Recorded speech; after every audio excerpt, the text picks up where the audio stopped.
As you spy upon the hobgoblin encampment, you can't but wonder why any creature would choose to live like this.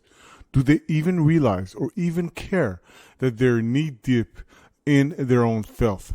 You're forced to concede that inebriation no doubt plays its part, from the stench of rot gut that fouls the air. And as for the singing, certainly, these creatures are no friend to melody or tunefulness and seem unable to conceive of a musical instrument that doesn't require constant thumping. You're half relieved there doesn't appear to be any sign of the Crimson Hook. No doubt, she'll present a fearsome adversary in her own right, let alone surrounded by an army of her minions. You do, however, see several large hobgoblins issuing commands or being brought food and drink. And guess this figures to be the Crimson Hook's most trusted lieutenants. The first is surrounded by giant beasts and appears to be some kind of a tamer. A second arms herself with a large bow and wickedly sharp arrows. A pair of hulking brutes also seem to share the rank. From how the other goblins tippy-toe around them, the last looks like the deadliest. Trophies hang from his waist, hands cut from his victims, and cruelly displayed for his own entertainment. At last, the hobgoblins begin to disperse, being led away into separate tunnels by their leaders. You climb down from your perch and sneak back to the entrance, and it seems likely you'll need to deal with these foes before you can confront their mistress. But first, a different question presents itself. You've overheard the closest group chattering about a hidden vault of treasure. Do you want to try and find that first?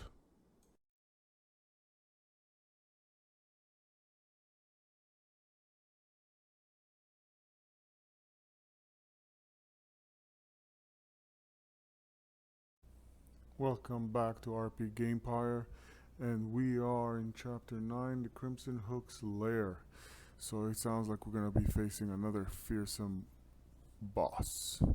Alright, and this quest is a little bit different, but some of the nodes we should know and look familiar. So the way it starts, we start here, always where the staircase is, and we know this is a fixed encounter, so that means this is where the show will begin. So Forge Warden will prepare for that.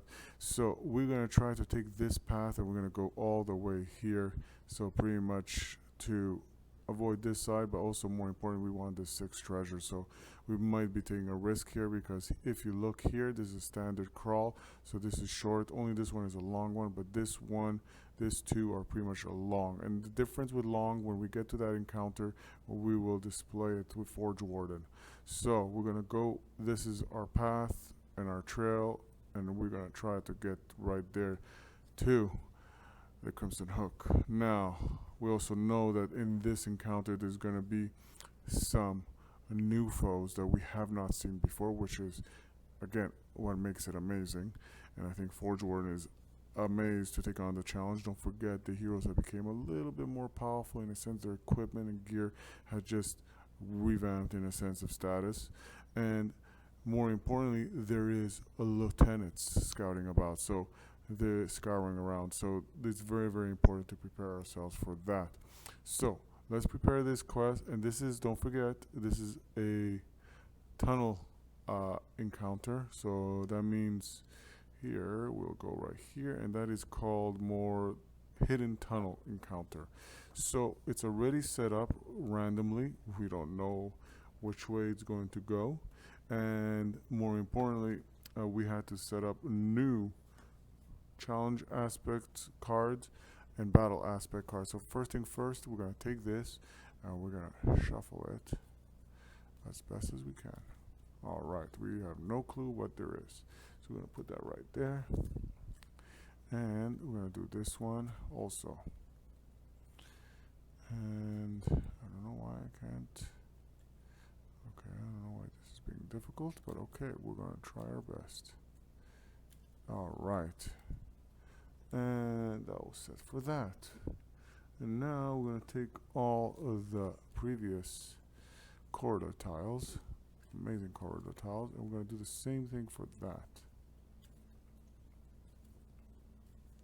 And now that the heroes became more powerful, there's so much more that can go on, and we're going to explain better the foes that we're going to be facing off, so it's a better understanding of what's to possibly come and what kind of foes are we going to face off. So maybe we're going to get early on, or we might get lucky, it might be silent from the start.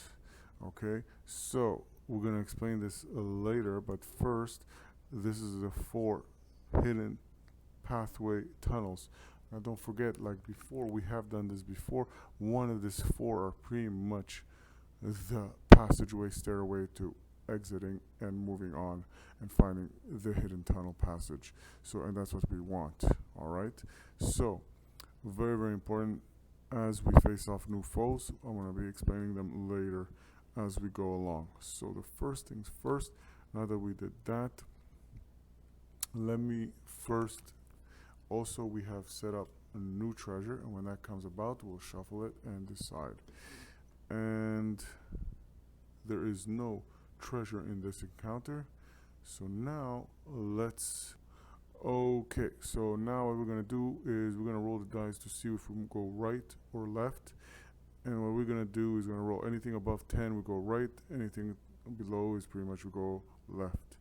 And Bardsung, do we flash a fate? No, okay. So we're going right in this case. So we're going to move right. Okay. Yeah. So, okay. So let's set up as we always do. And I hope this doesn't end up to be a whatever. Okay. And Forge Warden. There you go. 1, 2, 3, 4, 5, 6. Who do we appreciate? We bring this to remind Forge Warden is the first. And yeah, so Forge Warden is going to move here. Don't forget there's 4 different zones in this place. So let's move that kind of in the way. So I'm going to move all the heroes right away here. Ooh, they're falling off. I love the doors. All right. The doors. Okay, so the heroes are all there, and the next thing's next. Ooh, you're moving away the stairway. All right, everything's suddenly become clustered. So why don't you move the doorway like this so it doesn't become an issue? Sorry, bear with me. Okay, so now that the heroes have done that, they're all in this zone. It's in event phase. Event phase, nothing happens. Okay. And now we're going to pick up a corridor right here to see what happens. And the first corridor we pick up is, ta-da! And this says you have no choice but to put it like this, and it goes like this. And I don't know if it's going to touch it, so we're going to see. But either ways, you are forced to put this as the main entrance. So, and this is going to be a challenge aspect card. So we're going to do one thing first, find the tile. So Forge Warden has stepped into the corridor, and pretty much now he could pretty much go either ways, but it does not touch this, so this does not reveal. So we don't know what this is. Well, we will soon, but we have a challenge to pretty much handle right now and be merciful. Wounded hobgoblins. Several bandaged hobgoblins lay across the ground, groaning in pain. Place a die 4 corpse token on the current tile, distributed across zones evenly as possible. If the hero moves into the same zone as a corpse token, they take a target across. If they fail, replace each corpse then with that zone with a brigand. The brigand begins with a wound token. Okay, so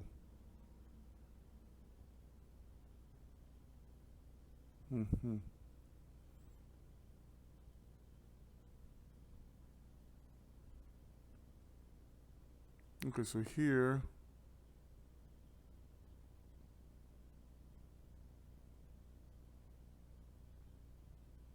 place a die 4 corpse tokens the current tile. Discard distributed across. Okay. Doesn't make sense because why just say something I'm confused. Place die 4. Just say place 4 corpses. 4 corpses tokens on the current tile. Place die 4. Okay. You know what? To avoid confusion, what we're going to do is we'll put 2 here. I want to put 2 more on the other tile. So bear with me. I know some things can be inconsistent here, but it's, I'm sure, unintentional. And Forge Warden is now in the vicinity of 2 of the 4. And because he's there, he still has his 2 action. He has his +6 defense. So he doesn't really care per se. So let's see. So you got charisma target 10 or greater. We want to fail this. This gets removed. And we get 1 gold for this, by the way. So never forget that bonus of 1 gold. So we're going to take that gold because gold we'll never forget. So we have 19 gold in total. Let's move along. And fail. Yes. So there's a brigand here. And there's 2 of them, so if they fail, so if a hero moves into the same zone as a corpse token, they make a target. So, you know, so we failed once, all right. So that brings a brigand, and the brigand comes wounded, all right. So we're gonna deal with that later. And now for the second one, fail. Ooh, we failed again. I'm happy actually. So, because we want to face them off, eliminate them. Otherwise, for everybody else, it's going to be kind of crazy to passage through. So now that that's failed, I'm going to have to reset this, all right, before anything. And we're going to have to pretty much, this is an ordinary brigand. So let's see. Well, we have a little problem here. We have the brigand right here, and let's shuffle it along. All right. So Forge Warden, Lightweaver, face song, and all right. So first is first, Forge Warden, and we know that they all have a wound so far. And it's Forge Warden's turn. He has 2 actions he could do. So the first thing he's going to do is he will bring judgment upon his foes, and if he misses, he replenishes a fate. So it's like he didn't miss it, he didn't waste it. So, and by the way, a critical will replenish a fate also. So this one, upgrade the damage die once per additional enemy in the target zone. So he will, so let's see, he's going to attack one of the brigands, and he rolls an amazing, wow, look at that. 4 plus the 3 is a 7, and that's a failure, and he just replenishes that. That's miserable. Alright, no comments. We're not rolling too good right here. And Mechanica Strike. Let's see, on the same brigand, and it's a 5 plus the 3. It's still a miss.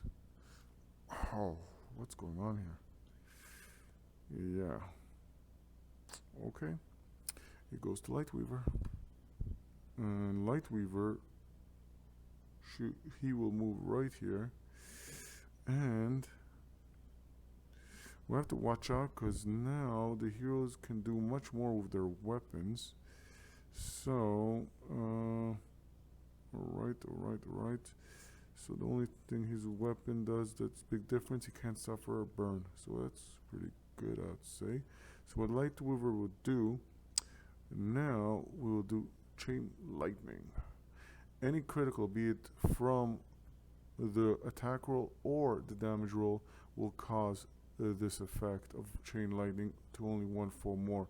So we're going to pay for the fate. So let's go against the brigand again. And that's a 6 plus the 3, that's a 9. That's a hit. Whew, that's a close call. Really having terrible rolls.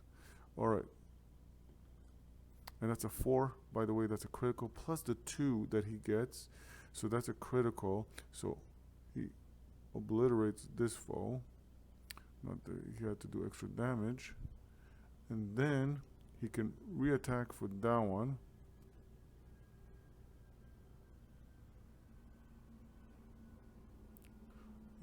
So on a critical, after resolving the effects, apply the same effects to an enemy in adjacent zone, so it gets obliterated too. Oh wow, that changes everything, buddy. All right, so that was the first action, and the second action, he will just waltz in with his buddy. All right, now we're moving along to, oh, by the way, oh no, that changes the status right away before he could do even his second action. In reality, he doesn't get to complete his second action because the brigands will provide another gold, but they also get, now you have 20 gold, and this gets removed. Alright, so now this gets removed, and pretty much we reset, and the event phase will not occur. I like that. Alright, so now we just shuffle and Forge Warden. Alright, I like that. And now he loses that status of the plus defense, but that's okay. We don't care. We're moving right along. We're still doing this. We took the goal for that. So Forge Warden is his action first, and what he's going to do, he's going to move right here. As he does, he has to roll for each of the bleeding hobgoblin there. So the first one, he succeeds. And the second one, he succeeds because it's charisma, and charisma is +3 to the stats. Oh, I wanted him to fail, but it's okay. So we're going for, if that's the case and he passed, then we have to go for Lightweaver. And Lightweaver will take a step here and then come here, and he will also have to roll. And he fails on the first one, and he passes on the second one. That changes everything, but okay, no choice. Yeah, brigand appears, wounded brigand appears, and well, it's good for the gold status because every time it resets, you just reobtain a gold, and the event phase never occurs, so that's okay too. So we roll for this. Alright, so Forge Warden again, Lightweaver again, Fire Soul, Brigand, Fate, Hex, Demon. Okay, so Forge Warden, what he will do, he will use a Fate to bring judgment upon his foes. And that's it. And there's no extra die for that, but he's just doing that. So 8 plus the 3 charisma, it's a hit.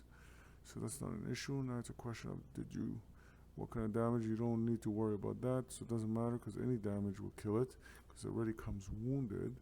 So off you go. And and you obtain 1 gold for the group. Alright. So that ends that. It gets removed again. So now that, moving along. Alright, so let's shuffle this again.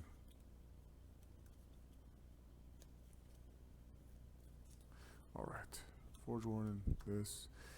I know, but I gotta try, and it's the way it was designed, and not cheating, just letting Forge Warden do what he does best. So because he's there already, and his turn is again, he's gonna have to roll against that before he could take any other action, because there's a current there and he passes. So he'll skip all his turn, and he'll let Lightweaver do his turn, and please fail.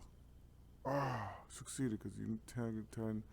Okay, so he will skip his turn, and the next thing is Fire Soul. Fire Soul will move in 1, 2, and she will roll against it. Please fail. This doesn't help. Then it's Fate Song's turn. Alright. And okay. Can you fail on this, Demon Blade? 1 critical failure. replenish a fate, and let the booger come out. So this one pretty much comes back to spawning life, and that's what I wanted. Let's rid of it so it doesn't become a nuisance. Alright.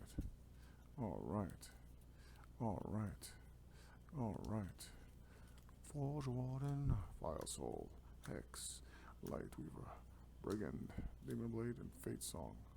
Alright, we can live with that. Alright, Forge Warden's turn, and what we'll do is also wounded this Brigand. Oh, the Brigand returns. Outnumbered here. Alright, so there's no rule about outnumbering in a zone an enemy.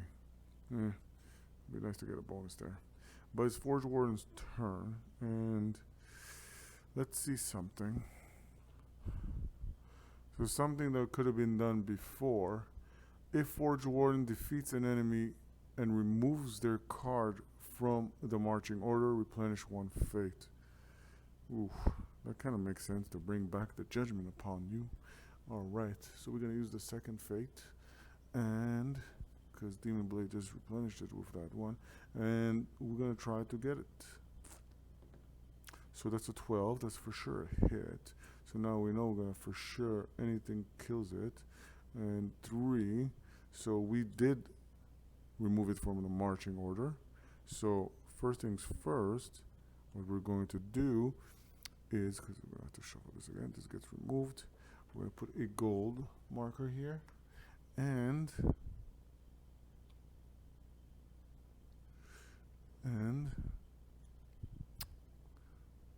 what did I forget? And replenish a fate, thanks to the weapon. Alright, so that's the Crusader Edge weapon, level 2, that we just got. So in the last quest or chapter, so that saving the villagers. Now this makes it amazing. Alright, so let's see what we will do next. So first things first, we're gonna have to reshuffle all the marching order again. I know it's like alright, so hopefully it goes well. Oof, I like that. This is a good setup, kinda. I like Demon Blade to be up there, but that doesn't matter. So Forge Warden is already here. So the first thing he's going to do, he's going to explore and see what's going on here. Ooh, alright, so there is some action going on here. Let's set up this tile, and we're going to get this foe set up, and we might see the first time the new enemies that are pretty much kind of stocked up here. Alright. But before anything, let's see if we can find that tile quickly. And we did. And we're going to do a reveal here. And what we are lucky. Look at that. The roll a die, go left or right. And right we did, and right we were. And mere chance. But it is what it is. So at this point, this tokens become pointless, because the stairway has been revealed to us. And the tile is like this, and more importantly, the stairway is right here. Wow, okay, so the exit point is right here, and now we're going to populate it with the enemies. So we have populated the tile, and as before, this door is closed, so we have 2 tile spaces area, so we are protected from any event roll, unless we get something special there. So now we're going to take a battle aspect card and see what it is. Reinforcements. These foes surely aren't alone. Finish them off before they can call for help. 5 heroes, you put 2 tokens. During the end phase, discard a token from discard. If there are no tokens to discard, place a die for N enemies on the previous tiles. Oh my god, spawn point, and then discard this card. So I guess I made the mistake before too. I was supposed to roll the die 4 just to see how many foes appear, but that's okay, it doesn't matter. The more enemies, the merrier. So then when that comes, we will deal with that. So we have to put 2 timer tokens there before the reinforcements appear. Oh boy. Okay, so that's settled during the end phase. Alright. Now, more important, let's see this new foes that we're going to face off. Alright. So they're not the ordinary type. Alright. So we have the Brigand Tamer. That's one of the foes we're going to face off. And the Brigand Tamer, what's so special about it's one-sided foe, so it's pretty much has better initiative than the regular Brigand. It hits, it wounds you like regular, but it has bait. If this enemy wounds a hero, unexhaust the tamed spider initiative card, which is this one. And this one is pretty much a toughie, the spider. So this spider has 12 initiative, and it has skitter. After dealing a new marching order, move this card left 3 spaces. So it gets its action really quick. And then it becomes really weak once you get it onto the other side. As you could see, it's weak against melee, and pretty much it doesn't poisons you, so it has range, which is annoying. So it spits at you pretty much. So you gotta avoid it. Now, the last but not least, there's the Brute Herder. There's 2 of them. That's not nice. So they start with 9 initiative, unlike the 8, and they're also melee resistant, unlike the spider, which is, vulnerable to melee. And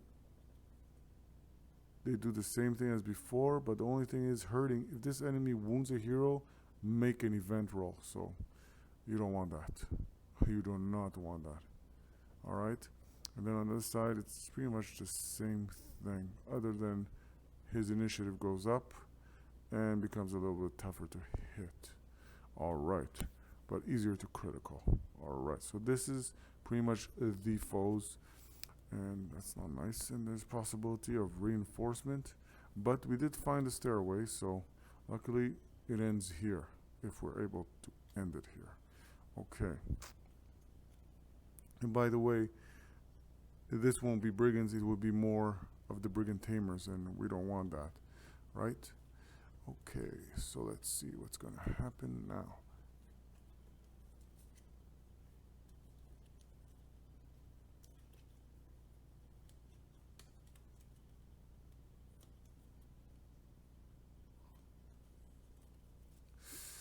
Alright, so Forge Warden,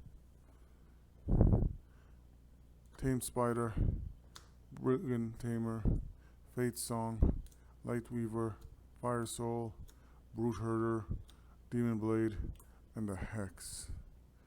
So it is Forge Warden's turn first. But before that, after dealing the new marching order, move this card left 3 spaces. So it's not going to go 3 spaces, we'll go 1, and pretty much it just gets to act first. And that could be good and bad for us. So we're going to allow that to happen. It's going to move in on Forge Warden because that's the one with the highest initiative, and right now it's pretty much cramped in here. So you have to assume that they're all in the same zone, and they're kind of grouping up on Forge Warden. Alright, so the spider rolls, and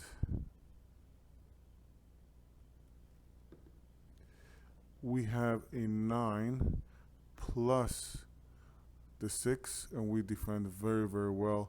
So pretty much we don't have to worry about the spider. Now it's our turn, and we're going to bring on Judgment. And Judgment, we're going to use the Fate. And don't forget, our weapon allows us to replenish a Fate. Well, if we take a foe off the map. And we're going to aim our target on this one. Okay? And that's a 7 plus the 3. That's just right on for 10 initiative right there. Alright? So, unlike the other brutes, this is a brute herder. This one doesn't make them defensively resilient. So, at this point, they're very vulnerable. So, because also we use Judgment, there's 3 foes. We don't do a die 8, but we're going to roll a die 10. This is a die 8, and this is a die 10. So we're going to go after the ugly looking Brigand Tamer. And that's a 0, which is a super critical, by the way. And we're going to have this, so this means we did the 2 wounds, we kill it. We killed this one right here. Sorry, there's the other one right there. And more importantly, we didn't remove it from marching order, so we replenish a fate, which is very good for me. And because Forge Warden for exploring doesn't use an action, he can go again. So if that ends that. That was just superb, by the way. Close call, though, for his attack roll, but overall superb. So the next action is going to, now it's between the brute and pretty much the tame spider, and we're going to go after the brute. I would love to go after that other brigand there, but I can't unless I do. A Crusader strike before the attack was all. Yeah, but this doesn't kill it. It just wounds him, which is not pretty much what I want. So, but we can make them all come after me. No, but I won't be able to. Okay, so sorry, just thinking out loud here. So we're gonna do the Mechanica strike. If the attack roll has advantage, the damage roll is empowered. Okay, well, the attack roll doesn't have an advantage, so let's just roll. So that's a 6 plus the 3 of charisma. It's enough. Oh, we roll as a disadvantage. Sorry, we have to redo that. So it doesn't matter. It was a hit, so it wasn't. Redoing it won't cheat anything. And that's a 9 and 18, so for sure this time we hit it. So that's okay. And the next thing we do is we roll for damage. So anything will pretty much damage it. And let's just look at that. What are the chances? 6 critical. And pretty much it's nothing that we're going to double wound it. We're only going to wound it once, sadly.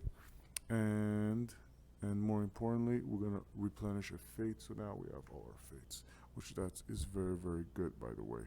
So that ends his turn. And now it's going to be the Brigand Tamer's turn. The Brigand Tamer, the way it works is he is ferocious. And ferocious enemies, what they do is they attack hero in the same zone. There's none. Charge a hero in an unengaged zone. None. Charge a hero in an engaged zone. Yes, we have one. And he will just come right here and attack the Forge Warden. And the Forge Warden will roll against it. 16, defends very well, plus the 6. Nothing happens. We move right along to Fate Song. Now, Fate Song will allow Forge Warden. It will use a Fate token to inspire Forge Warden. And don't forget, if one has forgotten the inspiring presence. So we have used that Fate for it. Another hero in the same or an adjacent zone. Hey, adjacent. It's okay. We're near to anything, and all these smelly enemies anyways. And immediate performs a free action. If the free action is an attack, it is with advantage. And we can handle that. And we will bring forth the judgment upon our enemies. Alright. Thank you very much. And that is 17 plus the 3 is 20. And we have used the second fate token up there. And now we're going to roll again our amazing die 10. Alright. And okay, so let's see. And that's an 8. Alright. Against the Brigand, which annihilates it. And thank you for coming by. And we're going to remove it. So we replenish a fate when we move an enemy. And also we did a critical, so we replenish another fate. Alright. And the reason why there was 2 fates is one, because we did a critical, right? And the second one is because our weapon, if we remove an enemy from the marching order, we replenish a fate. And that's what happened right here. And we got also 1 gold, which I'm very happy of. We have 23 so far. Alright, so that just pushes things right here. Alright, and we don't reshuffle the marching order. Alright, so that was just sensational, by the way. And okay, so that pretty much, and alright, so that ends that. Aside from that, we still have a wound on him, and she can go something and she can attack. What she's gonna do, she has range of 1, so she can pretty much reach into there. So she's gonna do the cacophony. And I know this attack can target a model next to. Okay, so we don't have to worry. Initiative, Fate Song. The damage roll is empowered. Okay, so nothing happens really in this sense. Ignoring the range. If the target has lower initiative than Fate Song, the damage roll is empowered. So her damage roll will be empowered in this case if she attacks. So, and this is fizzles. Alright, cacophony. That's the name. Alright, so we're moving right along. Thank you very much for your time. The initiative was the inspiring initiative there. Inspiring presence helped a lot the group. Okay, moving right along. Lightweaver's turn. Lightweaver will use chain lightning because it only makes sense. Use a fate token quickly, and we're gonna roll for that. And that's a 12. And she was rolling against the brute, who has no defense against it because only melee is at a disadvantage here. So she did that. So now all she has to do is roll critical, and it's gonna it fizzles majorly. Even with a +2 damage roll that she gets a bonus to, if one remembers, she gets a +2 damage roll bonus. It fizzles. So either ways, she only did 1 damage, which is good enough because it's gonna affect the other brute, by the way. And pretty much, yeah.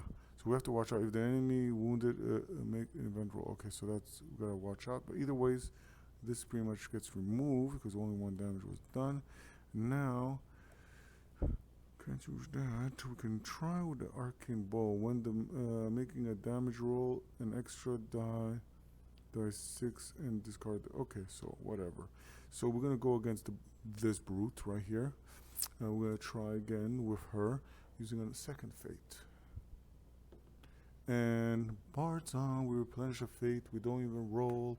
We have done critical automatically, and this brute. Alright, Lightweaver. Okay, don't be too threatening here. Alright, that was just sensational. We don't kill off the brutes because there's still one right here that's just got angrier. Okay, but that was Lightweaver's turn. And that was just beautiful. So we only have 1 fate used because we just replenished that. And that's an automatic critical. We don't need to roll damage. So that went super well. And we're still not on the event phase, which makes it even better. But Lightweaver has just done their turn. And now we got Fire Soul.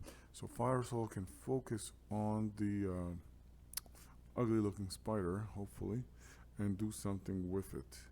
At this point, okay, so let's see what you can do.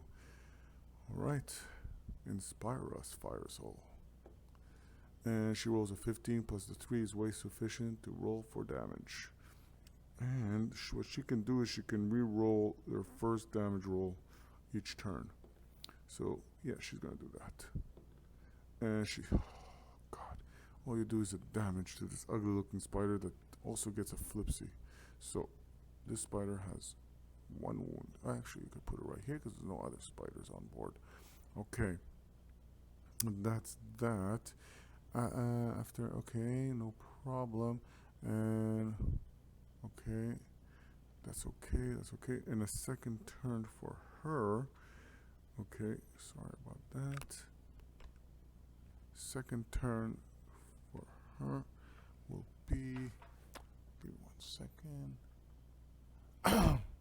So our second turn will be remove the fireball quickly, and we're gonna go for,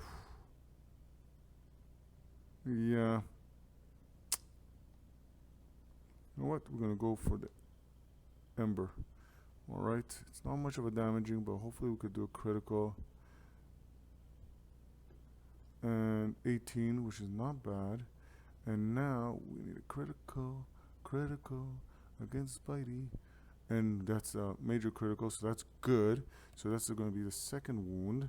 I like that. That will make it flip over, pissed off, and it's gonna be burnt. Burn, baby, burn, as they say. Okay, it has a burn mark. Okay, so that considers during the event as a damaged. Alright, so that ends her turn.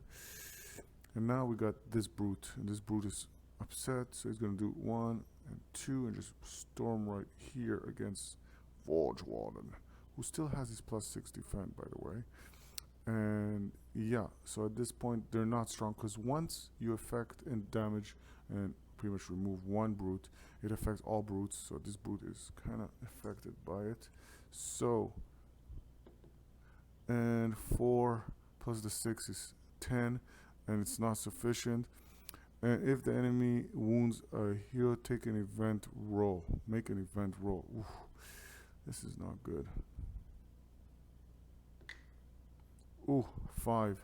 We do good, so we're okay. When it comes to the we roll a 5 on the event. So if roll a 6, resolve terrain, no. If you roll a 1 or 2, activate the echo tone, so we're safe. We just rolled a 5, so that's okay. And if they miss, they push Forge Warden out, and Forge Warden will just be pushed this way. Alright, so now it's Demon's Blade turn, and she, whew, have mercy. Alright, and she will just waltz in, and she will take on the brute. Actually, the spider. The spider is more worrisome in this case. And don't forget, she has several things going on in a sense of skills for her. So the first things first, let's see. So she has +2 to her attack rolls, but aside from that, she has shuffled the hex card into the marching order, and then okay, so Demon Blade can discard the hex card to reshuffle the marching order, so we don't want to do that. So that's a good skill, but we don't want to do that. And what she does now, which is amazing, by the way, is for melee, she rolls. For melee, wow, she uses her strength, but she rolls a die 8 and a die 6 for damage. So we're gonna use the Devil Lash against the ugly looking spider. A spider or the brute? And the brute. Okay, so let's take care of the brute. And that's a 6 plus the 3, which is a 9. This attack fizzles. Oh, can't believe that. Alright, we're going to go into the event, but before we go to the event, we have an encore thanks to the amazing, well, we're going to use a Fate for this, but pretty much Fate Song can pretty much make someone attack one more time. She's going to make Demon Blade attack again, and at an advantage. So let's not mess this up, can we? The Devil Lash remains there. Ember, you did amazing with that, but we don't need that anymore.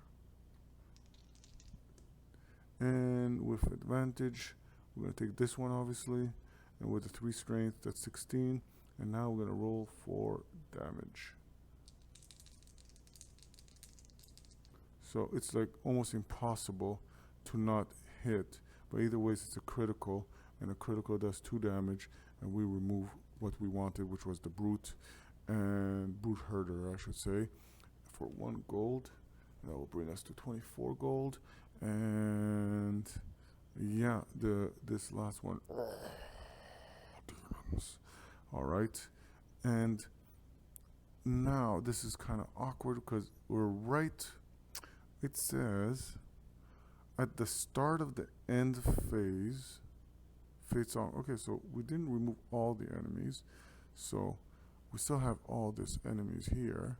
So we're gonna do this first, and then we're gonna go through the event phase. All right, and before we do finish this, we have to complete the event. So resolve any condition token effects. So there's gonna be 1 wound on the spider. All right, and enemies resolve any conditions. Resolve. Okay, so we remove one of this, which is not fun. And if, okay, no event rolls, result, okay, so that's it. So that's it. And we'll bring this back, and we will remove. So the heroes are somewhat much more powerful than what they used to be. Okay.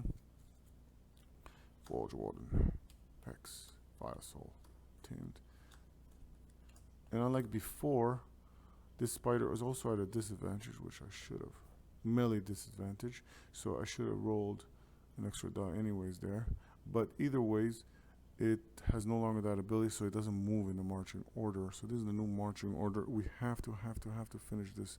We have to pretty much finish off the spider at this round. So let's see. Forge Warden. Oh, you don't have the wound.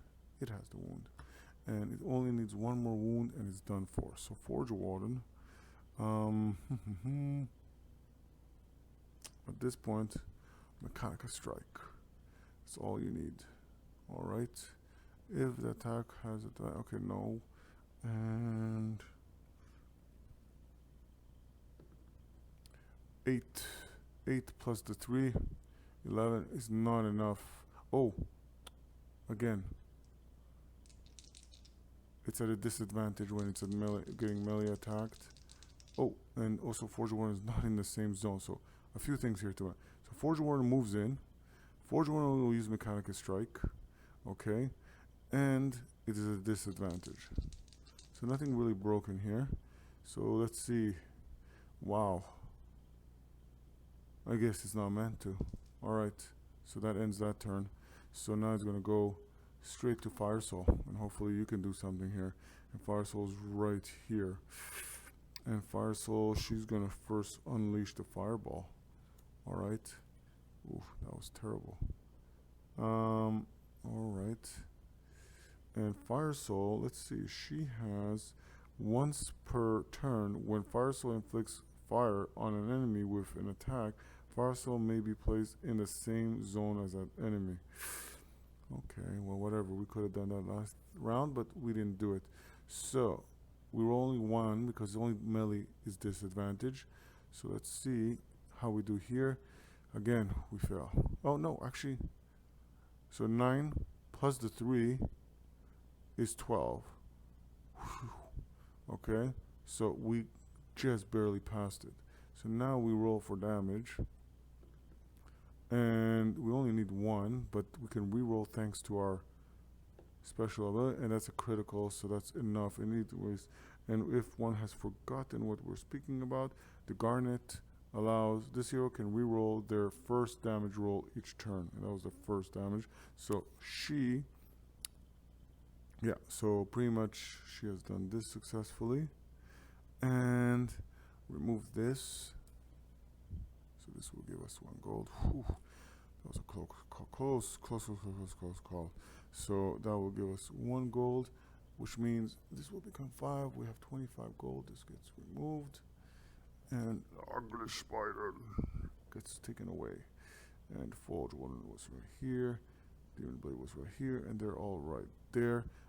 Fire Soul only did 1 turn, so she will just move right here. Yeah, actually, no, she doesn't get to do anything because there's a new marching order, and she saves everybody.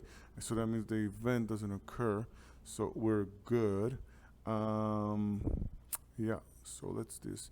At this point, it doesn't matter whose turn it is.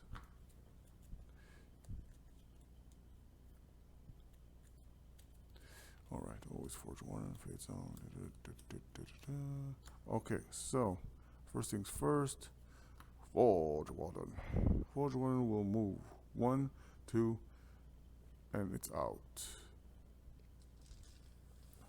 on the compass. Alright, then it's Fate Song, 1, 2, out. Fire Soul, 1, 2, out. And then it is Demon Blade, 1, out. And Light Weaver, 1, 2, out. And this pretty much ends it by mere chance and luck, but then again we ran into some turmoil right here and some unpopular kind of aspect cards and everything, and also a dungeon tile that pretty much gave us some foes. This first encounter of this chapter was pretty tough, but because we found this passageway, we have made it successfully to here. All right, so that's pretty much it, and we have uncovered it, and we are moving into a standard crawl. Let's move on and see what happens. Perhaps the Crimson Hook has sensed you coming and sent her second in command after you. Perhaps his presence is unfortunate coincidence. Regardless, you've attracted the attention of the lieutenant, with the ghoulish trophies tied at his waist. Now you need to best him before your hands join the others hanging from his belt. So continue to moving on, and like I said, we're on a standard crawl now because we did this encounter right now. We found a tunnel way to go this way, and we were told to add this challenge aspect card, which we just did, and we're going to do a standard crawl right here because we're going to go on this passageway. So we're going to have where we could have had this kind of different encounter, but we're going to run into that some other point, I'm sure. But we're going to do this one, which is a long crawl, and we're going to run into that. You'll see what it is. With this one we've seen before, it's a fixed encounter, but either way, then that's probably where we're going to face off, I'm sure, the Crimson Hook, because it's his lair. So that's what we're seeking out here, and we're going to find him and put an end to him, or whatever it is. We're going to find out soon. So let's start the standard crawl, and because we had to add this new challenge aspect, we're going to shuffle it all together again. I didn't want to do that because otherwise then you're never going to run into the other amazing challenges that you may run into. So I don't know why I'm suddenly having difficulties shuffling. Alright, that's done. The battle aspect card, we're going to leave it. And because this is a standard crawl, and the reason also why I did it is because, oddly enough, there is no treasure going this way unless you come all the way here. But here there's 6 treasures, so call me greedy, okay? But it's going to be a long crawl, so that could be pretty much the punishment for going that way, which I'm okay with. So we have the dices right here, and we have plenty of dices. We have dices up there too. The fate tokens have been reset, and luckily so, we have right now 25 gold, which is right on the point. And we have this. Okay, so I believe we are ready to go. So let's see who's the first one to take action here. And as usual, it's Forge Warden. We're gonna have him going. And alright, so we're gonna put our famous token right here. And that's confusing this. We just have that there. Okay, so remember, we're just aiming straight there. We don't really care. So Forge Warden is just gonna come here. We're gonna set up this doorway like this so it's open. And we're gonna set up all the amazing heroes around right here.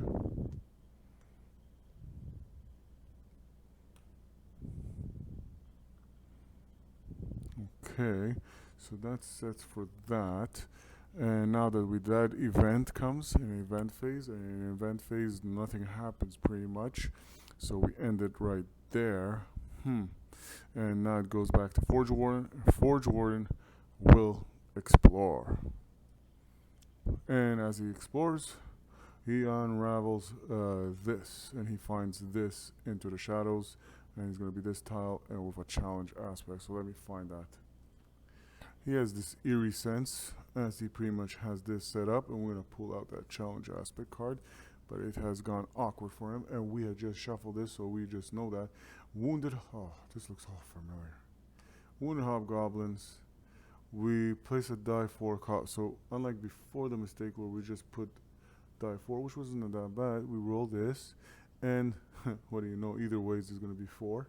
So in that case, we're going to place 4 and even it out, because there's only 2 zones here, so we have to even it out. And one more, my fellow friends. And there you go. Forge Warden is on this zone area, and he still has his 2 action turns. So what he's going to do is going to roll for his charisma. And fail, please. Oh, he succeeded. Oh, great. So he has a second action because there's a second one right there. So he has to, no, not sorry, second action, but there's a second one here. He has to roll for, and he fails. Yeah, so Hobgoblin, pretty much realizes that he's there and he failed, to take care of that corpse right there. So, one thing I wonder is on the current distance. If the hero moves into that zone, corpse then make it. If they fail, replace each corpse token in that zone with a brigand. Brigands begin either. So if he succeeds, do you remove it?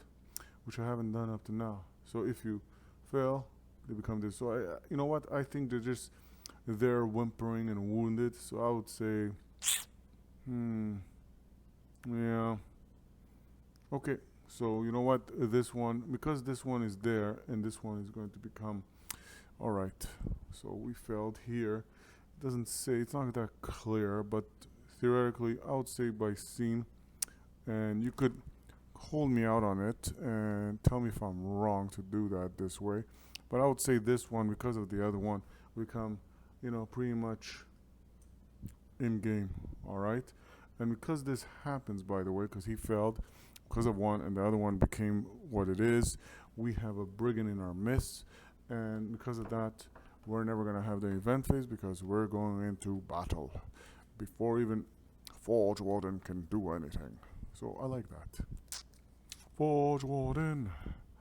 Alright, so we have Forge Warden, Light Weaver, Fate Song, Demon Blade, Fire Soul, and Brigand and the Hex.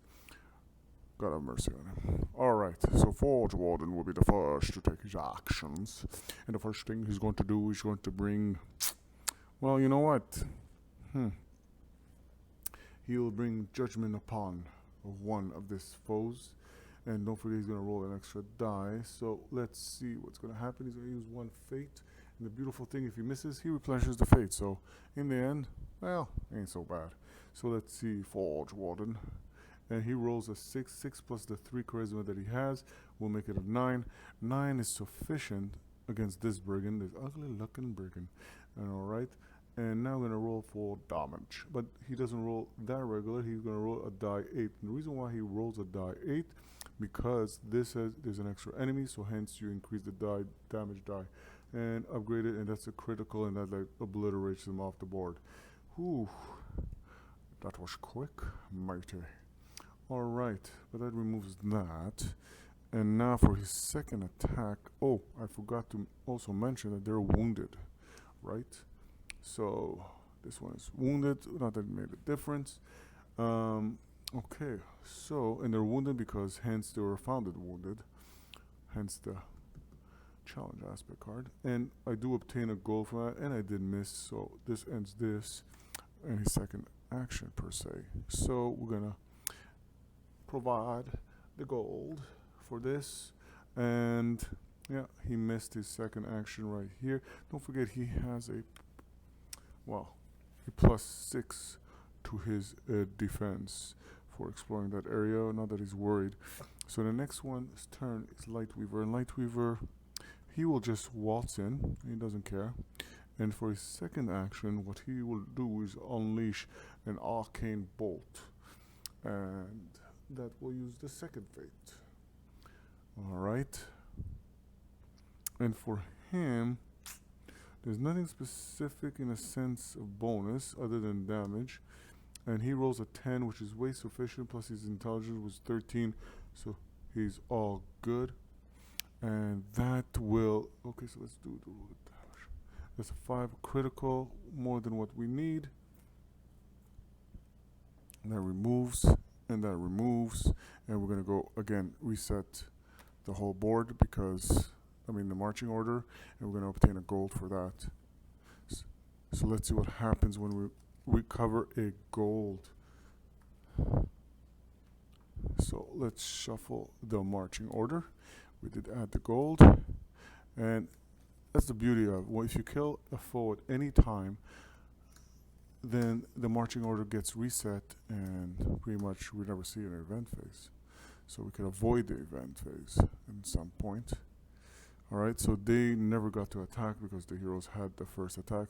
So it's Forge Warden's turn again.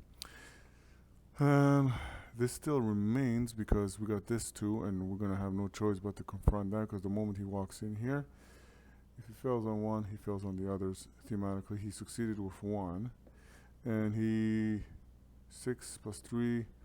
It's not enough. He failed on the second one that was there, so hence the brigands take action against him. And there's two brigands that just pop up. All right, so he already used one action, so he, he pretty much used one action to move in, and he had to roll automatically because he moved into that zone. So that wasn't an action; it was more an action to an occurrence in that zone by the wounded hobgoblins. So he failed, and those hobgoblins came, and we're back at it. We have to remember that both are wounded, right? So we just have to practically remember that. We could put a wound token just to remind ourselves, but I don't think we need to. But I forgot to add the brigand. That happens when you forget to put the wound. So we're gonna put the wounds on them, just to remind to ourselves that they are wounded.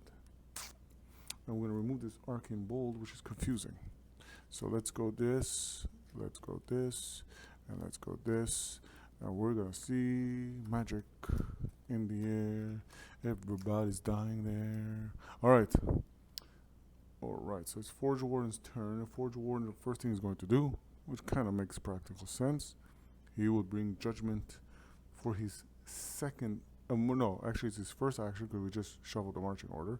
But for his first action, he's going to use another fate. We're going to have only 2 after this left. And that's 6 plus the 3, that's 9. And we only need a 9, so pretty much now we're rolling for damage, and because there's an enemy there, it's a die 8, and that's a 7, which is more than what we need really. We just need to wound him, and that brigand gets removed. For his second action, again, we only need to damage. He's going to do Mechanica Strike. 7 plus the 3 is 10. It's more than what you need, and now it's just a regular roll, and 4, it's still a critical, whatever. And we have removed that, and annoyingly so, we have removed that. And by the way, he replenishes a fate if he removes one from the marching order, hence his weapon, which is the Crusader Edge. Let's not forget that if Forge Warden defeats an enemy and removes their card from the marching order, which he did, replenish 1 fate, and that's what he did. Amazing. Wow, isn't it amazing? Alright, and we're going to get 1 gold for that. So not only replenish a fate, but he got us a gold. We are doing great. So moving forward, on to the next stage. This gets removed because now pretty much this challenge is no longer a challenge. Alright, and we're just going to put that like that. Because also the enemy has been removed, and only so, I reshuffle the marching order. So as you can see, it can go on for quite a bit without an event. Alright, and we got a Forge Warden right here, the Hex. Alright, so now that we did that, alright, so I'm moving it around. Okay, so it's as usual Forge Warden's turn, and Forge Warden is right here. He will wait for the others. So Fate Song will leave the room and come beside Forge Warden. Then we got Light Weaver as we're following the marching order. So the Hex does nothing, so it's Light Weaver, and Light Weaver will come along right here, and then it's Demon Blade. Now Fire Soul will come here, use an action to close the door. And then, without any hesitation or any problems, then because she used 2 actions, we're going to do event phase, nothing happens, and basically when it gets to Fire Soul, we're going to come here. Now we're going to use another round, another turn, which doesn't dissipate or change anything, as we're being very defensively offensive, if that makes any sense. And now it's Forge Warden turn, and we're going to see what's in the next tile. Pray mercy of the Lord, and we have enemies on board. Alright, so we got a lot of enemies actually, and we're going to see something new now. Alright, so let's set it up and see what these enemies are made of. So it's a question of, do you want to go this way or do you want to go this way? Doesn't matter really, but you'd rather go this way because we have to go this way, and I'm not shifting doorway, and if we go this way we're gonna have to be forced going left and right, so we don't want that, and we don't want this or this, so we want only this. Okay, and we have a battle aspect card, so let's get the tile and set the foes. Alright, so we have the brute herder right here, we have the brigand tamer, right? They're called the brigand tamers. There's no spiders, so that's a good thing.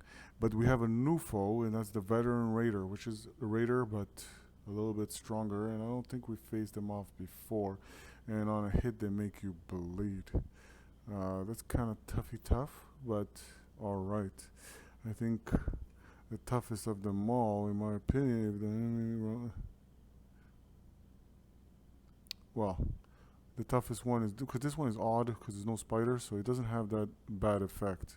But this one is, if this enemy wounds a hero, make an event roll, which is kind of scary because it kind of adds to the whole scene. So we have to kind of fight it off and avoid it as best as we can. So Forge Warren finds himself in this location, and they are here. So there's also a terrain effect right here, which is the event. I mean, not the event, but it's a fire pit right there, and that fire pit pretty much it's on the terrain, which is you see right here, and any hero, or should I say adventurer, that lands in that terrain will get burnt. It doesn't affect the enemies. I just wonder how they're manageable to get onto the fire, but I won't get into that. So, because it says a model that is pushed into the zone containing a fire pit token suffers fire. If a hero suffers a push from an enemy, so a model that is pushed, so one can say the enemy also can pretty much suffer this, because it doesn't say it doesn't. A fire pit token, they must be pushed into that zone. So if an enemy attacks common sense because they get pushed, they must go be pushed into there, which only makes sense. And we're gonna have him there, but before we do the event roll, the marching order, I don't know why to call it the event roll, and we're going to let's not confuse that, because our reputation is to the max good, so I wonder why. So again, it doesn't matter to what order you're going to do it, and pretty much we have the Forge Warden as best as we can. We tried to have, oh my god, I think, yeah, we have the best kind of setup. Alright, well, the game allows you to kind of prepare it. You can't 100% win on it, and yeah, Demon Blade just lost herself here.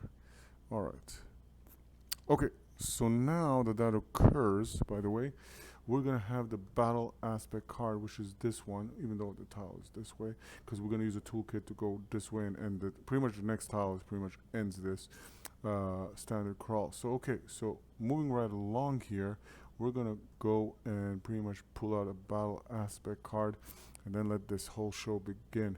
Have mercy, have mercy, have mercy. Sore foot.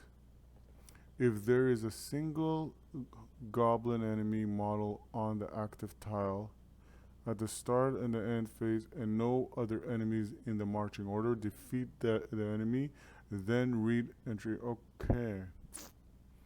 Alright. But there isn't. So it's not the case. If there is a single enemy model on the active tile at the start of the end phase, then read this. Okay, so we keep this to the end. This will get removed. Oh boy, oh boy. So, as they say, let the action begin. So, I don't want to wander into there, because if I wander into there, I pretty much will be stepping into the fire. What I do want to, it's between those two, and he gets a priority because he's the highest in the marching order. He has a +6 defense right now, and he's starting right now. So, instead of using as an action to move, what he will do is he has an ability called the Crusader Stride. So before this attack is resolved, Forge Warden can be placed in an adjacent zone. If there is another hero in the target zone, the attack roll can be re-rolled. Before this attack is resolved, so there has to be an attack to be resolved, and there's no attack to be resolved here, so it doesn't make sense. So I'm gonna have to move in, and that's what I'm gonna do. And I want to take care of the brutes because the brutes are more threatening to me. So we're gonna give them the priority, in my opinion. So that's what's gonna happen. So he's going to use judgment, and he has no choice but to use judgment upon the brute. And he's gonna use one fate, which remains 2, and let's see what happens at this point. Alright, we're gonna roll.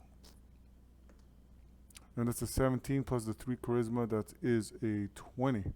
So, and the next thing he's going to roll a die 8 because there is not 1 but 2 foes there. So that's a major critical. So if you check the brute, you need 6 or greater to pretty much do a critical on him, and he has 9 initiative. He has a defense against, defensive advantage against the attack. Oh, so we're gonna do this right, and you have to roll both dices, buddy. And at this point, either ways, it was success, 19 and 15, plus the 3 charisma, and it's way enough. Then we roll for this, and it's a 7, and a 7 is good enough for me. It's a critical, so we replenish a fate, alright, which we should have done even before because that is a critical. A critical, you do 2 damage and you replenish a fate. And now the brute herder is pretty much a bit weakened, as they say, and it ends there. So that's good for us. And and it goes from a 9 to an 11 initiative. Tough guy. Alright, so we're going to skip the hex, and then we're going to go straight to Fate Song. And Fate Song, the first thing she's going to do is she's going to burn a fate, alright, to inspire Forge Warden to Fate Warden. You can call it Fate Warden. And to do judgment again, hence why I left it here, against the brute. And that will use another fate, alright? And this attack, okay, so it's weird because it's very important, because the inspiring presence gives advantage to the attack, but the brute gives a disadvantage on the attack roll. Where is it? Oh no, it doesn't actually, so forget that. But before it did, if it ever happens, it cancels out. But because now it doesn't have it anymore, we're able to use the advantage. And again, 1917, I don't know what happened. Oh, that's World War I. Okay, so basically what happens is, at this point, plus the 3 charisma, it's good enough, it's done. So now, because there's still 2 foes there, we might get a, this is going to be in lightning 7. It's a critical again. So again, we get a fate because we did critical, by the way. And then, feeling mighty heroes, adventurers, I mean, and now he's going to replenish another fate because also his weapon, if you remove one from the marching order, which he did, it's the only brute there. Oh, Forge Wardens. And we'll get 1 gold for that, by the way. Alright, so that's just amazing. And by the way, which we haven't done, and we're going to do that right now, when Forge Warden replenishes a fate, which he did pretty much plenty of time here, he also gets the Blessed. I think it's the Blessed. So let's see if that is the Blessed. Because it's very hard. Yes, it is. And we like that. What that means is the fact that he is blessing. So that he gains a blessing token. And blessing, what it does is advantage on the next action roll, whatever it is, and it gets discarded. So that's what's going to happen to Forge Warden 2. So that's good. You know, there's so much going on with this amazing heroes. So we're going to give him that, but we're going to also give the gold, which we acquired, by the way, for slaying the ugly brute herder. And Yeah, so that judgment, that ends that turn. And actually, we have 3 fate tokens. So it's like we didn't even use anything. And this would pretty much, it's still Fate Songster. She has 1 more action remaining. So we will see what she decides to do. So Forge Warden has acquired the Blessed, and he is a blessed, alright. So he gets 1 advantage on any upcoming roll. So that ends his action, and more importantly, now Fate Song for her, on the other hand, she just used 1 action, and let's see what she can do. We can't forget that she has the Destiny Horn, which can move an enemy 1 left, 1 right space, which can also be beneficial at times when you think about it. Once we we set up the marching order, but at this point, that ain't the case. So for her next action, she's right here. You know what? She's gonna step right in here. Alright? And that's just gonna end her turn. So she's gonna allow Fire Soul to pretty much step in. And Fire Soul will do this, the conflagration. Alright? Let me go for the tango. Okay. Alright, so she has a special skill due to her weapon, the Heartfire, which is pretty much if she causes fire damage to any of the enemies, she can go to their zone. So when also Firefly inflicts fire damage on any enemy with an attack, replenish fate. So she can do that too. So let's see what happens. She's going to use 1 of the 3 fates remaining, because we use quite a bit. She's going to roll. She has only 1 action. She's going to roll, and we're rolling for this Raiders right here. And she fizzles and dizzles. After resolving this attack, resolve it against each other enemy in the original target's zone. So each additional attack is a free action. So okay, so the other Raider, let's see. And that's a hit.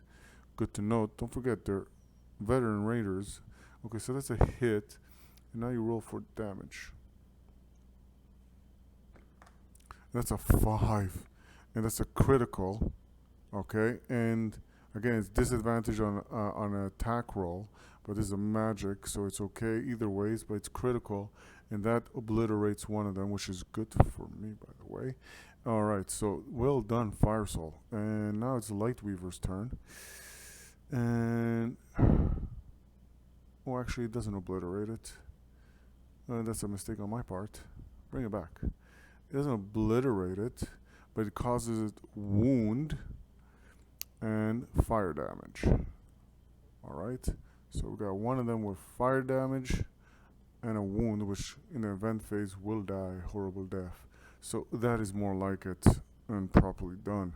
So now it's Lightweaver's turn. Lightweaver will also move in and will also go for 1 of these Raiders.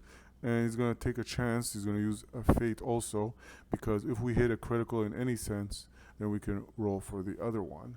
So fate token used, and it says right here apply the same. Okay, so let's see, and let's see if he has anything in a special sense. Oh, he does. Fire Soul does replenish also. Don't forget a fate, because she caused a fire damage on an enemy. So we do have 1 extra fate. All right, so that's good. And for Lightweaver, if he rolls a 1 on a damage roll, replenish 1 fate. Oh boy, we don't want you rolling a 1. What are the odds that I say that and that happens? Okay, replenish a fate. So it's like you didn't even use it. That's terrible. Alright, no comments. And yeah, okay. And your turn, Lightweaver. And that was just very awkward, I'd say. And now, last but not least, oh demon. Oh demon, I'll save you. So, she's gonna go from here. She's gonna go right in there. She doesn't care. You know what? She's gonna go. Okay, she's gonna go right into the brigands. Damn it. So going into the brigand, and let's see, brigand tamer, I should say. And okay, so let's see what she can do. And she will, first things first, for her demon blade. She will, if demon blade hits an enemy between their card. Okay, no. So just focus on this. And that's Bardsung, critical, and we know it's a devil lash, so it's a critical. If the enemy is next to the hex card on order, then attack can be rerolled. No, well, we don't need to. We replenish a fate. Wow, we have 4 of the 5 back. All right, and this is critical. One of them. Oh, wow, well done. Rare occurrence. I didn't even have to roll for damage. That's how good it is. Okay. So, yeah, that kind of ends your turn, buddy. Now we're going to go to the Veteran Raider. And the Veteran Raider, what she will do, I mean, we don't know if it's a she or he actually, but the Veteran Raider, there's no enemy in their zone, so we don't need to retreat because they have 2 different things that they can do in action. So cautious, they attack the closest hero. So it's not about the one on top of the initiative, is the closest hero. The closest hero is between one of this and one of those. So I think, I think they're gonna focus their attack on Demon Blade because Demon Blade is already surrounded by 10. So I would say that she is the closest. So let's see. That's 9 plus Demon's Blade 1 is a 10. It's not enough. Demon Blade takes a wound and is bleeding. Good start there. Good start. I like that. Okay, so now moving along to next roll, and that's the second raider. That means, and let's see how she handles that. And she defends. That's good. She holds that. Now it's a brigand tamer against her. And if this enemy wounds a hero, unexhaust the tame spider initiative card. There's none, so don't worry about that, buddy. Alright, 3, and you do fail, so you just take a wound. You miserable sap. She has 2 wounds, and she's bleeding. She also only have 4 vitality, so she better hold out. Alright. That's that. Okay, so let's see what happens now. Now, pretty much that resolves that. We go to event phase, by the way. As the event phase, before the event starts, we got amazingly so, Fate Song will do an encore. And she's going to do an encore with who? That's before we resolve this, which will kill that raider. So she's going to take a chance with Lightweaver.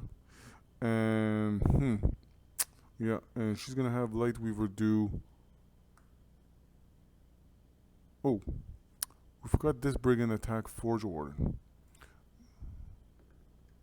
And 5 plus the 6 defend is 11, is way sufficient, so that's fine. So now, because it's still the first round, now after this round, well, he's not going to be able to. So we're going to use this fate for the encore, and she will use a fate also. So that's 2 fates being used. Lightweaver will attack these 2 raiders right here, from here. Point your staff to them. And yeah, so he's going to attack with an advantage because you get an advantage. And if you forgot this skill ability, it's a passive ability that only Fate Song can have. So you can multi-class that with someone else. At the start of the end phase, which is the case, Fate Song can spend a fate. If they do, another hero performs a free action. If the free action is an attack, it is with advantage. So Lightweaver. So wow, okay, wow. She misses. What are the chances with her? She rolls a 1. He rolls a 1. He is. No comments. Okay, so this attack fizzles. And the event phase goes, and this pretty much removes this, sadly so. And yeah, we have only one fate usable after this, so we're gonna shuffle all this 2 remaining foes.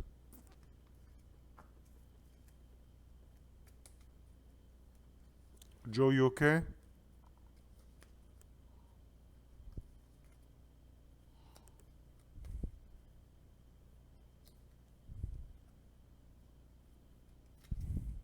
All right. So, oh wow, okay. That's not good. That's not good. That's not good. That's not good. Oh, that's not good at all. Okay. Let's move fast. So, Forge Warden, it's your turn.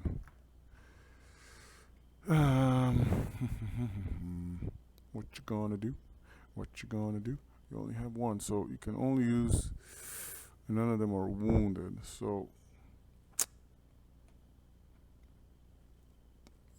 not worth it. But I have to, because the only one that has 2 damage, and if I do critical by chance with Forge Warden, I'll be able to replenish the fate. And 4 plus the miss. Oh, this didn't go too well. It's not going too well. So the next second attack will be. At least I could try to replenish a fate. And that's a 19. That works. And let's do some damage. 5. That's a critical. Critical. Is that a critical? Yes, it is. So that will remove this brigand right here. Okay, and because it was a critical damage, we replenish a fate. So that's good. Good. Alright, so that does his 2 actions. This is the not good part. This is the only brigand, and the brigand who is, which we didn't check before, but we know, attack a hero in the same zone, and that's what they're going to do. So, it's going to attack Demon Blade. And Demon Blade rolled well this time. 16 plus the 1 is 17 defense, and nothing happens here. We'll go on to Light My Soul on Fire. So we're going to go after the Raider. It only makes sense. Eliminate the Raider who's next on it. Please don't mess up. Please don't mess up. Please don't mess up. Unleash the Fireball. Alright. Attack roll, maybe reroll against, okay, enemies with a burn token. There's no burn token here. And you may roll damage. And if she causes any foe to burn, she. Alright, so let's see what happens. 17. That was a 17. And 17. Well, more 3 intelligence. That's 20. So now we're going to roll for damage. And that's a critical. We have eliminated the Raiders. And it was the smartest thing we could do. So, what am I doing? Okay, so the Raider gives 1 gold. Alright. And that will give, make this 5. And we are sweet. Remove this. 30 gold right there. I like that. So now we just removed the Raider. Fire Soul still has another action, that is. So we're moving this. And this becomes here. Not that we care. Alright. Wow. Fire Soul, you still have 1 more turn. What you gonna do? Light my soul on fire. She's gonna go after that ugly looking brigand. So let's see if she can. Ooh. And 7 plus 3 is 10. Oh, she does. Okay. We succeeded. Now it's a question of damage. And you just do fire damage. It's gonna die anyways very soon. So let's not worry about that. We're going on to Lightweaver. Lightweaver will just do a. What do you want to do? What do you want to do? What do you want to do? A magic blast. And we're doing it against the brigand. And it's 18 plus the intelligence. It's good enough. And we're rolling for damage. And that's a 1. If it does 1, it says, if you read here, it says refraction. If Lightweaver rolls a 1 on damage roll, replenish 1 fate. So that kind of sucks. Even plus the 2, it only brings it to 3, which is not critical. But at least we replenish a fate, which is good. And Magic Blast, we do pretty much 1 damage, and we push it. And where do you want to push it to? That's the thing. I'm gonna push it here to Demon Blade. Right here. I don't know how. Not. I mean, yeah, we got it. We push it. Ooh. Okay, we're gonna push it right here. All right, and it's gonna have a wound. Also, so the brigand has a wound. Let's put the wound right there. And that ends, well, Lightweaver just did 1 action, right? It was just the magic blast. And, okay, let's do it. I didn't want to use a fate, but we're going to use it. Please don't surprise me and roll a, don't want to say it. When making this damage roll an extra die for the damage roll, we don't care. And, you know what, it's weird, we never replenish a fate when you miss. Either way, 9 plus 3 intelligence, we strike. Now we roll 2 die and we take the highest one, and either one is a critical. And we finally get rid of this, and we don't have to deal with the marching order, which I like. Alright, so we eliminated this enemies, by the way. So we're gonna reset the marching order. This gets pretty much removed because it was just useless, but I'm happy with that. And okay, this is this. So the heroes are there, and we're gonna go forward. We have oh yeah, and we get 1 gold, right? So we pretty much remove the brigand tamer, and we have obtained 1 gold. So that's 31, and just so many things going on with this amazing heroes. So, and that was Lightweaver, by the way, who did that. We have 1 fate left, and we are gonna go like this. And alright, so Forge One is gonna come in here, everybody's gonna come in there, and we're gonna burn an event phase. Yeah, and nothing will happen with this terrain fire pit. Terrain, sorry. There is no way you get rid of it, so it's a permanent status on the board, but it's okay. It has no effect as long as we don't step in there, and I hope nobody intends to step in there. So now it's Forge Warden's turn again, and what he's going to do is going to search and see what is the next tile and what is next, whatever foes we're going to pretty much face off. And I thought we got rid of them. Alright, so we have to bring in this tile, and that brings those foes. So this doesn't look too good or enticing, because now we got the Brigand Tamer, Spider Tamer, and we got the Veteran Raider. So Brigand Tamer, Veteran Raider, and we have the, where is the sorry for this, Tamed Spider. So this makes it very, very interesting, as we got now this one, so it's going to be problematic. So we got to do all our focus, and Forge Warden steps right in there, and we got a battle aspect card to handle, and the stairway is right there as we touch the border pretty much. Alright, please be merciful, please be merciful to the adventurers. No, why? We got ambushed. You know, we're just gonna make our escape. Each hero rolls a die 6. If a hero rolls a 4 or lower, place a Brigand Tamer. Oh boy, enemy in their zone. Okay, so first is Forge Warden. Great. And 4 or rolls a 4 or lower. So pretty much Forge Warden, you have invited. Oh, this is gonna be bloody. And Demon Blade is wounded, right? Okay, so the next one is, let's say, Demon Blade. Demon Blade also brought on a Brigand Tamer. Then we got, so it doesn't matter who, we got 2 more rolls. Oh, that's for sure another Brigand Tamer. And the last roll, another Brigand Tamer. Ooh, it's a party. Alright. Yeah, this doesn't look too nice. Yep, that's resolved, by the way. Okay, now that we resolved this, we don't need this anymore, right? And we're going to shuffle this in. I mean, put it back in.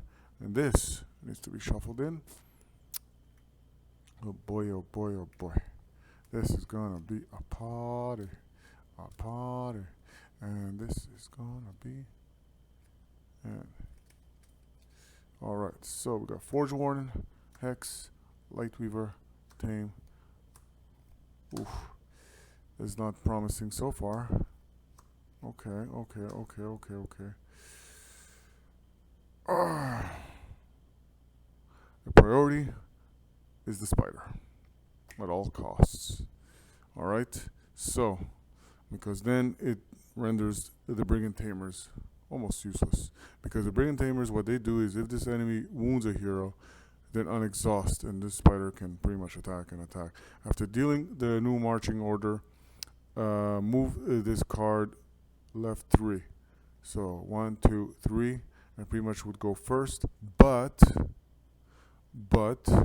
we have Fate Song that also at the same time, after dealing the marching order,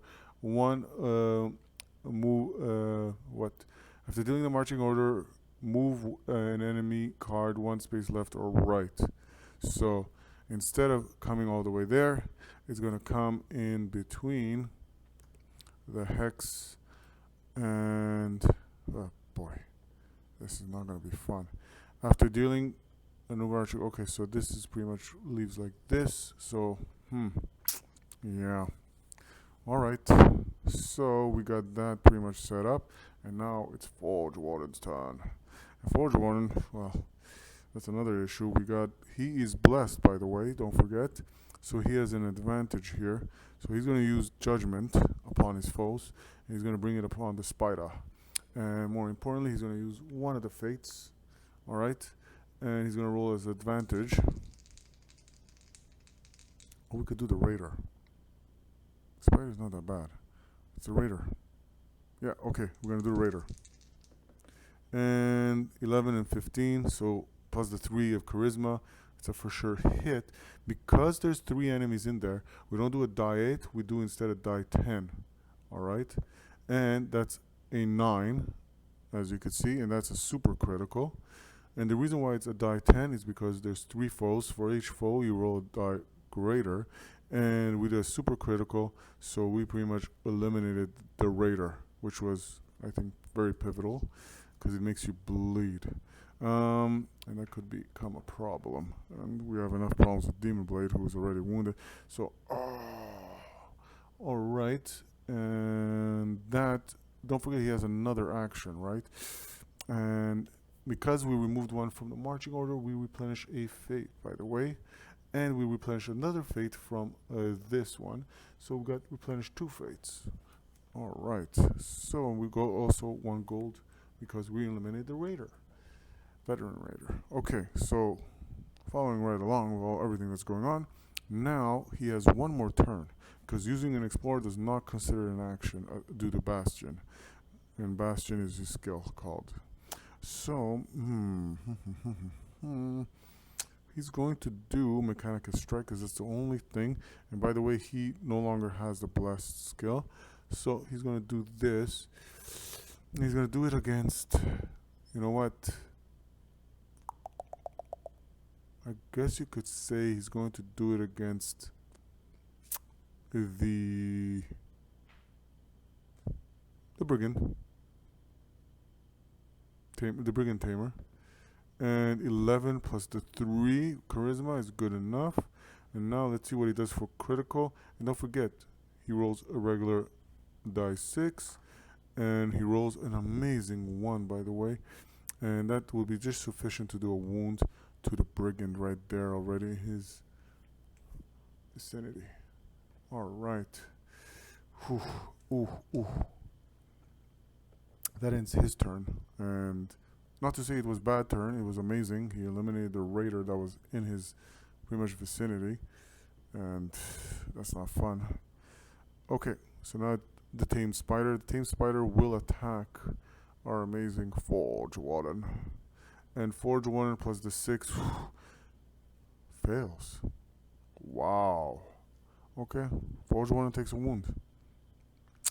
This is gonna get bloody, I tell you. Okay. Now it goes from the head. It goes to Light Weaver. There's a lot of foes in the area, and Light Weaver can't attack any enemy in its zone. Can't leave its zone. Oddly enough, so what Light Weaver will do is going to attack and try to finish off at least one of that Brigand Tamer. So we're gonna focus on that Brigand Tamer. All right. So that's what you're gonna do. Remove this, and what he will use is the Magic Blast. And that's 11, which is way sufficient, plus the intelligence. We're good. So the next thing is he's going to roll for damage. That's 4, which is critical as it is, plus the 2 that he gets for damage rolls. It's more than enough. So it's going to eliminate pretty much this brigand. And just put that there and that there. There you go. Spellcasters. Alright, just fixing this. Alright. So that was first action. Alright. Not bad for a first action, buddy. Now, we have 2 fate tokens. And we could attempt, because we replenish a fate, so it might as well spend the fate because you get it back. When making a damage roll, roll an extra die 6 and discard the die with the lowest. Okay, so we're going to use a fate. So even when we miss, we replenish a fate, which I'm good with, by the way. So that's okay. We're going to do an arcane bolt. We can't attack anyone here, so he's going to use again. Light Weaver is going to attack the spider. And that's 5 plus the 3, and the spider just dodges it. And we're going to replenish a fate, which is important to note when we miss. Yeah, Light Weaver, you're done. So now comes the punishment. Alright, so first things first, the Brigand Tamer over there. So the Brigand Tamer over there is going to move in, and he's going to be ferocious against hero in the same zone, none. Charge a hero in unengaged zone, none. Engaged zone. So pretty much it's right here. And Forge Warden will try to defend. And defends very well. 17 plus 6, you're good space.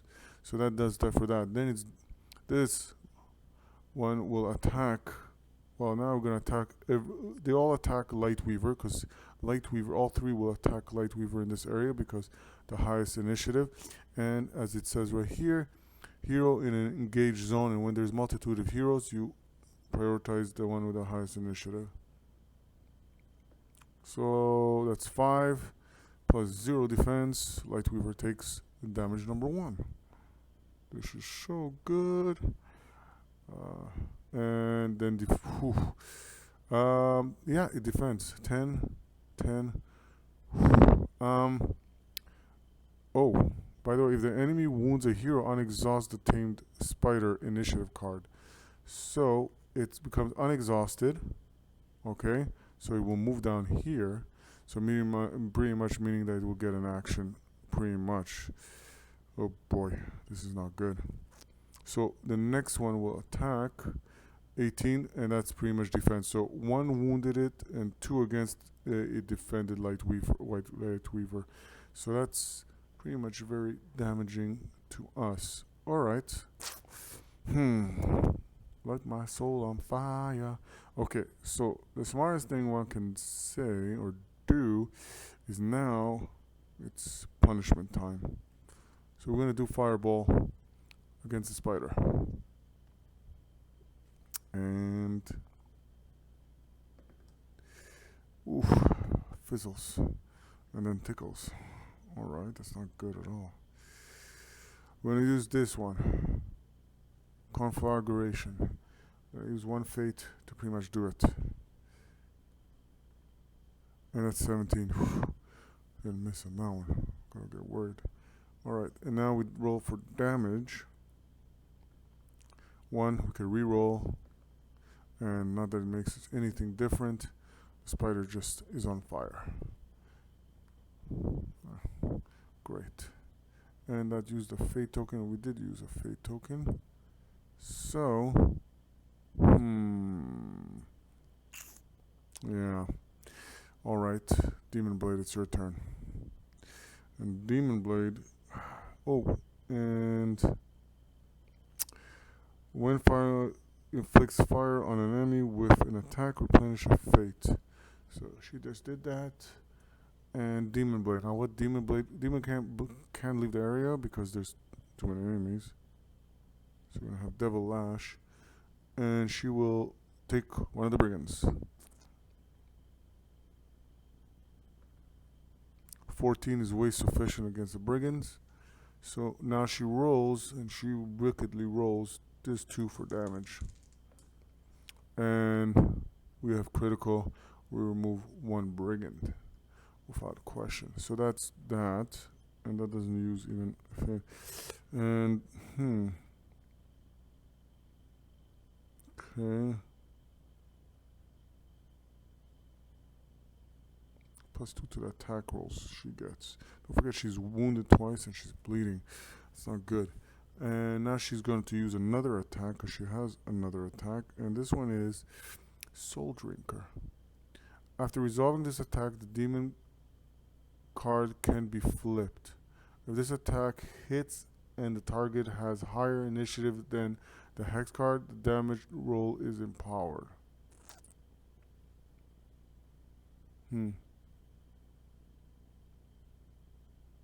No, it doesn't. So it's just a regular thing. So we're going to use one of the fates. Sadly so.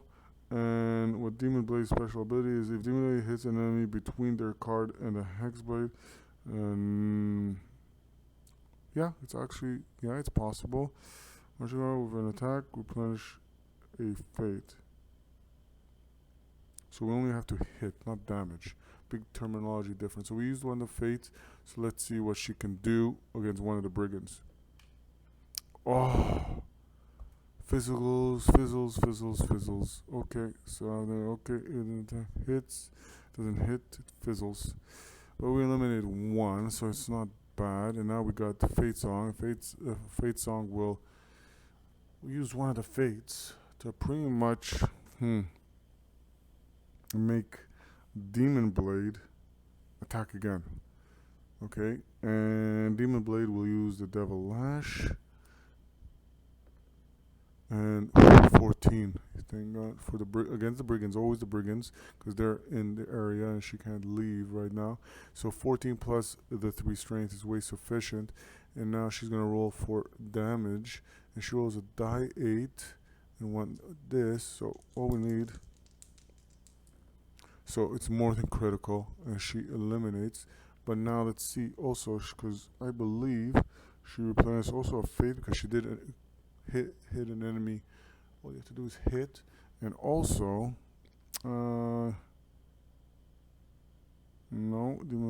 okay, so that pretty much settles that, and we eliminated that enemy. Okay, and Fate Song's second turn. Fate Song's second turn will be, she can attack. Okay, so she's gonna use her amazing cacophony. Okay, the attack can target a model next to Fate Song on the marching order, which could be the spider, by the way. And I think we should do the spider. Okay, either way, she has range of 1, so she could. And also, she does after doing the marching. Okay. All right. So let's see what she does. 15, yes, against the spider, which was good. Plus her, let's use charisma, +2, so 17. Now she rolls a die, oh, no, a die 4, which is very weird for her. And it's a 4. It is a 4 if you look right there. And that makes it pretty much a critical, by the way. Does it make it critical against the spider? Yes, it does. And that's 2 damage. And so the fire stays on the spider, but that's a good thing. And it becomes vulnerable to physical attack. I like that. Well done. And that didn't have to use a fate token, which I like that even more. So now, now it's sadly so, but we have a problem because now it's the tame spider's turn again, because due to the damage we took from the Brigand Tamer. So the Tame Spider will attack, and it will attack pretty much.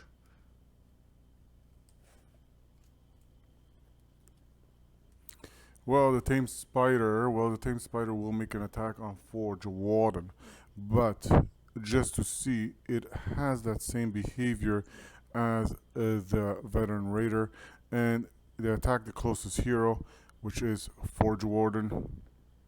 And Forge Warden does 11 plus this. Still, he has the 6 I don't think he has the 6 defense, but he has 5 defense either ways, which is 16, which is way sufficient against the 12 right here. So now that we did that, we successfully did that, and there's 3 tiles, by the way. We are going to go through the event phase. So let's see first. I mean, not the event phase, but the end phase. So the end phase is pretty much resolve any condition token effect. So right now the only condition effect is the fire on this one, which gives it a wound. Alright. And we only need one more to kill it off. And alright. And then resolve any aspect card. There's none to resolve. Yeah, we got ambushed anyways. If we roll a 6, okay, so we pretty much are going to roll now to see if the echo comes, and we rolled a 3 minus 1 because we have a hero that's bleeding, by the way. So it's pretty much we activate the echo. All right, and the echo is coming for us. So yeah, we gotta watch out. Resolve any other effects. The round ends. Okay. I gotta shuffle the new deal in the new marching order. So we're gonna do that. Pretty much. That's not good. The heroes are pretty much in threat. Oh, we got this 2 brigands also to eliminate. So that's very, very, very important. So we gotta move quick and efficiently. So let's see what happened. What can we do? What can we do? What can we do? Yeah. Okay. So let's reset the new marching order.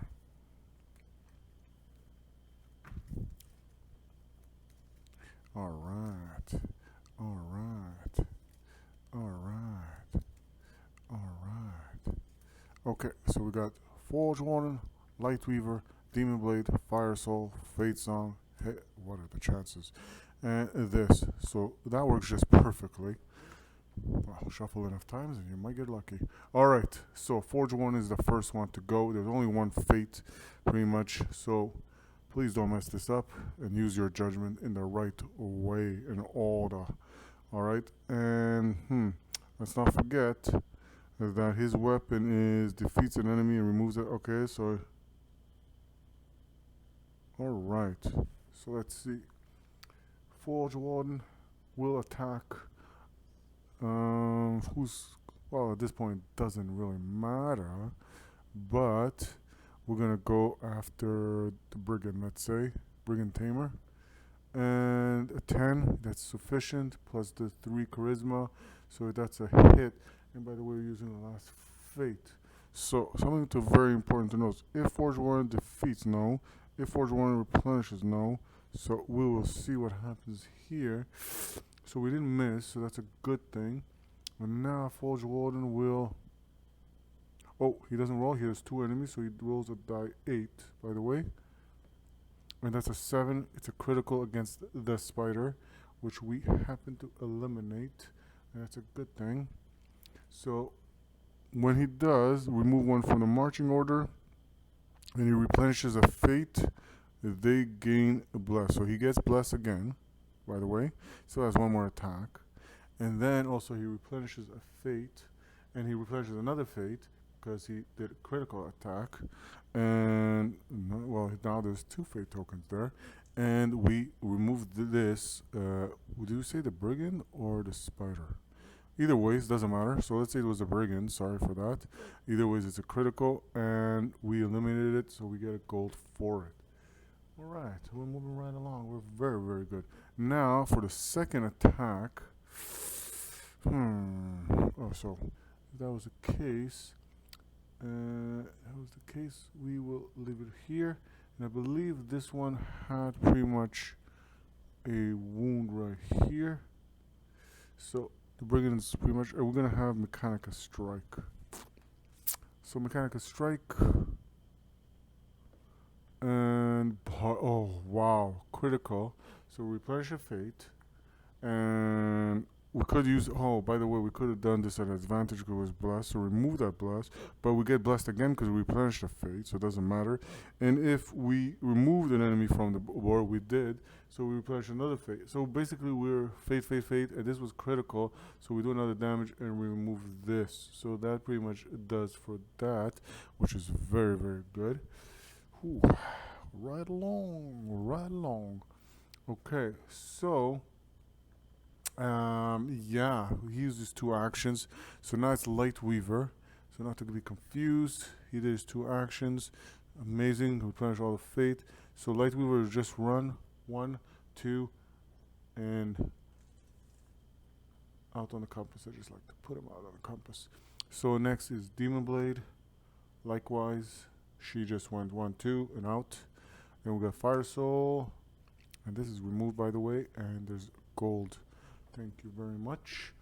And now we're at 34 gold. Okay, so Fire Soul also 1, 2, and out she goes. And we got now. This is very very important. So Fate Song will come here. Oh yeah, this brigand gets removed. Ooh, ooh. There was this brigand here all along. Oh, rewind, rewind. It's Light Weaver's turn either ways. You all cometh back. That's not good. Alright. So, Light Weaver will do an attack against this secretly hiding brigand right there. Sneaky little bastard, I tell you. This hobgoblins. And what he will do, because there's a lot of fate returned, thanks to Forge Warden's amazing deed, we'll use one fate to do. Well, I don't know why Chain Lightning. I wanted to go Chain Lightning, but Arcane Bolt. And 10, yeah, whoa, that's right on for the brigand. Sorry for that. And we took the gold already, but that's okay. We're gonna deal with it right now. So, and that pretty much hits it, plus the 3 intelligence. So the next thing you do is you roll for damage, and that's a 6 and a critical. So that brigand gets removed.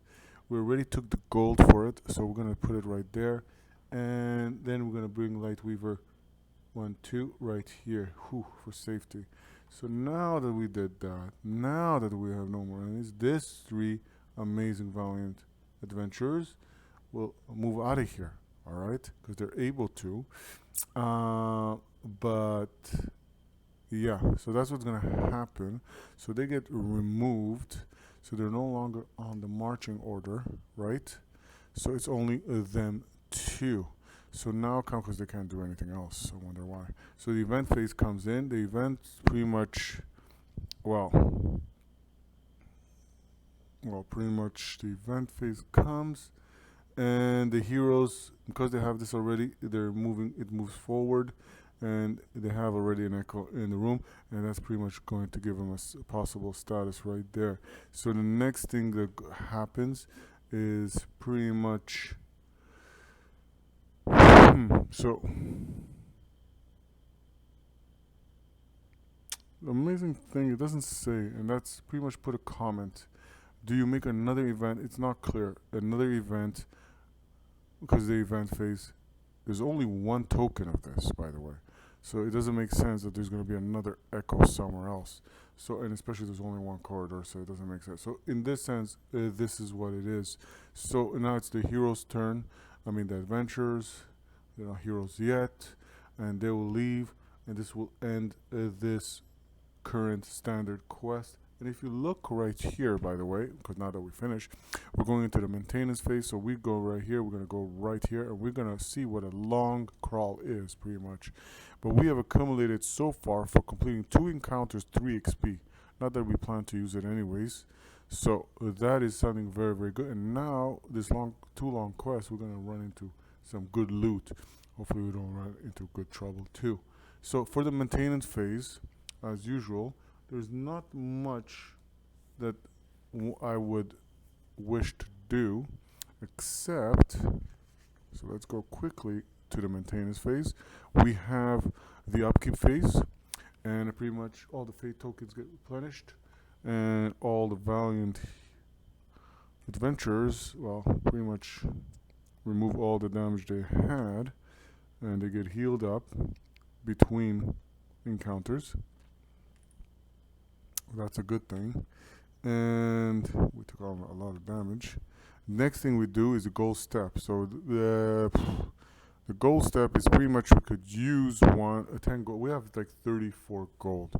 So what we can use that, we don't want to spend it right now. There's no reason, we're not that desperate. Alright. And we could level up if we have the XP, and not enough. And increasing characters modifiers, no. Level up set, increasing character modifier, enhancing abilities, purchasing new abilities. Alright, so we're not going to do anything in that sense. So that's why we're going to end it right there with that. The maintenance phase, we're going to end it with the maintenance phase. We have now, we're going to venture forward now, and we're going to go to the long crawl. Alright, and that's the name of it. So if I got it right, and it's called the long crawl, as you can see here. So let's see what will occur, and let's venture forward. Adventurers. You must surely be closing in on Crimson Hook's vault of stolen treasure by now, a fact clearly demonstrated by the sound of the Crimson Hook's bodyguards lumbering through the darkness ahead. Well, we're going to continue on, and this one is a bit different because right now, the way we've ventured so far, we went from here, from the tunnels, we dug it right under the ground tunnels, and we went up to here, and now we ventured here. And now we see a different kind of type encounter, and this type of encounters, by the way, they're called long crawls, or longest crawls, whatever, but hence the L. And there's a big difference compared to the standard crawls, alright?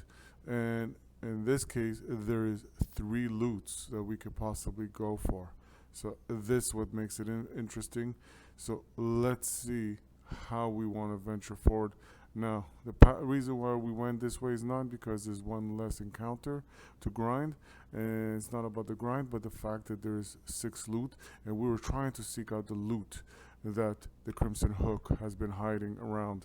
So we kind of located it, and we will see it right now. Now, the way this works before we start is we have to add this challenge aspect card, and because we have to add it, that means we're going to have to shuffle again this particular deck.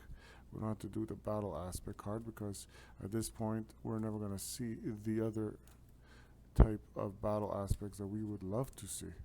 Alright, so that said, that's done. Now, what makes it so different and wonderful, the way the longest crawl works, okay, unlike the standard crawl where it starts from here and ends there, it actually starts from the end right here.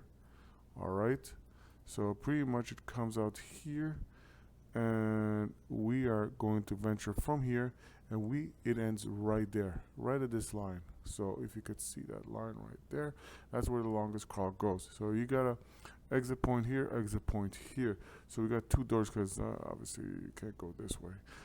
So at that point, this is what it is. So let me set it up and we will continue. Also, for this quest, we know there's 3 treasures, and treasures are always placed nearest to the north star, which is right there, if one wonders. So we are going to place the treasure chest. So the first one will be placed right here. Alright, we're going to do the monsters a bit. Alright, and the second is going to be placed right here, and the third is going to be placed here. Alright, so this door just got broken off, cheap as they are. Forge Warden has to learn not to break doors instead of walk into them. So, alright, So this is the layout. Now it's the question of a decision of which way we would want to go. So we can venture this way, and then this way, and then pretty much this way. Or we can venture this way, and then we go this way. So we're gonna instead, either way we're gonna have to go up. So might as well, I say we go right here, and then we go all the way up, and we go right there. Or unless we go straight up here and go right all the way. It's very interesting. But the thing is, here, when we go up here, we're adding another layer. So trying to analyze the board of how Forge Warden wants to tunnel through to the longest crawl. So we're gonna go actually this way. We're gonna go up here. Sorry about that. Alright. And we're gonna try to go that way. So if that's the case, alright. So let's set it up. And there is nothing else on this quest to set up. The heroes are pretty much prepared, and let's see what's gonna happen. So, and it is Forge Warden again. Alright. So, alright, Forge Warden goes first. Ain't nothing new there. Alright, we're gonna move that a little bit more up here. That's gonna interfere anyways, but we want to venture this way, so all the heroes will pretty much adventurers. You know, they call them heroes, but I think they're just adventurers seeking out loot, glory, and at the same time they want to do good thanks to Forge Wardens. You know, good ambition of saving the villagers, and well, didn't go too well if you've been following. Okay, so now, and by the way, we're doing the campaign. So we did so far chapter 2, we did chapter 5, and now we're in chapter 9 if you've been following, hence the story. So we're gonna pretty much, we used one, there's event phase and nothing happens. We're going to now pretty much explore. So let's see what is the first tile, and lo and behold, no surprise. Alright, it's kind of quiet in the corridors, so this is going to be the first corridor we will be venturing forward on. Alright, so Forge Warden will find himself there, and well, we're going to take the challenge aspect card and be merciful, be merciful, be merciful, be merciful. The Butcher's Crew. That doesn't sound merciful. The Butcher's Crew eyes you warily. Will they mistake you for one of their own? By the wicked glint in your eye. If the reputation track shows 2 or more... oh, we're not corrupted. You got Forge Warden with you, buddy. Then return this card to... If the reputation track shows less than 2 corruption, this hero suffers bleed. Then return this card to... What? Why would you do that to me? Alright. Okay, I suffer bleed. Forge Warden. You bleed. Alright. And you can go... Only will get rid of the bleed by pretty much... And this goes back to the vault, by the way. So the only way to rid this the bleed is by using a firewood and resting. Alright, that was resolved. Not very nice, but he bleeds, and there's nothing we can do about that. So Forge Warden will we can go this way and then that. It's almost the same as going like this way. What would you want to do? At this point, it doesn't make a difference.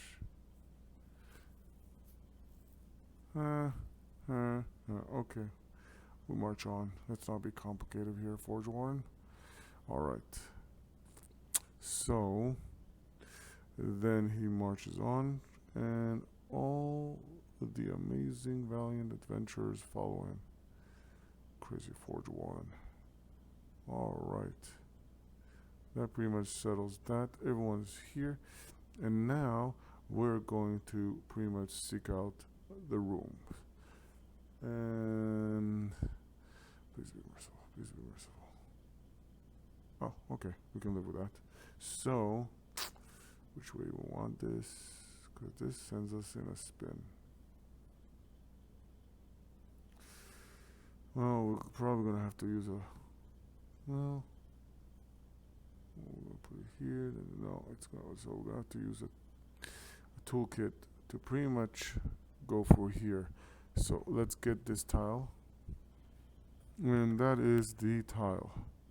So, and we're going to forge one right here. And we have to be wary because there's 4 spaces here.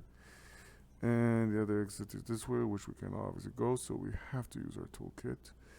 And so he explored, and now we need the challenge aspect. Please be merciful. Please be nice. Scratch face. A hobgoblin leans out of the shadows behind an archway. You're adventurers, aren't you? Well, see about that. Read narrative entry 254. Oh boy. The hobgoblin looks you up and down. About time someone told you how it is. Things ain't like they seem, trust me. You's been sent here by the real crooks. He looks nervous, like he's about to reveal something big secret. Or because he's standing in front of someone that has already killed several of his friends. Something doesn't add up here.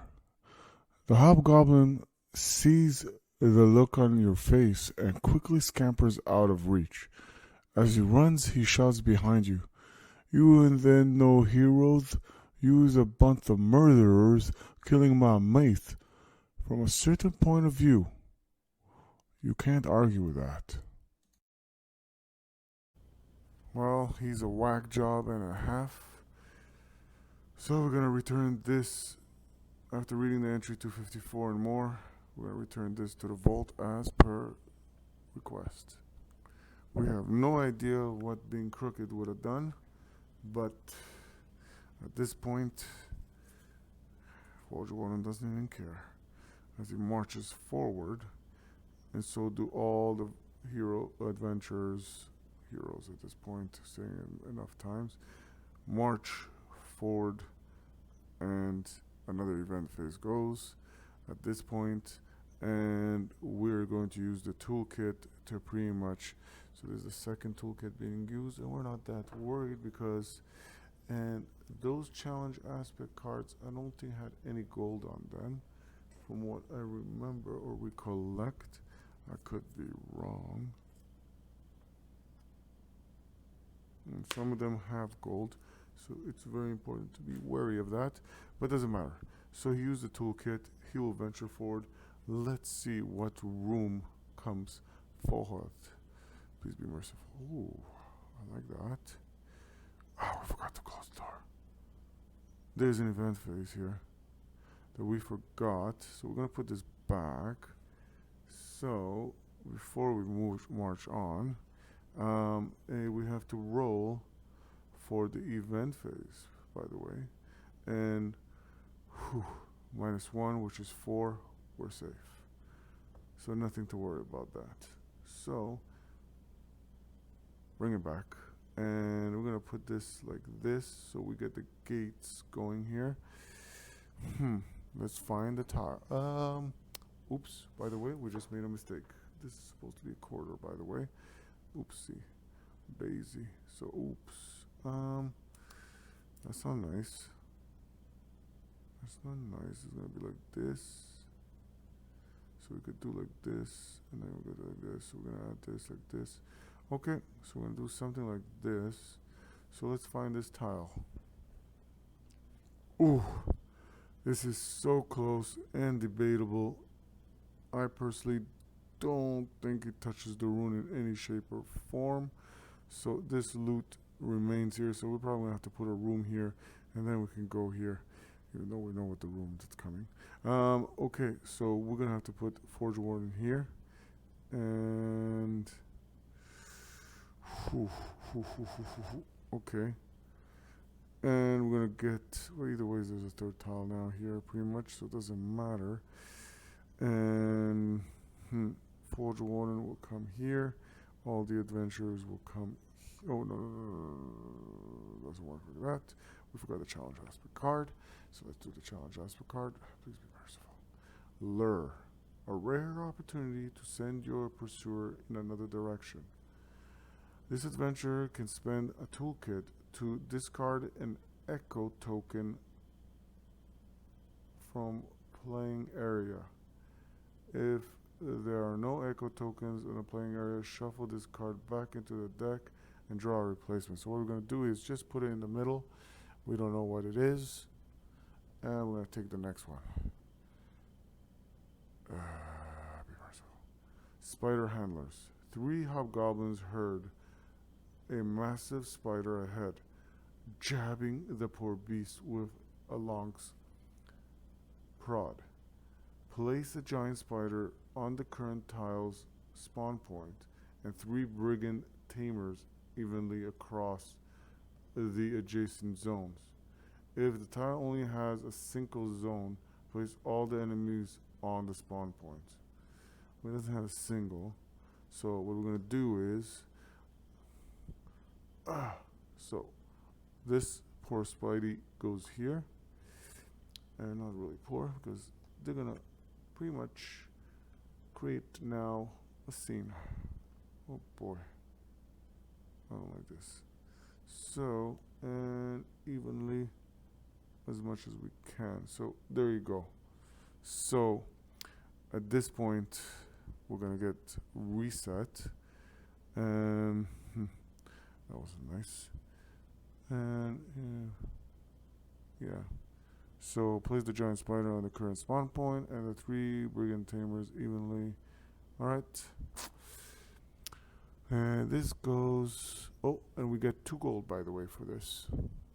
Alright, so that is okay. So what we're gonna do is this becomes 5. They become a rich, and we'll leave 1 gold there. So there's 10, 20, 35, 36 gold. Alright. This is not fun. Okay, and we have the brigand tamer, and we have the giant spider. Alright. Not to be wary of the giant spider. It is weak per se, unlike the other. Oh, this is double-sided, so it has to be on this side. Sorry. So yeah, something to fear. Okay, so we're going to pretty much reset the marching order at this point, and we can remove this. Wasn't nice after all. So sometimes when you feel like there's nothing going on, surprise. Alright, so what we're going to do is and pretty much there you go. So what we're gonna have is Forge Warden, the Brigand, Fate Song, Giant Spider, Light Weaver, the Hex, Demon Blade, and Fire Soul. So it's not like that great. So if this enemy wounds a hero, unexhaust the Tame Spider. This is a giant spider, so hence that's a good thing. Can unexhaust that. Alright? But still dangerous as it is. So it's Forge Warden's turn, and well, it's a good thing and a bad thing at the same time. Alright, so what we will do first is at this point we reset it. So we're gonna use he's bleeding too. So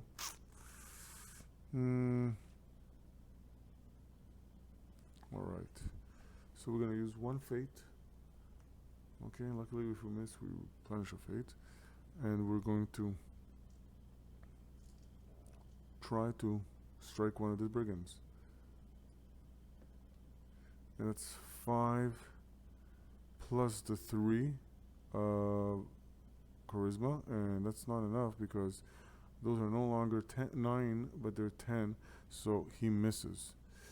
But if he misses, he replenishes that fate token. Alright, and he's going to do a Mechanica Strike. So, in a Mechanica Strike, let's see, at least do 1 wound.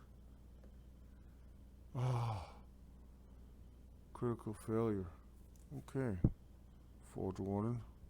That wasn't the greatest round for you. So what we're going to do is, and then it's their turn.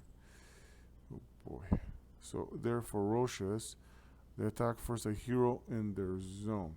So those two are first going to attack Forge Warden. And Forge Warden, first one, 17, easily defense plus the 6 defense. And the other one, 6 plus 2 is 8. And yeah, you take a wound. And luckily, the Spidey doesn't heal, so that's not good, Forge Warden. We're not even far in, and you're already bleeding and wounded. We might have to first time use a firewood. We haven't used a firewood, and we're pretty much wealthy, so we should consider that, by the way, once we finish this tile. Okay, so now the next. Okay, so that 2, and then this one. So this one will hero in unengaged zone. There's none. Hero in engaged zone. So it will move its 2 spaces, 1, 2, and will join its band of brigands, tamers. And Forge One will try to defend, and he did. Phew. Alright. Okay. Now it's Fate Song's turn. And Fate Song will use 1 fate to pretty much inspire Forge Warden, who will bring judgment, and will use another fate token, and we'll try, and this will be, thank God, an advantage, because that's what when inspiring presence gives advantage if it's an attack. 16 plus the 3 charisma, 10 plus either one is fine, and it's a pass. Now there's 3 foes, so usually he rolls a die 6 for damage. Instead is a die 8, a die 10. So we roll a die 10 at this point, which is this, and it's a 4, which is critical, will eliminate 1 enemy, and a critical will replenish 1 fate, and if I replenish 1 fate, he becomes also blessed, because that is pretty much his skill. It's not his skill, but his character trait. So that pretty much puts that. Then she still has her turn, and from here, because they're all in the same spot, you will use from here. That's her right here. She'll use her. Where is it? But her skill of this famous cacophony. So, and this can attack any enemy. Pretty much she can attack this enemy or that, but she's going to attack the brigand. Hopefully succeeds too. And she miserably fails, and she replenishes a fate. Thank you very, very much. And this was, so we have to be wary. This is a skill level 2. It's supposed to be not 1. Not that it would have made a difference anyways. So now it's the giant spider's turn, and the giant spider has a range of 2, so it doesn't really have to move, but it's going to attack, and it attacks the closest hero, which would be Forge Warden, which also with the highest initiative. So let's see.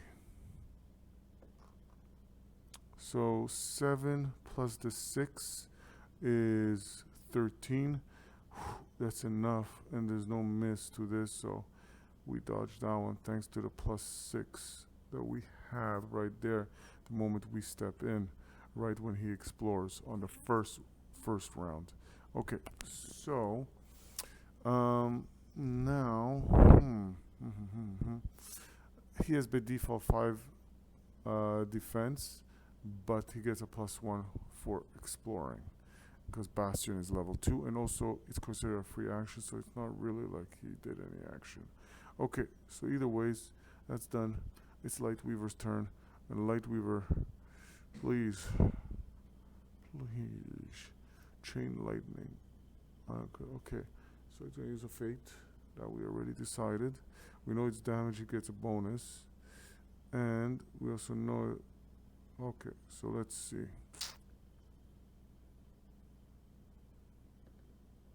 That's 14 plus the 3 intelligence is way sufficient. So now let's roll for damage. And that's 2 plus 2, which is 4, which is considered a critical against the brigand. So on a critical, after resolving the effects, apply the same effects to an enemy in an adjacent zone. So that's critical is 2 damage, so it will annihilate an adjacent. Okay, so it doesn't annihilate the whole enemy, but I'm fine with that. It will do 2 damage to that spider, so it will force it to spin, which is not bad at all, actually. And yeah, it has that special ability, which we gotta find avoid.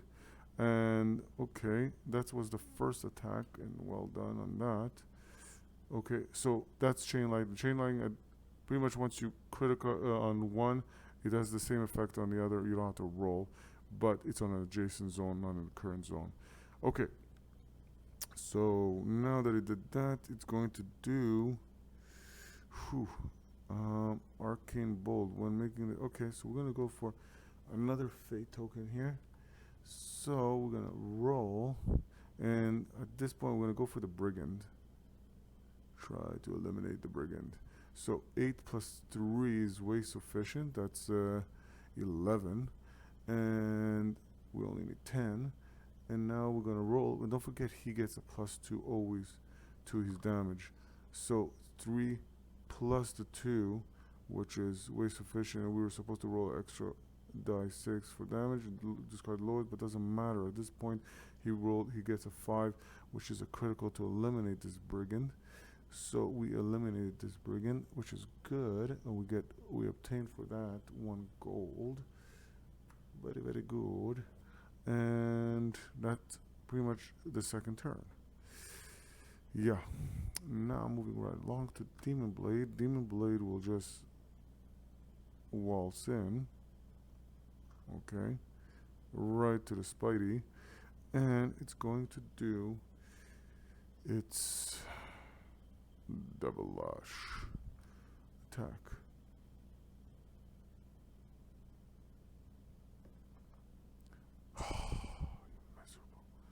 Alright. It is what it is. And last but not least is Fire Soul. We have to eliminate the spider at this point. And will we do that? So Fire Soul, the first thing she's going to do is unleash a fireball across. Hopefully not hitting. And she does. 19 is not bad at all. So we know we hit. Now it's a question of, do we crit? What do you think? We're number 1. We just hit. Alright. It's not bad. It's not bad. But we're going to have to try this again. Okay, we're going to try this with...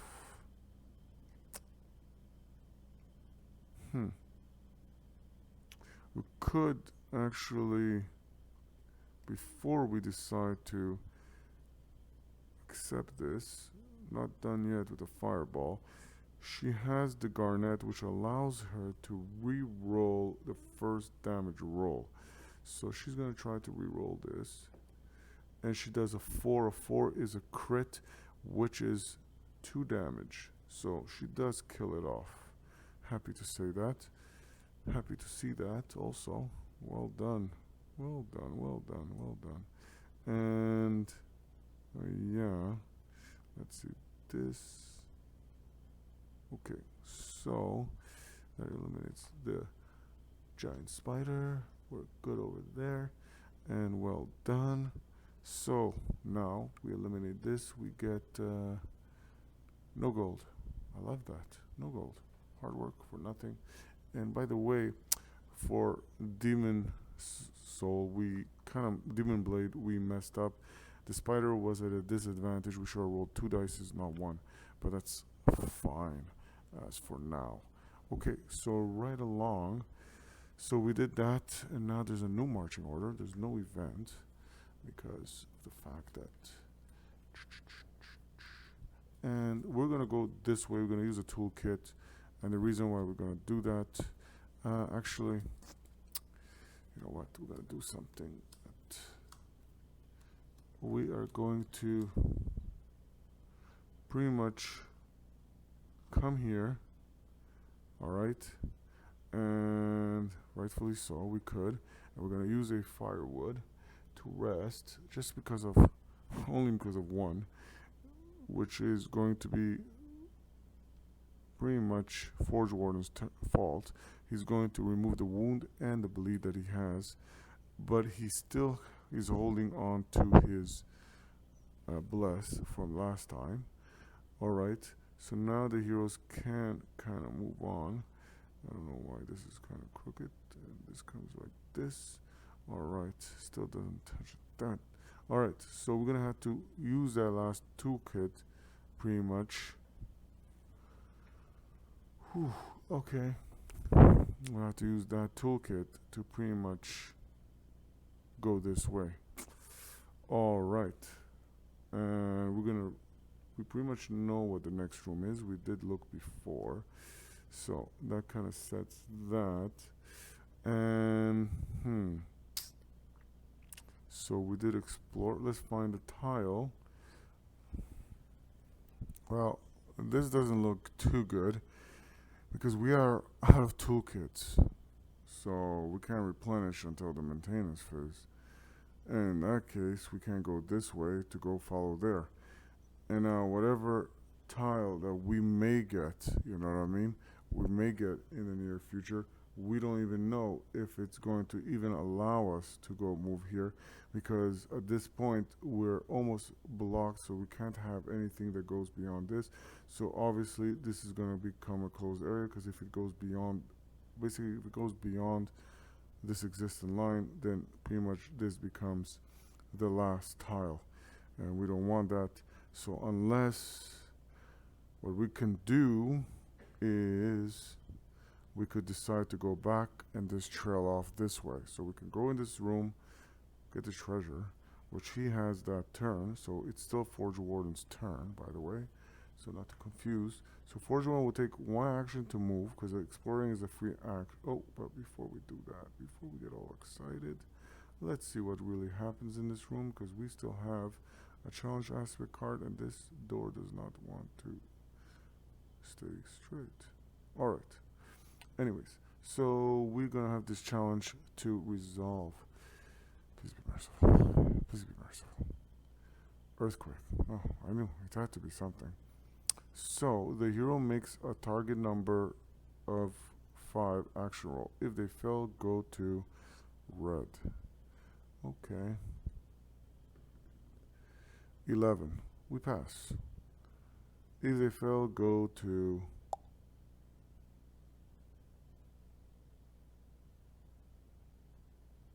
okay.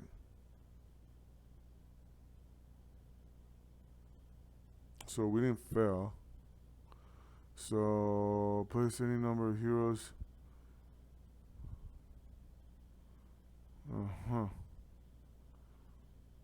Okay. So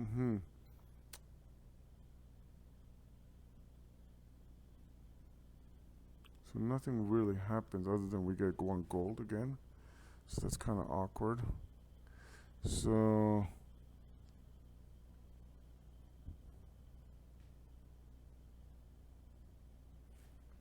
it doesn't follow through. So okay, so whatever. So nothing really happens per se. Call your allies for a hero. Place any number of heroes from the previous tile on this, but we don't move forward, so there's no reason for that. So that's good. So he moves 1 space and then 1 space back.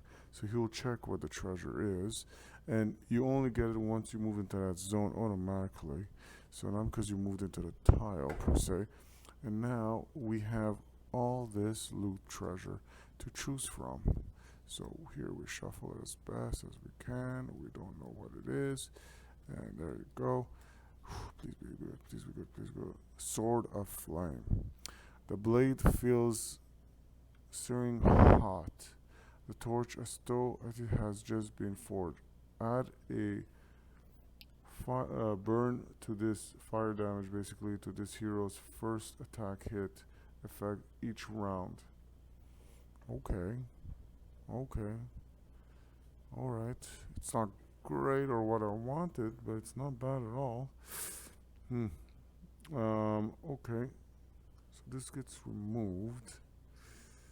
Oh boy. So we could force here where it becomes apparent that there's going to be a stairway, and we could end it right here, or we can go in this sense, you know, and try to loot another loot. I think I'm going to pretty much, you know, so I moved here from here to here. I'm going to put it here, and pretty much at this point there should be a stairway here because you can't go any further here because it's going to create an impasse. So at this point there was a stairway here. We're going to stay with the treasure, and pretty much let me know if this was wrong in the way of doing, but pretty much all the heroes have pretty much made a run for it, and this is the way the longest crawl is, you know. I mean, I let down 2 loots. On the next one I hope I get better luck, but now it's a question of, now there's the maintenance phase, right? That's more and more important, and all the heroes would have made it out, by the way. So it's just a question of now the maintenance phase. So the maintenance phase as it goes, first things first, I want to resolve who's going to get this for their weapon, and I think, you know what, we're going to give it to Forge Warden. So Forge Warden will have this. So its damage, its first damage will create, well, will burn the enemy too. Okay, so we have resolved that. The next thing is, pretty much we have 10, 20, 35, 38 gold. So we have 3 toolkits you use. Each one is 7 gold. So that's 14. So we're going to buy 2 of them. You know what? At this point, because of the issues we just ran here, we use, so we're going to buy 3 of them. So that's 3 times 7. That's 21 gold, by the way. So if anyone's confused, we're going to pay 21 gold. Alright. That's the 21 gold. And it's both sides, so one shows copper of 1 and the other one was gold 5. So in all, and we did use 1 firewood. We're okay for that right now. We have 17 gold. And you know what, we're gonna replenish the fate, and yeah, this is the longest crawl and how it is. So it goes from one end to the other end. That's what you're trying to do. Pretty much from what I notice, it adds another room pretty much, but aside from that it's the same thing. Instead you're going this way than that way. I would have loved to go get those treasures, but after seeing how this room ended up, it kind of messed up everything, and the fact that I couldn't reach it with this tile. This would have been nice if it went like this instead, but it is what it is. Or I could have gone this way and whatever. So things transpired a little bit differently, as you notice. Well, also aside from that, from the maintenance, now don't forget, because the heroes just finished, well, they did one quest, second quest, third quest, and right now they're holding on to 4 XP. Alright, and discover a treasure that's 5 XP. Alright, so that's 5 XP so far. So we have 1 more count and it will be 6 XP. Alright, so we will see what the heroes will do, but we will trail on, and we only got 1 out of the 3, so it's not that great. But the next one we gotta try for the 2 out of the 3, because I'm sure there's some good loot in there, and we want to acquire that. Let's move on now to the next longest crawl. Well, moving right along, we didn't do so well last time. I mean, we did well, but we didn't do too well seeking out that treasure. So we're gonna do something different now because we're so near to the Crimson Hook. We pretty much know something's about to happen, and there ain't much story between these two long crawls. So there's one more long crawl with 3 treasures, by the way, again. So we only took 1 treasure the last time. So let's see what will happen. And we're going to have much more in a sense of XP. And at this point, we had all our toolkit. We spent much of the funds on that in the last maintenance phase. We have 1 firewood used. We have 1 charm still used. And the heroes are ready to roll. But we're going to do something different.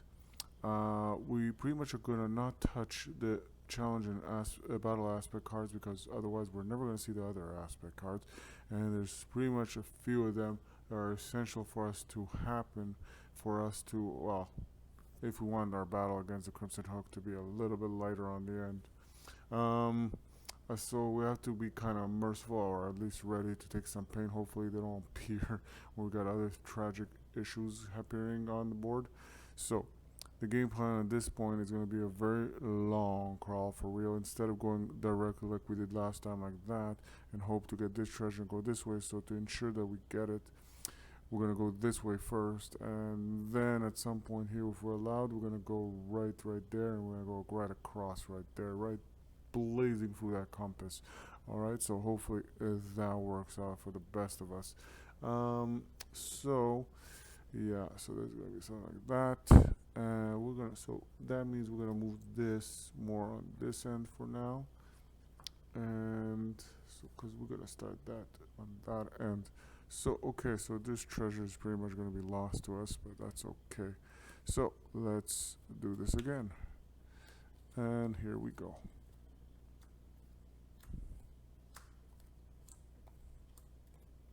Now things will move a little bit slower because the heroes, now let's call them heroes at this point, they have much more skills, much more abilities, much more things that can occur. So there'll be a lot of times Forge Warden, Demon Blade, etc. will take pauses to think on their next strategy. Forge Warden. Alright, so what we're going to do first things first is we're going to bring all the amazing valiant adventurers and heroes right up here. Ooh. And yep.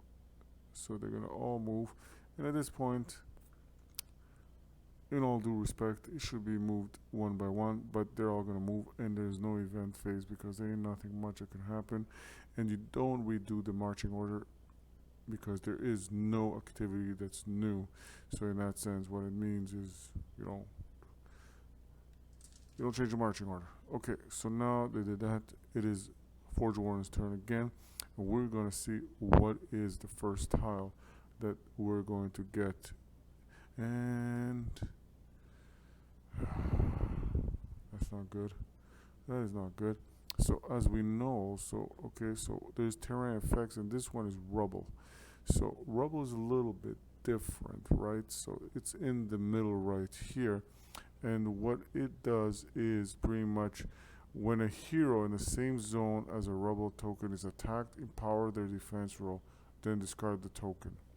So let's put a rubble there. And we're going to pull out the tile, and we got a battle aspect card also to resolve, and we got some foes more importantly. So the amazing thing, we have the rubble right here. As you can see that we have seen quite a few different terrain. Terrains have like different effects. We have seen the banner, we've seen the fire pit, and now we're seeing the rubble. Rubble is more advantageous to, well, we'd like to see that more often, but advantageous to the allies. So once they move in there, they get kind of a defense if we do happen to go in there. But I don't think we're gonna need to, or we're gonna manage to, because I think they're gonna get pretty much to us beforehand. So as before, we're gonna get the Brigand Tamer, because that is pretty much that enemy, and we're going to get the Veteran Raider, our favorite, and that pretty much sets for the enemy. Don't forget the circles on this.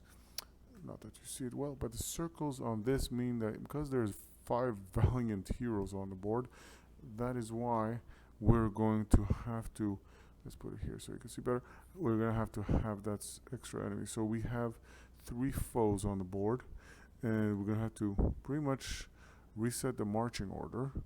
Alright, and let's see on this. Might have to, depending what the battle aspect card, reshuffle this, so that's okay. But alright, let's see. What is this? Fate Song, Forge Warren Fate Song, Brigand, I don't like that. Hex, I don't like that. I don't like that. I don't like that. And yeah, we're just gonna put it like that. Okay, so the first things first, the heroes can do something here. So Fate Song can do something after dealing the marching order. Move an enemy card 1 space left or right. So right away, it doesn't cost a fate, this, that, and so what we're gonna do is move this one more 1 to the right. So giving us a chance with Demon Blade. Because moving that one to the Hex won't make much of a difference, I would say. So let's see if there's anything else aside from the heroes being, well, valiant. So he has +6 defense. Let's see the battle aspect card and save the time. Be merciful. Be merciful. Spear trap. Oh, that doesn't sound merciful to me. A spear hangs from the ceiling. Is there a way to use it to your advantage? If the heroes have a lever token, they don't. Defeat all enemy at the hero's choice, then discard this token. No, we never have a lever. We never got a lever. The only thing we do happen to have, is a copper bar, alright, and an old iron key. This hero can spend a toolkit to make a target 8 this to action roll. If they pass, defeat an enemy of this hero's choice. If their hero fails, the roll doesn't spend doesn't spend his toolkit, this card has no effect. Do you want to burn a toolkit for this, or this card has no effect? No effect, so nothing happens. Because, and well, you know what? Actually, it's a card, and maybe we'll bring it some later on, some purpose. So it's somewhere there in the middle. We don't know where. All right. So that's that. Ain't nothing happened there. Sad, but so it is so. Alright. So now let's deal with his foes. It is Forge Warden's turn. Alright, so let's see what Forge Warden will do. So Forge Warden will use and bring upon judgment upon its foes. The good thing about it, being level 2, if even you miss, you replay this to fate that you just burned. So he's going to use this. Now, more importantly, don't forget his weapon also does fire damage. On the first attack hits each round. Alright? So, let's see. So, what we're going to do is... So, he can only attack the Brigand, by the way. And that's a 19, which is a solid hit. We don't even have to add his charisma. And sadly, so there's no other foes, so he doesn't increase the damage die. And he does a 4, which is considered a critical. So, he does replenish a fate, and he does kill this Brigand. So, he replenishes the fate, and he will also become blessed thanks to his weapon, because anytime that he replenishes a fate, he will pretty much become blessed. So he gets an advantage on any action that he does later on. Now that was his first action, by the way, and this gets removed. So the next thing he could do, if he wanted to, he could take the 1 step forward, which he will, and he will come here, which increases his defense. By the way, the rubble, let's not forget, his attack empowered the defense roll. So even though he has +6 defense in this round, it's also empowered, so that means you add 1 die 4. In empowerment, always use a die 4, unless it says otherwise. So it's still his turn. He has a pretty much that was his first action. His second action, he just moves in. He can't do anything other than that. So now it's going to be Fate Song. And Fate Song will say, hey, why not go again? And that's what he's going to do. He's going to use one Fate to use his, well, best attack that does 2 damage, by the way. It's the only one that does pretty much 2 damage. And also he replenishes the Fate, so he has nothing to lose by trying. And she will use the other Fate because she's going to use the inspiration. That's the only reason why he's able to attack, because she's using the Inspiring Presence. And because this she's doing that, this attack roll is advanced because it's an attack that's being done. And 14 and 11 for the Raider, it's enough. And there's only one he can attack anyway, so it's the Raider against the Raider. So that's a success. And now it's a question of how much damage you do. And it's a pitiful 1. You only do a damage, and that's not good. I don't like that. But it is what it is, and only 1 damage was done. Sadly so, to this Raider, which is the only one, so I'm going to put the damage right here so it's very noticeable. And much better than just having it there. So that's sadly the case. And that ends his turn. I mean, not his turn, but now she has still 1 more action, and she can't do anything else. She can't use the cacophony, and the only thing she's gonna do, because she wants to do, is pretty much step in here. And don't forget there's 3 zones here, by the way. Alright. So that ends her turn. Now it's the Brigand Tamer's turn. And don't forget they are ferocious. And ferocious means that, well, the first thing they do, they attack a hero in the same zone, an unengaged zone. Well, charge into a hero in an engaged zone.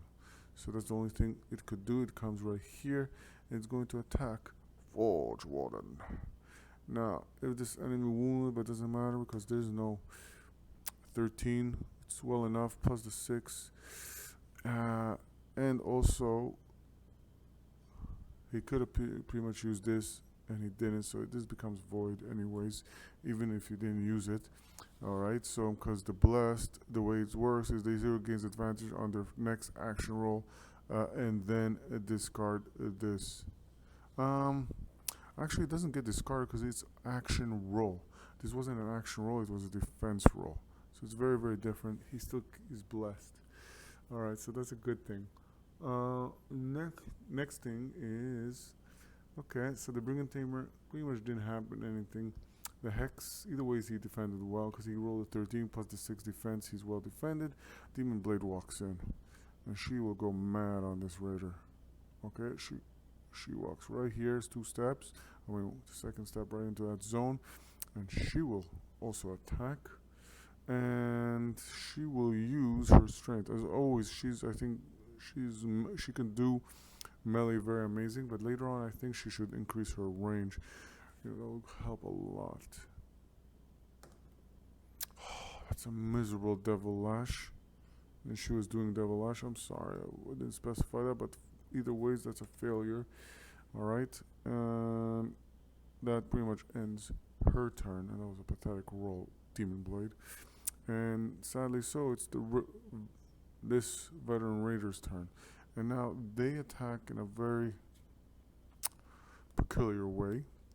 So, because they're going to do a retreat, because there's a hero in his presence, but its attack is cautious, so he attacks the closest hero, which will be Forge Warden by default, even though Demon Blade is there, because it's the highest one in initiative. When there's 2 heroes in the same zone, well, it's the one with the highest initiative, and Forge Warden defends amazingly so, and this just moves on. But before that, it just steps out of the area, alright, and away from danger. Now Fire Soul will also step in. I just want them to come in, and she will unleash a fireball, alright, upon the upon that Brigand. And that's a 9 plus the 3 intelligence. That's way sufficient to hit the 10 that you need. And now she will roll damage. And she can reroll damage because she has the Garnet.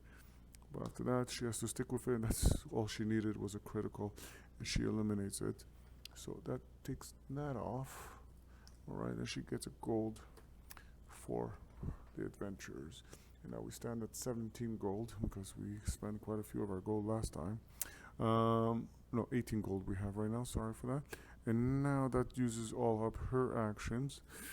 And moving right along, now it is Lightweaver. And Lightweaver also will step right in and try to move right in right there. And he will come right there. I don't know why Fire Soul only went one step in, but it's okay. And at that pretty much point, and by the way, we had good defense from the Rubble, but the Rubble gets removed after a first defensive attack because of what it says. It says that pretty much when a hero in the same zone as a Rubble token is attacked, empower their defense, which we never did, then discard it. Well, they got attacked, they defended well, nothing happened. Lightweaver will do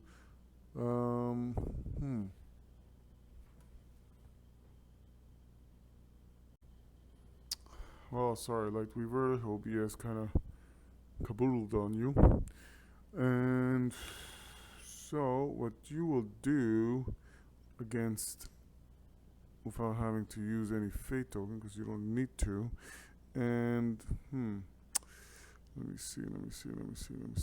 Alright, so you will attack pretty much the Raider, who is already wounded, and 13, which is way more than what you need, so anything is a hit, and 6 you critical. Alright, so this was easier than I thought. So that's 1, and 1 gold, I mean. And we have now 19 gold. Alright, and that pretty much, there's no event because you pretty much reset everything. So what we're gonna do is remove the Magic Blast. Alright. Wow. That was amazingly done.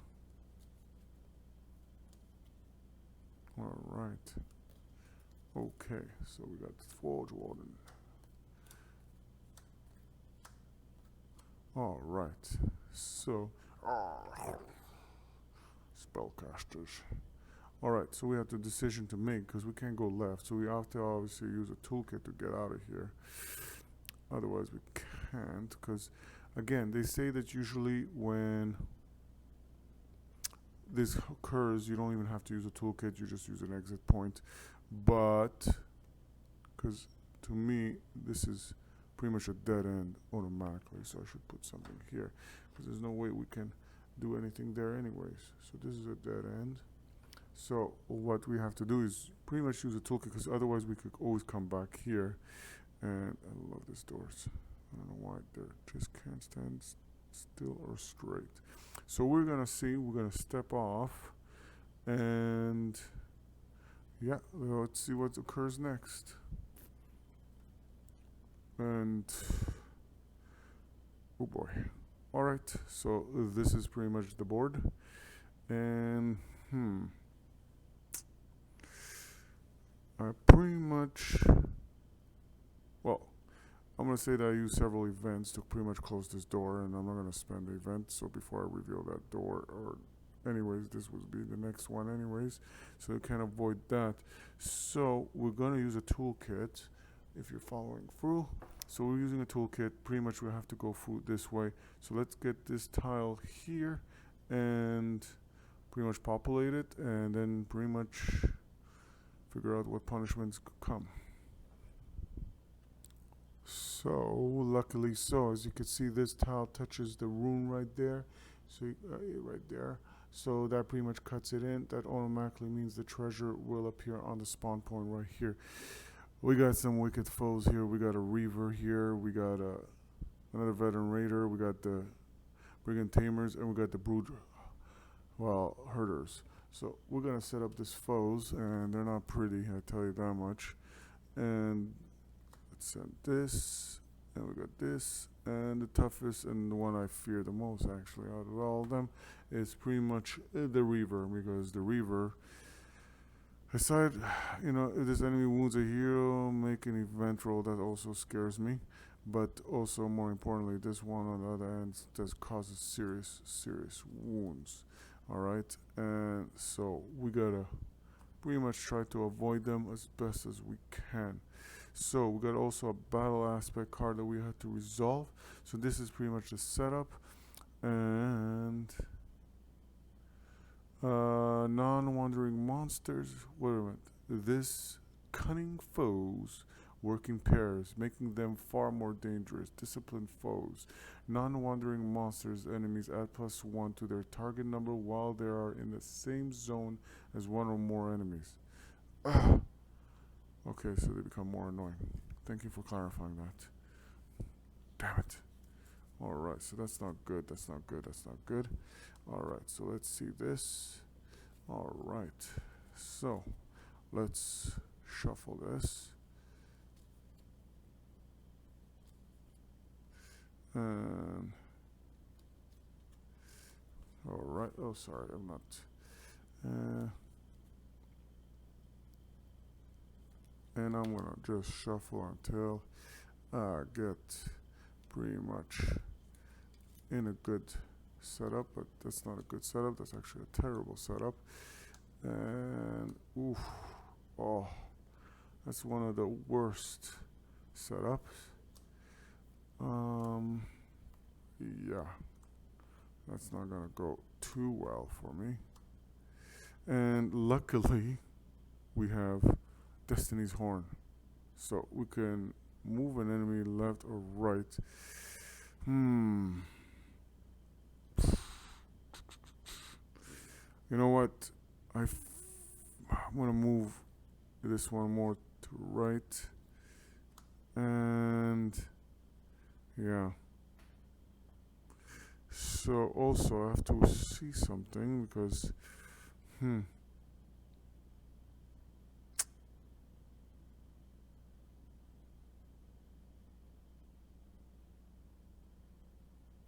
well, we could reshuffle the, if we want, we can remove the hex and reshuffle everything, but you know what? That's just being a little bit childish for this amazing, valiant heroes. Don't forget, we're still blessed for Forge Warden. The heroes, well, let's see. Hot Fire. Let's see, that's that. Alright, and that's the only thing. Okay, and that is that. Alright, okay, so we're ready. So pretty much it's Forge Warden as usual. We aim to have him there. Forge Warden is there. Don't forget he has the +6 defense. The only enemy foe he has here is the Brute Herder. Now the good thing about the Brute Herder is if we can get it, so we go to this. So if we could get it to, if we could damage it, where is it? If we could damage it, then the other Brute Herder will be vulnerable to, and it will be on its bloody fireside, like it's bull and angry. Alright, so disciplined foes. Alright, so we can move this a bit here. We don't need this. And we could move this a bit here so you could see better what is going on. So, well, sadly you only have one foe here. But so we're going to use this, Disciplined Foes, Judgment. We're going to use a Fate token, and that's uses the third Fate token. So we have only 2 after this. And don't forget you're blessed too. So that means you will roll with advantage. And at that point you're no longer blessed. So again, blessing is pretty much this hero gains advantage on their next action roll, then discard the token which has been done. And we're going after the Brute Herder. And 9 plus the either 1. Oh, but this one they're defensive against melee, so that means, well, we have the blessing, so this means that this has been void. So we should have been only rolling 1 die, which we did, and we corrected that because the Brute Herders are defensive against melee, as you can see right here on their card. So I don't think they are anymore. Want to get bruised up. So the thing is, either ways we have made it. So that's good. Now it's a question of doing some damage.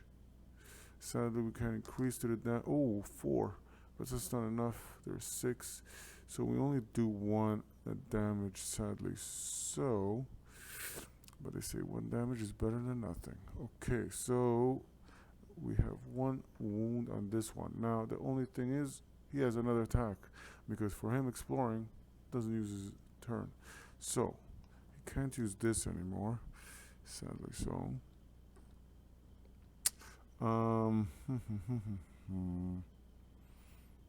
We're going to use Mechanica Strike. And Bardsung critical. This is amazing because first we replenish a fate. This attack roll had advantage, the damage is in power where it's not. So replenish a fate. Now there's a little conflict here because it says that oh, sorry for that. When Forge Warden replenishes a fate, they gain also blessed. So they are he is blessed. I mean, I like to use always the they term, but and there's a reason for it. But he is blessed again, which is amazing. And more importantly, vulnerability. I mean, it's going to be tougher to hit it, but I'm okay with that. We replenish a fate. That was just stunning performance, I'd say. Stunning. And remove this wound, by the way. Alright. So that is that. So that's a good thing. That was a good action on his turn. But here comes the punishment. Alright. So it's the Hex, then it's the Brute. And the Brutes, they're ferocious.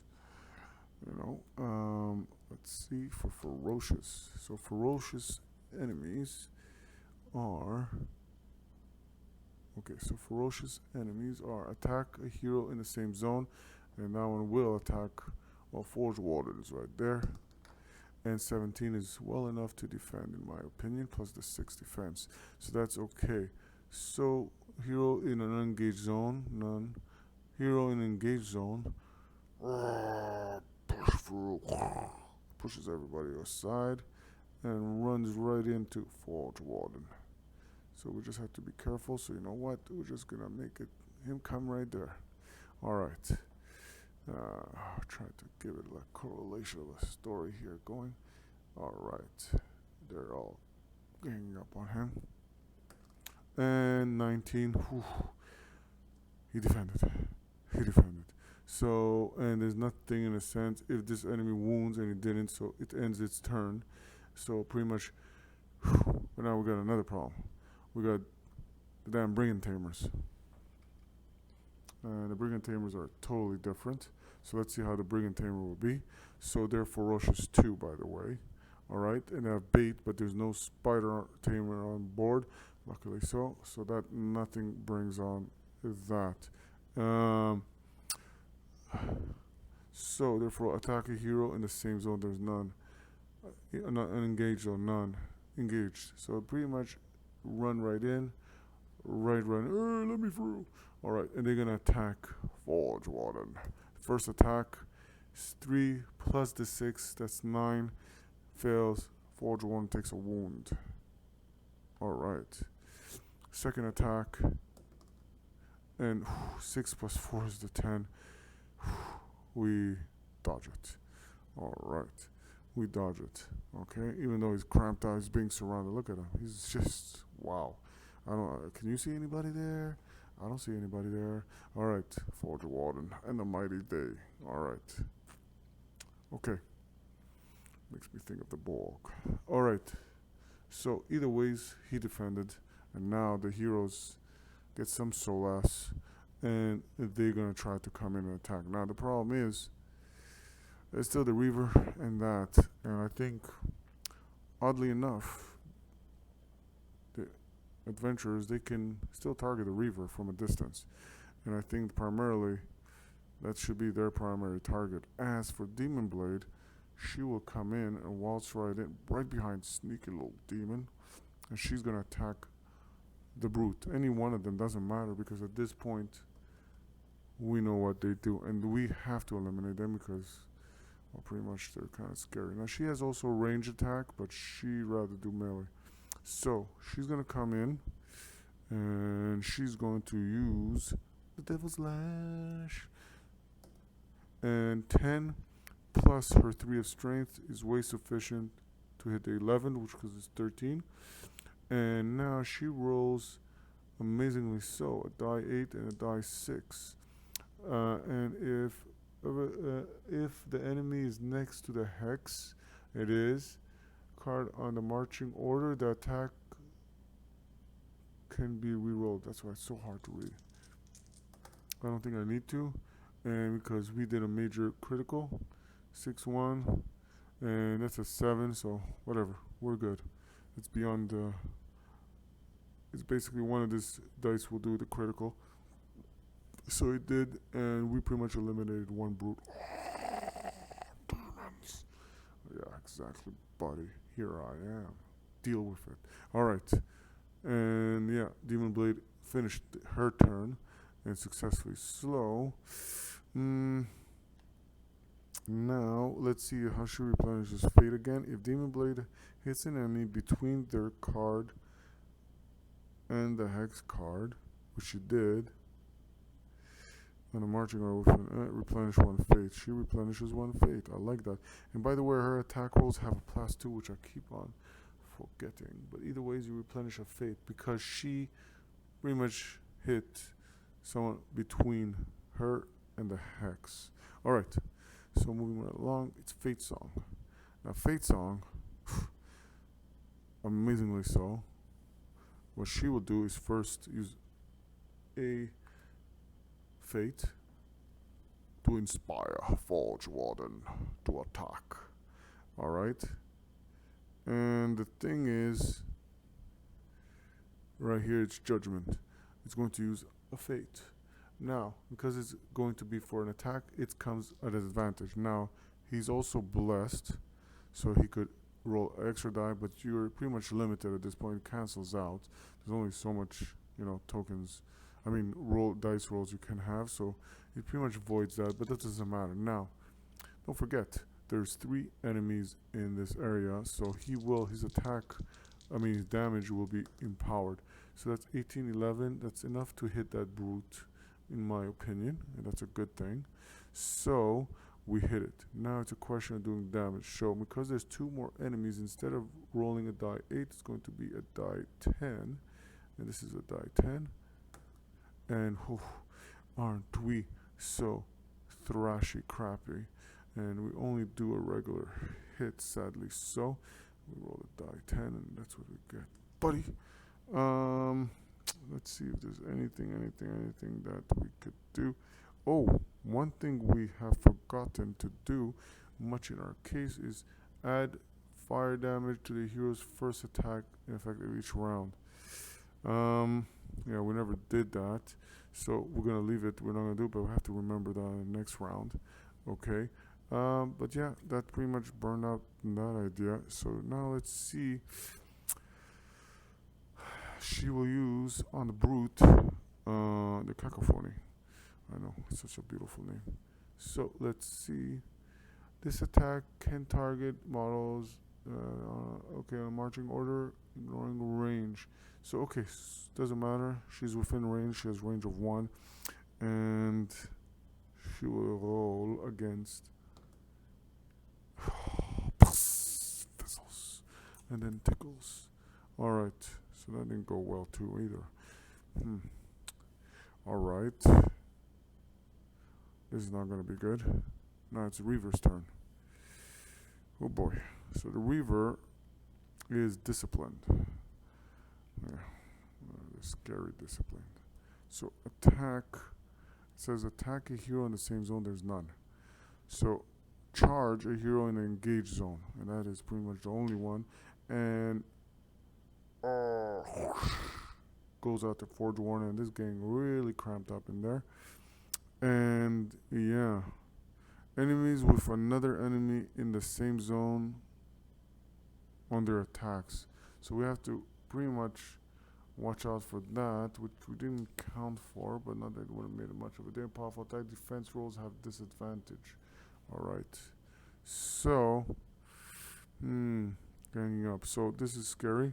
So Forge Warden will go on the defense against the Cereva, and 6 plus 5 is the lowest one, 11, and it defends. Because we're still in the same round, so that's good. We defend. Lightweaver. I'll put an end to my misery. Now, what do you want to do? We want to eliminate the Brute, who has 1 wound, by the way. And I don't know why that's not on it. It's only Brute, so we should put a wound on it. And,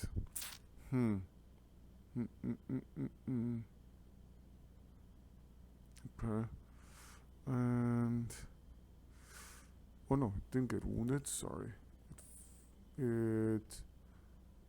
Oh yeah, Forge Warden did only 1 wound to it. Yes. Alright, got a little confusion here. Sorry, so many things going on. So now, pretty much, it's Lightweaver's turn. Let's go with Lightweaver.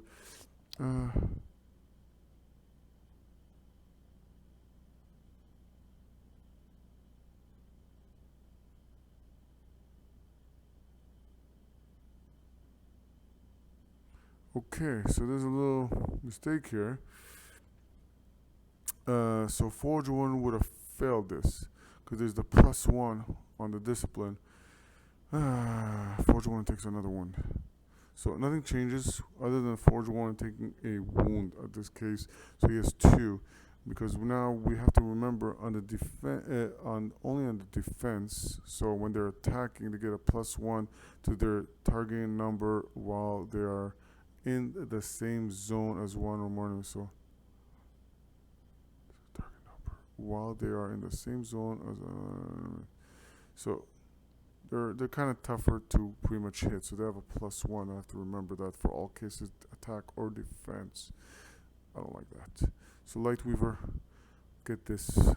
Yeah, we have to get this crazy Reaver out of our way. So what we're going to do is, the first thing we're going to do is unleash Chain Lightning. Alright. It's going to use a Fate token. Alright. And let's see. That's a 10. And you need a 12. Plus the 3 intelligence, that's 13. That's a hit. Alright.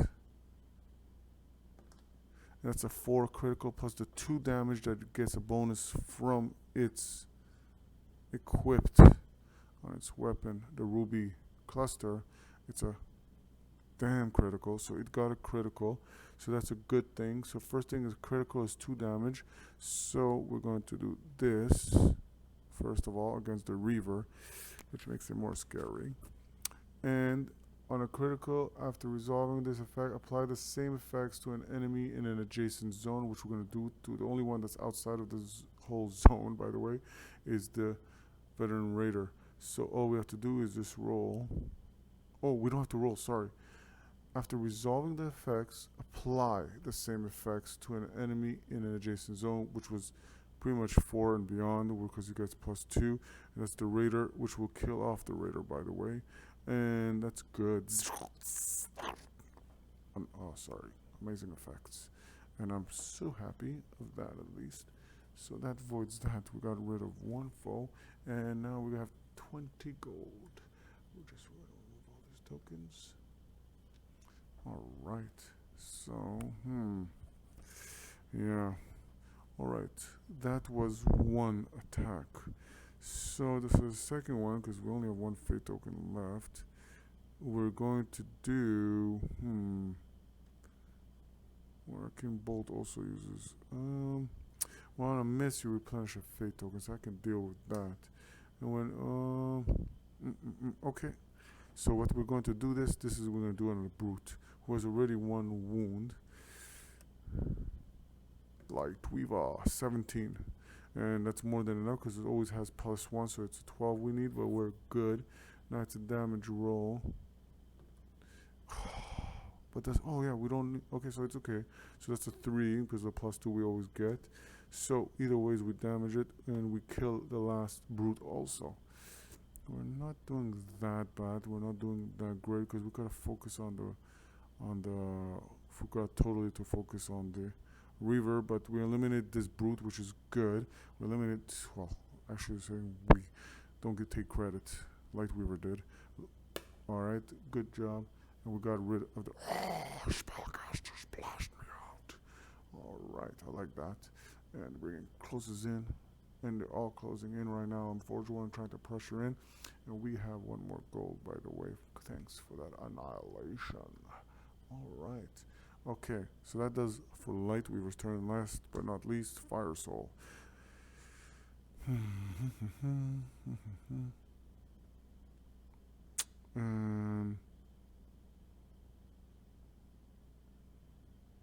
by the way, we did Arcane Bolt, which used the last Fate token, I believe. I don't know if I did or didn't, but I believe it used the last Fate token. We don't have any Fate tokens left. That's not fun. Alright, doesn't matter. Let's see what Fire Soul will do. She doesn't have any. Okay, we're gonna do first is Fireball. Okay, and this attack may be rerolled against enemies with a burn token. No, none of them are burning. Alright. And that's a 6. Oh, we're doing the Brigands. 6 plus the 3 is not enough anyways, because all the enemies have a +1. So the first attack fizzles and tickles. And we don't have. Okay, so we're going to try to Ember attack. Again, one of the Brigands. And actually, no, we're going to try against the Reaver. 13, and we were right. +3 intelligence, that's 16, more than sufficient. Then we need 12, because don't forget there's a +1 here. And now let's see if he can damage it. Tough guy. And she does. She does a crit. Now this is very important because it's only here, so he's gonna get also a burn mark, by the way, on the second attack, which is awesome. And we're gonna go into the event phase very soon. But the reason why this is so good, you will see right now, because it's gonna get annihilated. All right, so we remove this. And we're going to go into the event phase. First, resolve any condition token effects. Heroes resolve any condition effects. They have none. And then Forge One being wounded twice, which we'll discuss later. Enemies resolve their condition effects. So at this point, this kills the Reaver. And the heroes have valiantly, well, acquired 2 gold. Well done. She lit my soul on fire. All right. So that does that before we have to shuffle anyways the marching order. And there is no other effects. We don't have any fate tokens, so that's sad. If the roll was a 6, okay, so no event phase, by the way, because we have only 2 tiles. Thank goodness on that. Resolve hero ability, no. Resolve any other effects. Okay, so we can move on. So we still have disciplined foes. And the Reaver. Yeah, your wounds killed you. Alright, so we have only 1 foe on the board. And Forge Warden loses his 6 defense, and now he has only 5 defense. Not that he cares. That's enough. Oh, again, the same thing. That's not good, that's not good, that's not good. Okay. So, we are moving on and looking good. So this is Forge Warden turn. Well, without a fate token, that's not good. And I think Fate Song also will use its skill to move this enemy right here. Nice. Very, very nice. I like that. Alright, so that's good. I'll at least allow Fire Soul to do something. Let's try to eliminate these Brigands. We cannot do Judgment because we have no. So what we're gonna do instead is Mechanica Strike. And yeah, we'll hope we're gonna do critical so we could plenish 1 fate. And if we plenish 1 fate, we become blessed. And that's attack fizzles. And that ends right there. And the other attack, we just don't feel like doing it.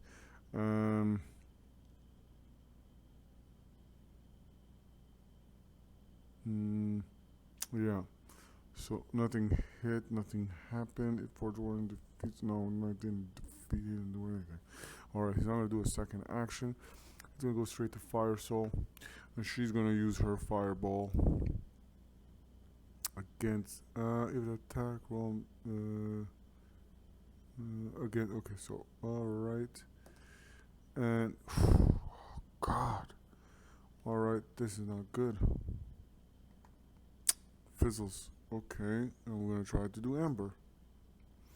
Amber 8 plus the 3, which is 9, 10, 11. Whew, it's right on because this is as 11 because 10 plus the 1 due to this nuisance right there.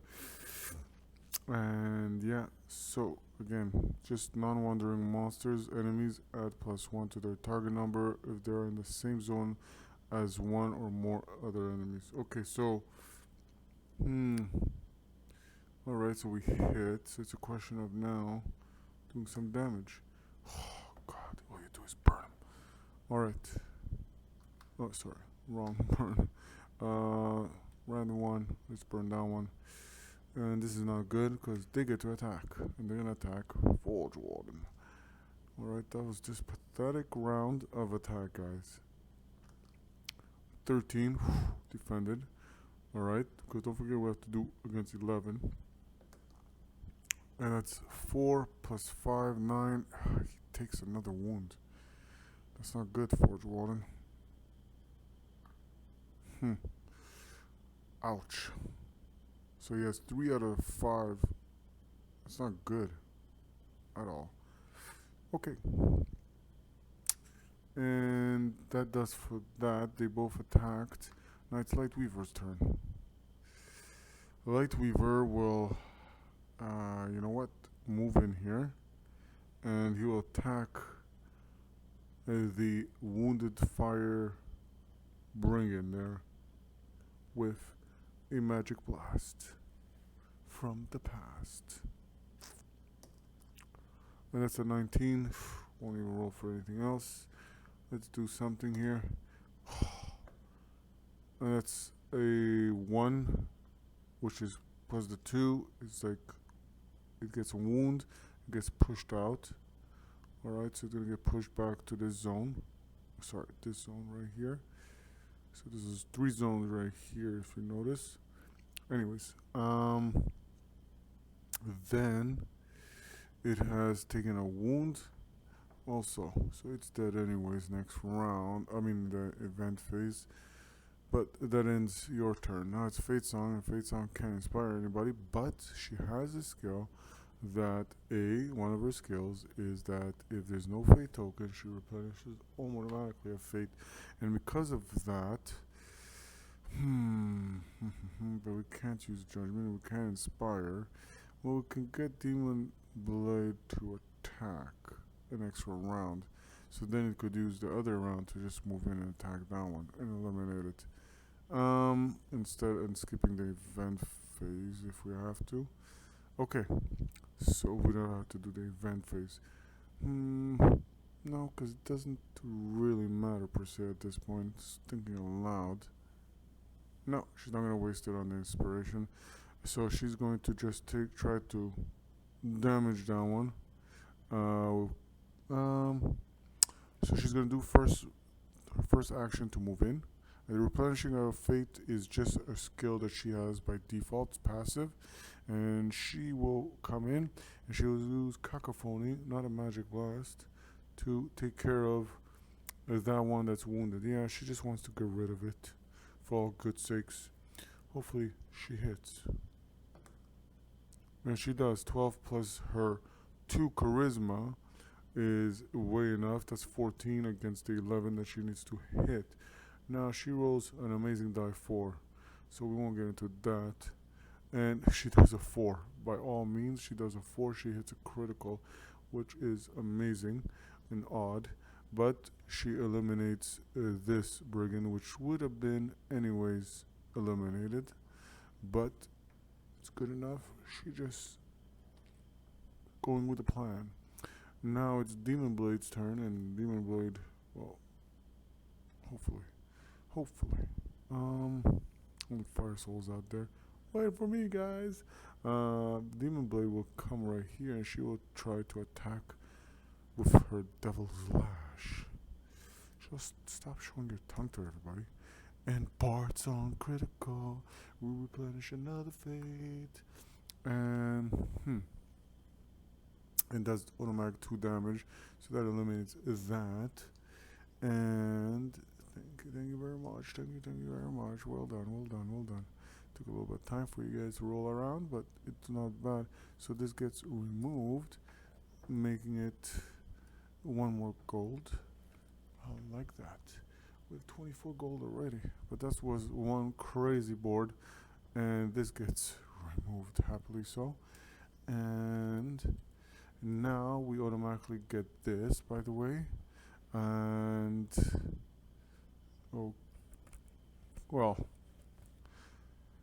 pretty much the heroes pretty much on the board in the tile. They pretty much get it. They acquire it. We will put it right here. And now, too many things going on.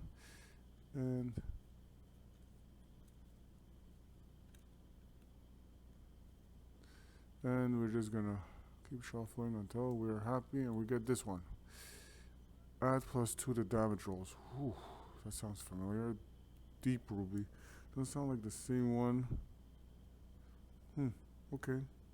Because Lightweaver has something called the Ruby Cluster, which adds +2. It does the same add to.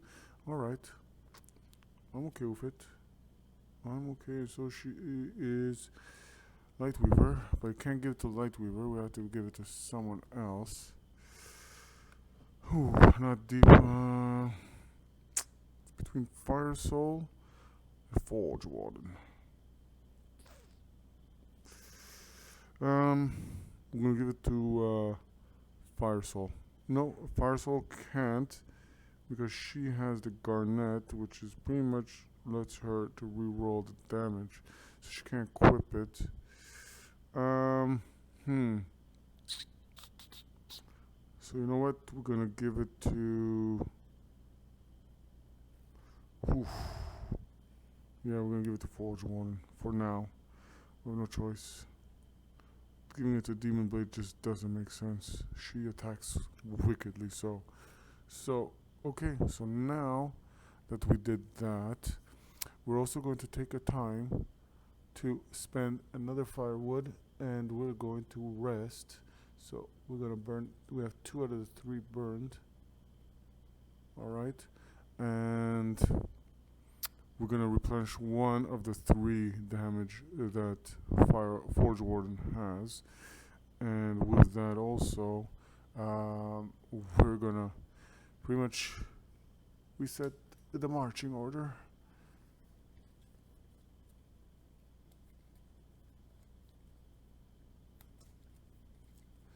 Yeah, that was pretty much a very scary round, I'd say. And it's Forge Warden's turn again. And Forge Warden will come here, and they will close. Fire Soul will come in, and they're going to use several rounds. They're going to close this door too, just to avoid any factor with any future event, even though that the Brute Herder is around, and they can pretty much bring it on. So they're going to come here, and the next thing we're going to do, okay, so we're going to try to avoid, we have to try to get there. We're going to try to bring this here so it doesn't come in a way. Right there, we can still see. Does it grab the cards? Okay, so we're going to try to come here, and hopefully whatever tile we get here kind of touches it. Alright, we got the enemies. Okay, we have 2 out of the 3 fates. We have 2 out of firewood there. Yeah, the event phase ain't nothing happening. So let's see what's the next tile. Sorry about that. And wow, okay, that is okay. We could live with that. Let me find the tile. Alright, Forge Warden will find himself right here. And again, there's 2 zones always. And alright, this is interesting. Well, let's pick up the challenge aspect card. Please be merciful. Please be merciful. Brute lieutenants. Tall, imposing, and with a brutal air. Oh boy. Yeah. Place a pair of formidable foes. This pair will be formidable. Place 2 brute herders at the current tile's spawn point. Okay.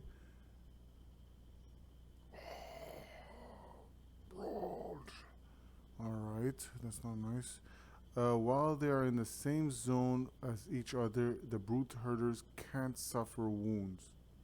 If both brute herders are defeated, place this card on the hero's inventory instead of discarding it.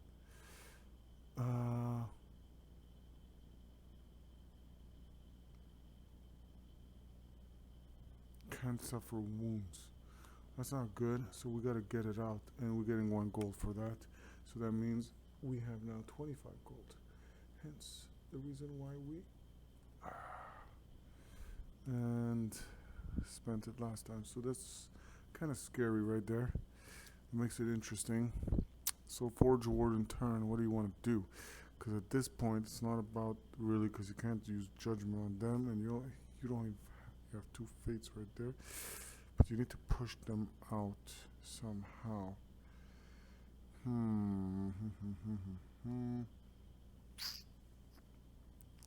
This is going to be interesting.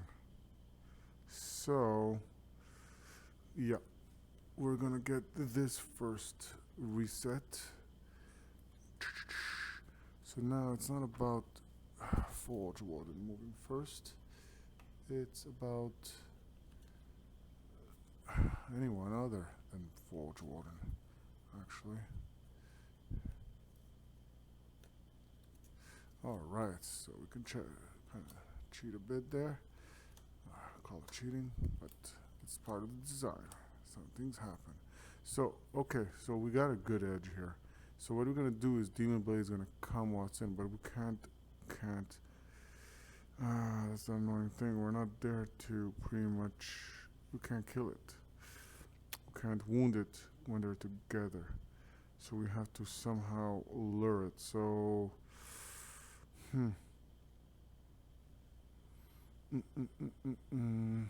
So the enemy's there. We can't do anything to it. We need it to come for us. We need to push it around a bit. Do we have any skills to push? We do have some. Let's see. Okay. Demon Blade will waltz in. And can't do much for that. And then Fate Song will have her turn. And Fate Song will try to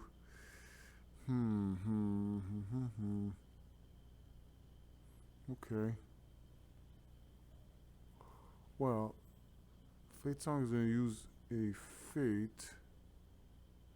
Bit risky here. But she will try to, let's see if we could divide them. If we're lucky enough, do not do a critical. She's going to use 1 fate token to inspire Lightweaver to do a magic blast from here and try to we replenish a fate, and luckily so, level 2 it is, and if you miss, you do push. Alright, so you do a push. It kind of works out for the best. Luckily we had that skill. And and we replenished the face, so that worked even better than we thought. Gets pushed here. Now for your second attack, or whatever you want to consider it, is you're going to use the cacophony. I love that. Cacophony. And that's 12. And the brute herders are 11, so that's more than sufficient, plus 2 charisma. Now it's a question of your amazing dice rolling. And by the way, it was 9, not 11. And 4. She does 4. That's critical. So that pretty much spins this around as that one takes 2 damage. And don't forget it's melee resistant, not magic resistant. And this is a magic damage. As it says per here, you know it's magic. It relies on charisma and it's an attack. Alright, and she did that. That's wow. I'm impressed. So okay, that's twice that happened, and that pretty much puts it like this. So alright, Fate Song, way to go. Fate Song. Yeah. Okay, and she was able to do that because range of 1, and 1 is right here. There's 2 zones. So now it is Forge Warden's turn. Where is the marker, by the way? Where is the marker? For whose turn it is? I just don't know what happened to the marker here. Alright, we lost the marker. 1 second. Alright, found the marker. It's Forge Warden's turn. And luckily so, don't forget they're not physical resistant anymore. And more importantly, they're on the bloodied side, raging side. So Forge Warden will bring upon judgment. Not that he's gonna get a bonus for his damage rolls, but I mean he does get a bonus to the damage roll, not the attack rolls. Sadly so. Okay, now don't forget he has a +6 defense either ways. And they can't get wounded if they get together, so we're gonna have to push them out again. So we must do the maximum damage we can to them. And that's a 12 plus the 3, that's 15. It's more than we need, and that's 11. Alright, so now it's for damage roll, and we get a +2 by the way, which is not bad. And we did a critical anyways. That's a 5 plus the 2, that's a 7. More than we need, which is a 4. And that eliminates this one. Strong. They're strong. They have a Forge Warden with them. That was the first attack, by the way. And for the second attack, you know what? I'm not gonna let you. I'm gonna block you. I'll keep you there. So we'll keep you there so you don't attack Demon Blade. So then that ends your turn. That'll go to Fire Soul. Alright. And by the way, you did damage critical, so you do replenish a fate, by the way. And only you replenish a fate. And also, because you replenish a fate, you get blessed. Alright. That's another amazing thing by all this. And where is the blessed token? Alright. So that's the blessed. He becomes blessed when he replenishes a fate. Alright, so moving right along, now it is Fire Soul's turn. Fire Soul will unleash a fireball. We know against 2. And 17, which is, we don't need to even add the intelligence. And 4, she blasts it to smithereens. Because she does 2 damage if she does a critical. And that was very quick in handling that. Teamwork to perfection. There's no even event phase here, guys. Alright, I like that. And mage. Okay, right off the board. That's the way I like it. And we're gonna put you right there. And this gets now. Oh, we get also a gold for that. Great deed. And we stand at 26 gold. I like that.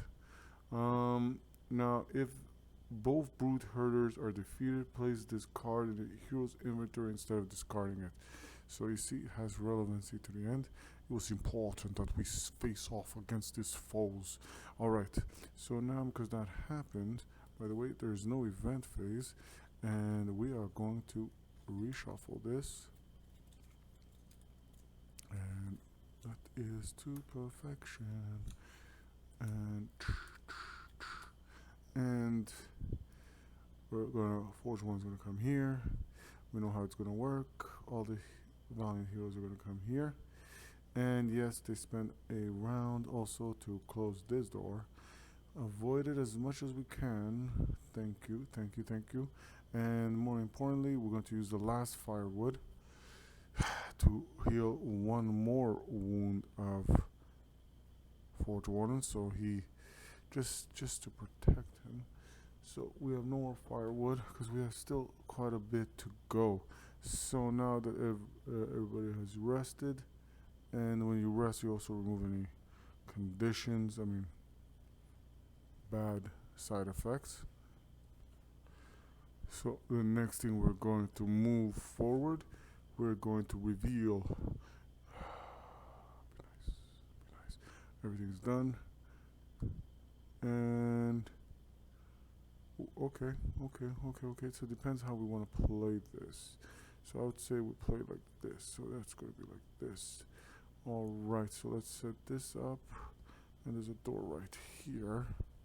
And I don't think we're going to be using this door. Thank you for lending us this door. Alright. And we're going to place the tile here.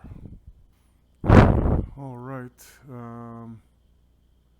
Well, at this point, we need to take care of this. We're going to have this challenge aspect card. And we're going to Forge Warden right here. Alright. And they're all there as usual. Whew, yeah. So let's see. Be merciful. Workshop. Oh, okay. This place is a workshop with what looks like a working forge. Place the working forge token on the tile's spawn point. Now we have a workshop right there, and let's see what happens. If there are no enemies on this tile, which is the case, the heroes may discard the token to do one of the following thing. So token will be hard to discard. Sorry for that. Take a rest without spending a firewood. Gain 8 gold. One of the following. Attach and or unattached gemstone and runestone, so you can and this doesn't get discarded, so it's good. It goes back in. Take a rest.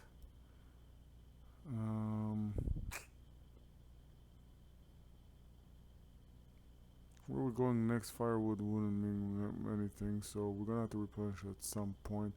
Yeah, we're gonna take 8 gold instead, which you can use to replenish that. So what we're going to do is so we're going to take 8 gold instead. Alright, and yeah, so this gets removed, this workshop, and this goes to the bottom. Alright, moving right along, and yeah, so we're gonna go right here. So that's what's gonna happen. Forge Warden and all the allies, and they pretty much spend the action to remove this. Close the door, and this didn't happen much. And now what we're gonna do is we're gonna check what happens. Well, this, and we're so close to the end, as you could see right here. But I'm getting a problem because the door is right here, so the tile has to be thick enough to touch that. So hopefully the tile, whatever it is, a corridor, will help. This is interesting. So we can have it like this, so it does touch it. We could use a tool to go right across. We could do that. So you know what? Okay. Let's find this tile. So we pretty much got it, and you have to imagine this tile, which kind of cuts right into there, but it doesn't matter because it's set up like this, because the doorway comes pretty much, passageway comes right about here. So as you can see right there, it's going to be like something like this set up, so you enter from here. We're going to use a toolkit because we can't go, it's a dead end right there, and again, like one can common sense say you could go on this trail, so we're not going back there for that purpose. So we're going to have to use a toolkit. Luckily we have a toolkit, and we're going to just break through that wall and come right here and see what awaits us here, which is I'm scared to find out. But before that happens, by the way, we have to find out what is this challenge aspect card about.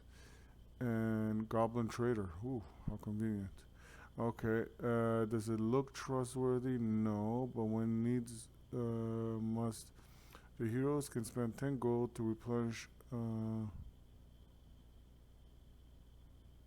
healing potion, firewood, toolkit, charm. 10 gold, you're expensive, man. If the heroes don't spend the gold, roll dice.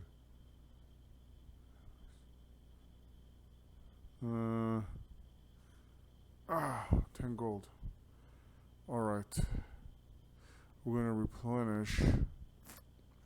For 10 gold, we'll replenish one costly firewood. Alright, so there we go, we did it. We are good in that sense. Alright, so that is resolved. Whew. Scared to see what's the next thing.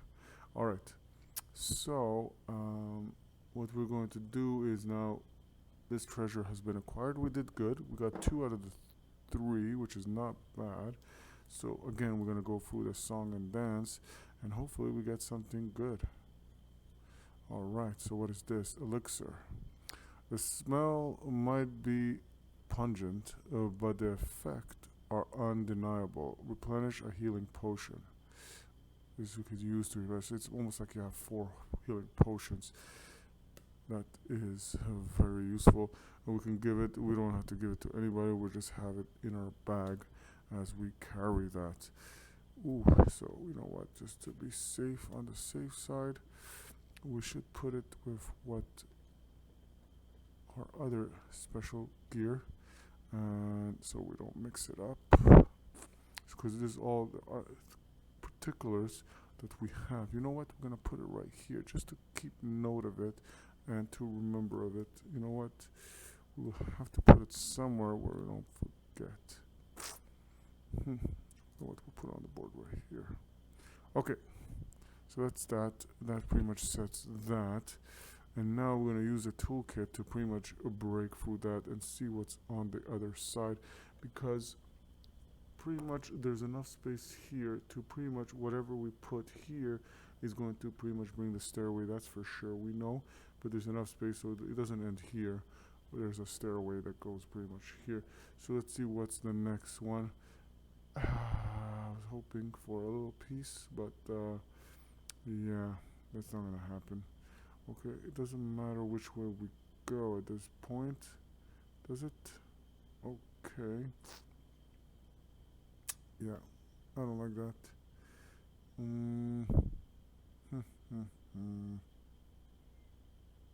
We're gonna put it like this. No, but we want to be right in the face of the enemy, so we're gonna put that. There's a doorway right there. That pretty much complicates things, but luckily Forge Warner has taken the time and he has healed 2 out of the 3 wounds that he had, so he's in good shape. And also we got an elixir that replenishes us, so we're good. Well, something came to mind. Why complicate it and have the door there when we can start from there? Because the stairway will appear because it touches the edge, and the stairway will appear right here on the spawn point. So we're gonna have it like this, instead. So more importantly, also there's a fire pit right there. The enemies are all there, and we're gonna first do, well, you know what? Let's do the marching order, and we're gonna add the ugly looking brute and the brigand tamer and the veteran raider. Alright, because those are the foes pretty much that are gonna be there. But okay, so you know what, let's set it up, and alright, so let's see what happened. Fate Song first, Forge Warning, Demon Blade, ooh, a veteran raider and Fire Soul, and we got the brigand, and we got the brute. Now, I mean the brute herder. Sorry for that. So that's the marching order. Fate Song starts first. That's awkward. Okay. I don't know what they're doing over there, but I won't get into that. That's kind of awkward way to start, but that's okay. I think I never brought them into there before searching. That's my bad. Okay, so there's a battle aspect card. So let's see what this battle aspect card will do to us. Oh boy. Merciful. Cornered. Enemies add +2 to their target number if they are the only enemy in their zone. The eyes are feral, their foes are cornered and desperate, and all the more dangerous for it. Yeah, that's not good. But we don't care. So Fate Song, 1, 2, she's out. Alright. And what do you call it? And she is out, so she's gonna step out. Sorry for that confusion. So she will step out. Then it's Forge Warden. He will step out. Then it's Demon Blade. She will also 1, 2 step out because she can. And Light Weaver. She also 1, 2 right and step out. Last but not least is the Veteran Raiders. Now the Veteran Raiders are very different in sense of foes, so they're not gonna they're gonna be cautious. So they're gonna attack the closest hero, and the only hero attack that they could do the closest to is move until closest hero is in attack range. Oof, sorry on that. Let me fix that up quickly. The heroes are one step closer to exiting this point. So, alright, without a waste, they will come pretty much, they have range of 2. So they only need to come pretty much here, right? And they're going to take attack on Fire Soul. What? Yeah. And 16. She defended against the first attack. And 4, she fails on a second attack. Ooh, that's not good. 4 plus 3 intelligence. So, where is a wound on her? Really, guys? You ditch me right now? So, okay. So, now it's her turn. So, she's going to do 1, 2.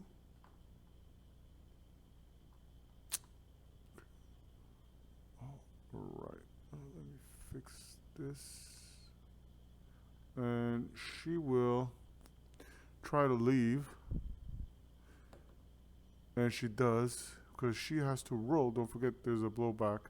So she can't leave unless she passes the initiative, which she easily did, you know, at this point, because the enemies pretty much are there, and it's not alone, so it doesn't get the +2 of the initiative. But either ways, well, this is amazing.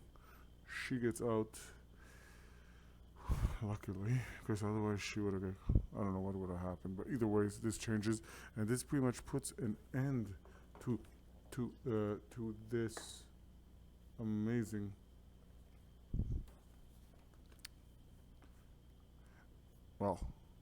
long crawl. So we pretty much got 2 of it, and we're going to move pretty much here, and we're going to find out what exactly has transpired and what is going to occur. But either ways, we've done well. We have gone from here to here to here to here, and now we have made it to here. All right. Now, also very, very important, we have done at least 4 encounters. So because of that, we get 1, 2, 3, 4. We got 2 XP, 3, 4, 5, plus this one, right, which gives us pretty much another one. So that's 6 XP. Defeat all lieutenants. We didn't see all the lieutenants, sadly, so that is something to also scary. I think we only got 1 lieutenant, which was the boot lieutenants, sadly. So we didn't get, I think there's 2 others or something like that. There's the brigand or the reaver or whatever. Okay, so sadly, so we didn't get into them, and I don't want to pull them out of the cards right now. So that is the case. Alright, so we did that. We're going to do maintenance phase right now. Alright, so for the maintenance phase, we first do the upkeep phase. The upkeep has the start of upkeep phase. Each hero discards any wounds, and that's only Forge Warden. He removes the blast too. He's no longer blessed, sadly so. And that's about it for him. And now, anybody else? Anybody else? Yes, Fire Soul was wounded too, and she's no longer wounded now. Aside from that, then there is also, well, we pretty much replenish all the fates, that's for sure. We have 2 firewood used, 2 toolkits we use, 1 charm. So, okay, so, heroes have any okay, no, if you're not move to the next day. If the heroes completed the encounter. Okay, so gold step. So pretty much spend all the gold, exhaust the consumable cards to unexhaust them. We don't have it. Spend gold to replenish healing potion, firewood. Okay. Now the smartest thing we could do. We don't need where we're going firewood or toolkit. That's per se. So we could leave that out, and maybe on the next encounter and the maintenance phase we could pretty much fix that up. So what we're gonna spend it on is we're gonna spend on the charm, because charm, 3 charms will help us. So we're gonna, because the charm replenishes all fate tokens, all right, automatically. We could use it at any time, and at this point, it really doesn't matter. One can argue. So we're gonna use another 7 gold, even though I just said I wouldn't, to pretty much fix up one of the toolkits, I would say, instead of the firewood. Alright, and that's the, and also now we're gonna remove from Forge Warden the plus damage, by the way, which is this, and we're gonna give it to Fire Soul, who we're gonna remove the Garnet, and we're gonna give that to Forge Warden. Alright, the Garnet just lets you reroll your damage roll, your first damage roll each turn. Alright. So that's pretty much it. And now that we did that, we have the level up phase.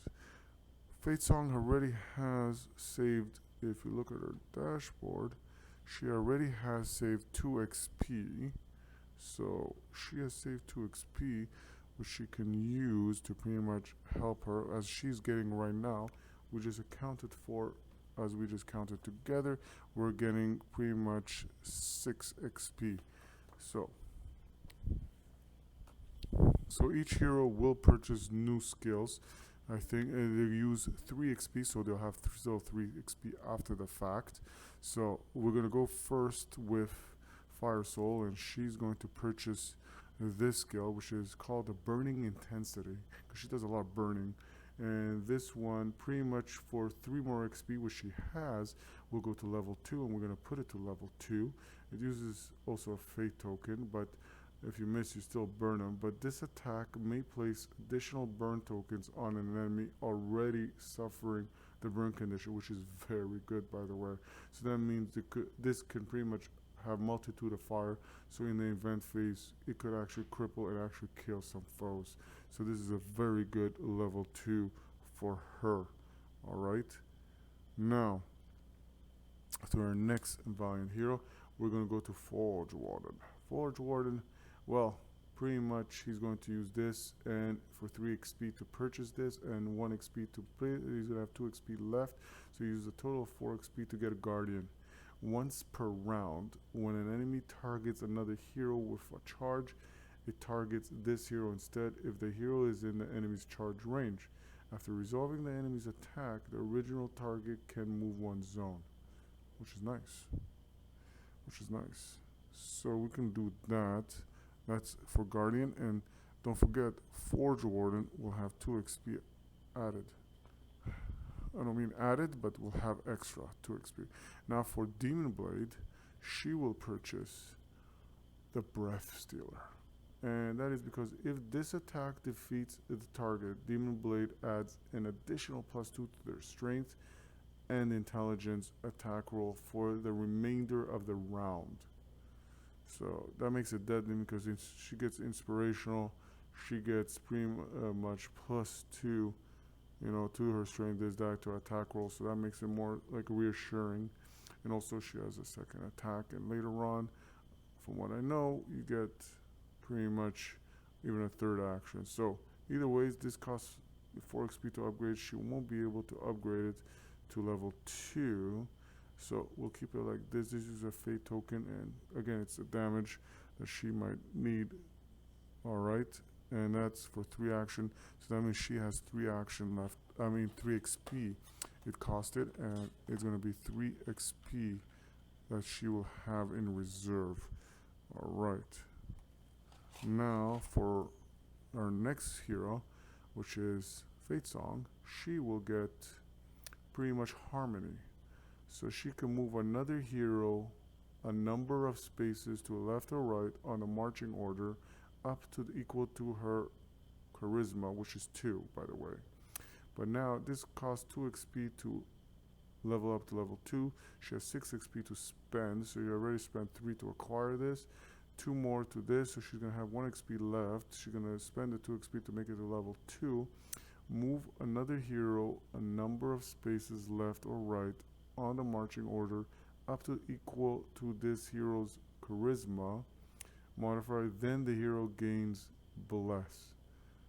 Well, that's awesome. You have to use still a fate token, but that's just awesome. And this just used 2, so she pretty much has 1 more. And you know what? She's gonna spend her last 2 token with the 1 XP that's left. So the 3 XP, she's gonna use it to increase her charisma to 3, so you can move pretty much up to 3 spaces. And I find that to be wow, in my opinion. Alright, so she's really formidable. So we're gonna increase her stat from 2 to pretty much 3. Last but not least, for Lightweaver, we have Overcharge. It's a passive ability. Before making a damage roll, the hero may upgrade the die. If the damage roll does not cause a critical hit, this hero suffers a wound and may not use this ability for the remainder of the encounter. So we're going to level it up to level 2 because 1 XP, so he gets 6 XP, right? 3 to acquire, so that's 4. There's 2 XP left. So in level 2, before making a damage roll, the hero may upgrade the die. If the damage roll does not cause a critical hit, this hero suffers. So before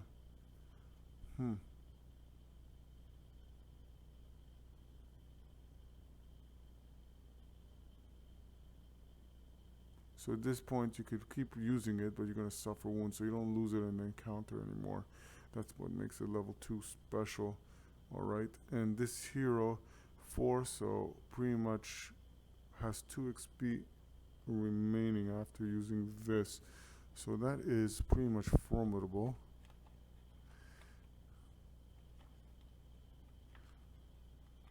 And that is for Lightweaver. Don't forget Lightweaver has that advantage of +2 also on the damage roll, so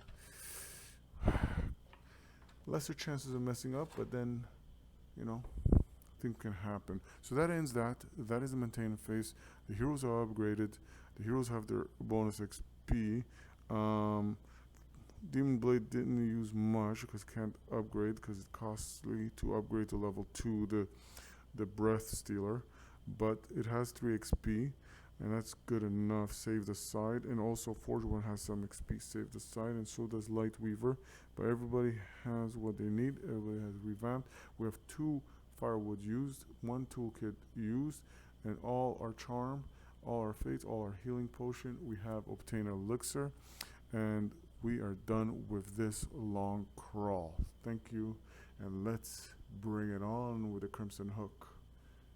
You are approaching the Crimson Hook. Prepare yourself.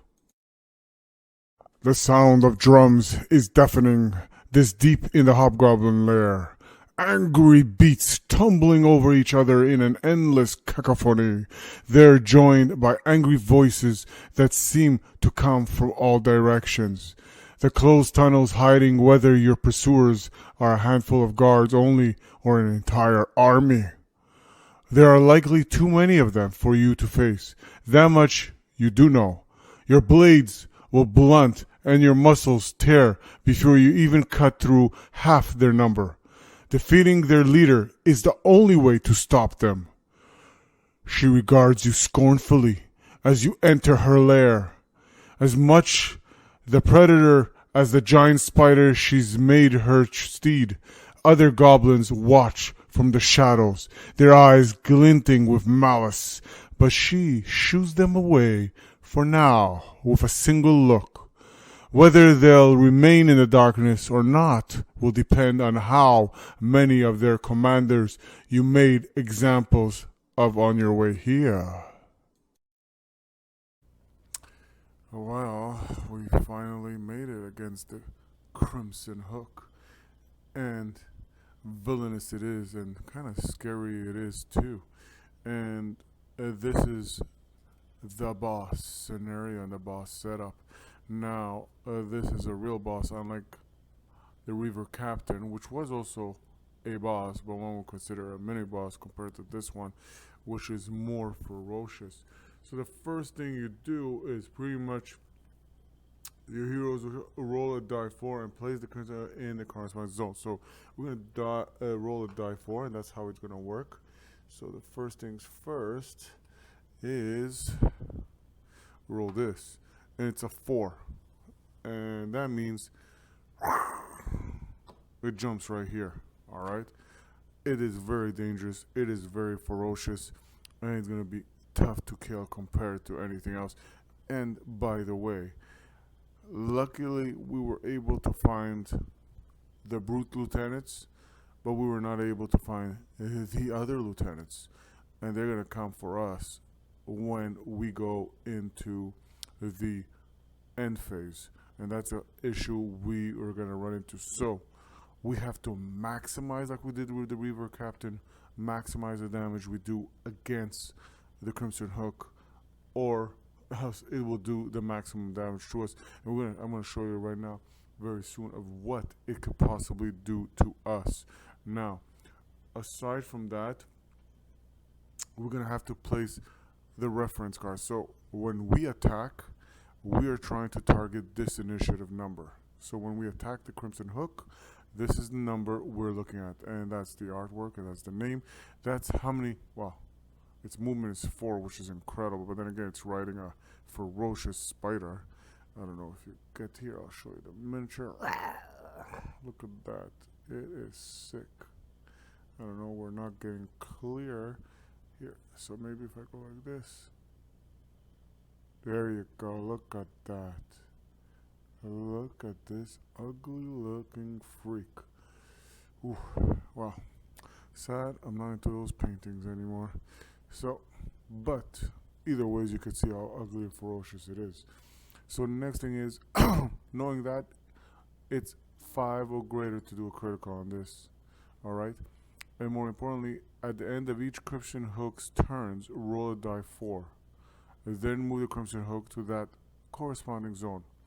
After Crimson Hook has finished moving, each hero in each zone she moved into suffers push and then makes a target number of, I think that's swiftness, action roll. Each hero that fails gets damaged.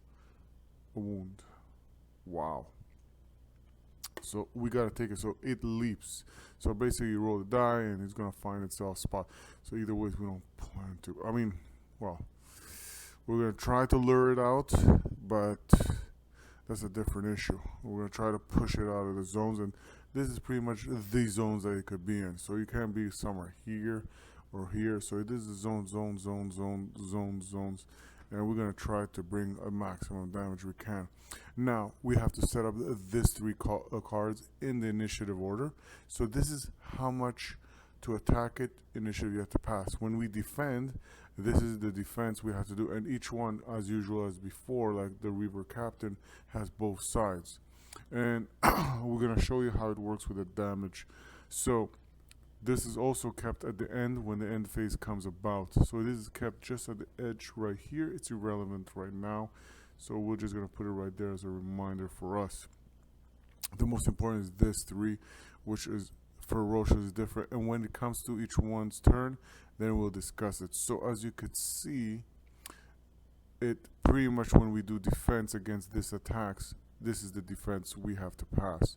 And then once it goes to the other side, it becomes obscenely enraging and scary. So this also is going to be moved to the side right here. So we're going to set up the initiative cards, and we're going to shuffle this, and we know that we want always Forge Warden at the, as much as we can. All right. And all right. So, this is not exactly the initiative we wanted, but it works for us because it puts that at the end. Not that it, well, hopefully it helps us. I don't know if it's going to help us, but we're going to find out soon. So we know that Crimson Hook is right there. So we're going to set up the initiative cards. So we're going to go Fate, Forge, Demon, and Hex, Fire Soul, and then we got this. Well, we're gonna move this right here, and right here, and right here. You know what? I'm just gonna put it like this, so we could better see it. I think you got an idea of what it is.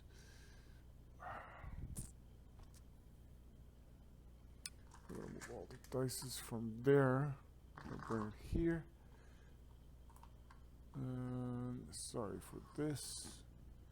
And we're gonna get this 3 cards. So we pretty much know it's not perfect per se. But here, let's try to move this without. There you go. So we didn't lose sight of what's going on here with the feral summons, which comes at the pretty much event. Not event phase, but at the end phase.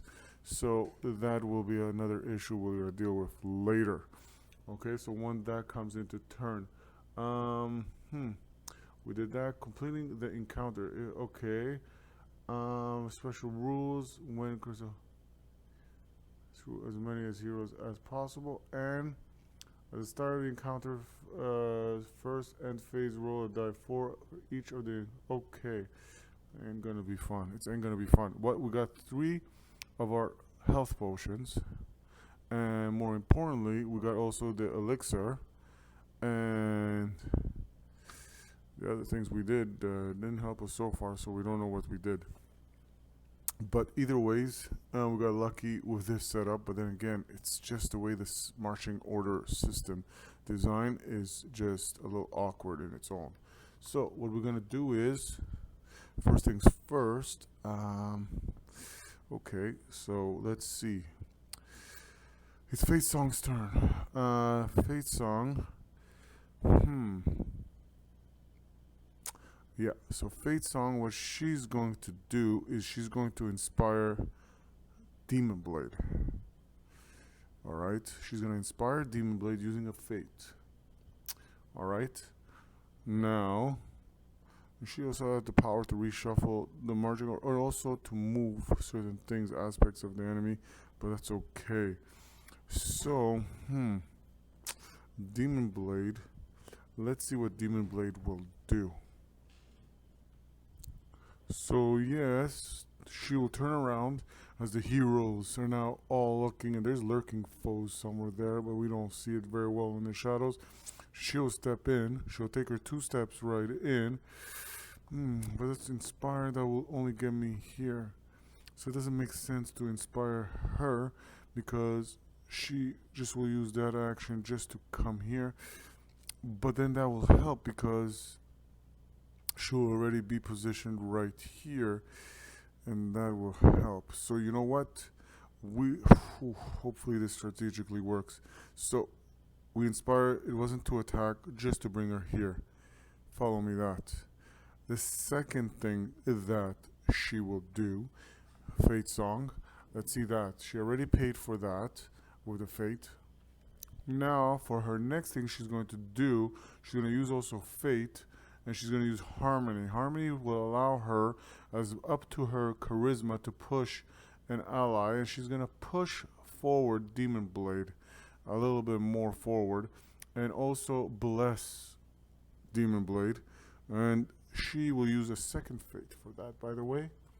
And at that point, that will end it, and Demon Blade is blessed. Blessed be the soul, fate song. Alright, we're a little too excited. And now it is Demon Blade's turn. Now Demon Blade will attack, alright, with advantage on the first attack against Crimson Hook, but let's see beforehand. Alright, so let's see, being blessed, and what attack will she do first of all before we jump on the gun? If this defeats the target, no, it's not going to defeat a target. We're going to use, and is this Soul Drinker?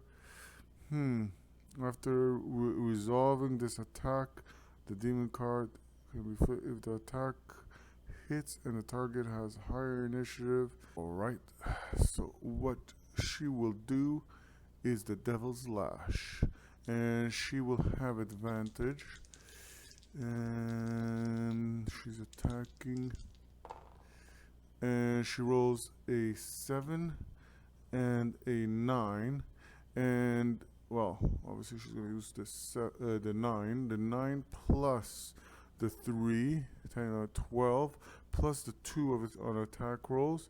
That's a 5, by the way. So that will be sufficient to hit. Whereas that's what the target number we need to hit.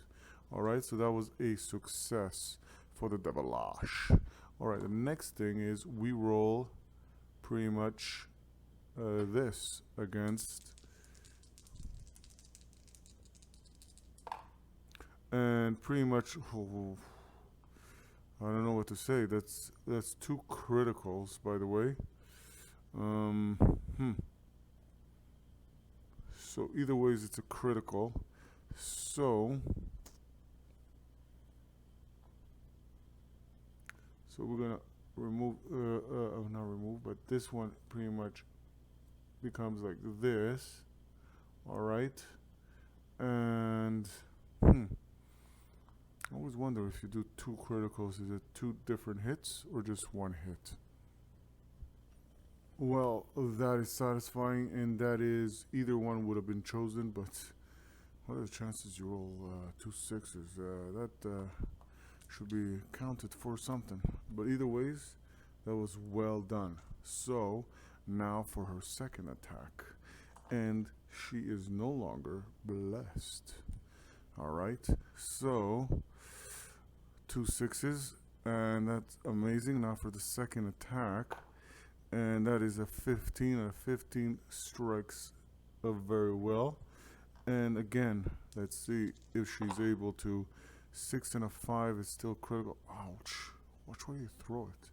Alright, so now that will critical damage the second one. Alright, wow, okay. So the way it goes, by the way, is the next hit will cause this one to flip over, right? And then in the next hit we'll remove this one, and then well, we'll just follow it in sequence. But Demon Blade pretty much ended her turn. Yeah. All right. Let's see this. Okay. Okay. Demon Blade did its turn, and now it is Forge Warden. Forge Warden will come. Whew. And by the way, that attack that was so successful was the Breath Stealer, alright? Which also had to have used a fate. I'm sorry for that. And now it's Forge Warden who just happened to storm right in there. And for him, he will try. to bring judgment upon the Crimson Hook. So let's see how that one goes. Alright, so we're gonna roll, and that's a 17. That's good for us. And now for the damage, there's no other foes there. And don't forget, we have the Sword of Flame. Alright. And a 6. So that's a critical. Also, replenish of fate, by the way. That I like the most. If you replenish a fate, he becomes blessed, by the way. Alright. And we do 2 damage. So meaning this one is now like this. Okay. This looks good so far. So let's not jinx it. And that ends his turn anyways. Am I forgetting anything here? And also, his Sword of Flame inflames the Crimson Hook. So because his weapon, it has the Sword of Flame. Alright. And add a flame to this hero's first attack hit effect each round. Alright, so if it defeats an enemy, no, it didn't defeat an enemy. So there's going to be a fire marker also on this in the event phase, and suddenly I can't find one fire marker. Bear with me here. And okay, there you go. So there's going to be one fire marker, which is we're gonna put it on the Crimson Hook, or we're gonna just actually put it right beside. The reason why we put it here, because either way the effect will come to that in the event phase. So it's considered like a 1 damage kind of status effect right here. The only thing you cannot do against bosses is impair their movements, or stop their movement, also, or control their initiative indirectly in some way. You control their initiative, but you cannot. Let me reaffirm this. Sorry for this. But if I remember correctly, yeah, bosses are unaffected by abilities or conditions that reduce their speed or prevent them from moving. So fire is by all means a damage this boss will have to suffer. Alright, we're doing okay so far. I don't want to jinx it. We got Lightweaver. Lightweaver. Yes, Lightweaver. Okay, so Lightweaver. What Lightweaver will do... Okay, he will... Let me see what he has. Alright, so Lightweaver will do a magic blast. Alright, so, okay, so let's see. And that's an 18. Well, it's good for me. He is going to overcharge. And don't forget, that's a new skill that he just has happened to, or ability he has obtained. So he can upgrade his dice roll. And don't forget, he gets a +2 to his damage rolls. So instead of die 6, he's going to go to a die 8. Alright. And that's a 5. That's critical. Plus the 2, that's a 7. That's more than a critical. And that's enough to do 2 damage right here. So the way it's going to happen is this gets removed. Okay. That's a good job. That's a job well done by the team effort. And also luck, I'd say. Now the way it happens, this 2 gets pretty much redeemed back to this, which is not that good. Now for his second attack, that was his first attack, and he is, well, I could choose to be overcharged. And for his second attack, let's see the point of having. Okay, so we're gonna have Arcane Bolt. Let me see. All right, so let's see. And that's a 13 plus the 3 intelligence. That's way sufficient, 16 to pass this. And it's still inflamed.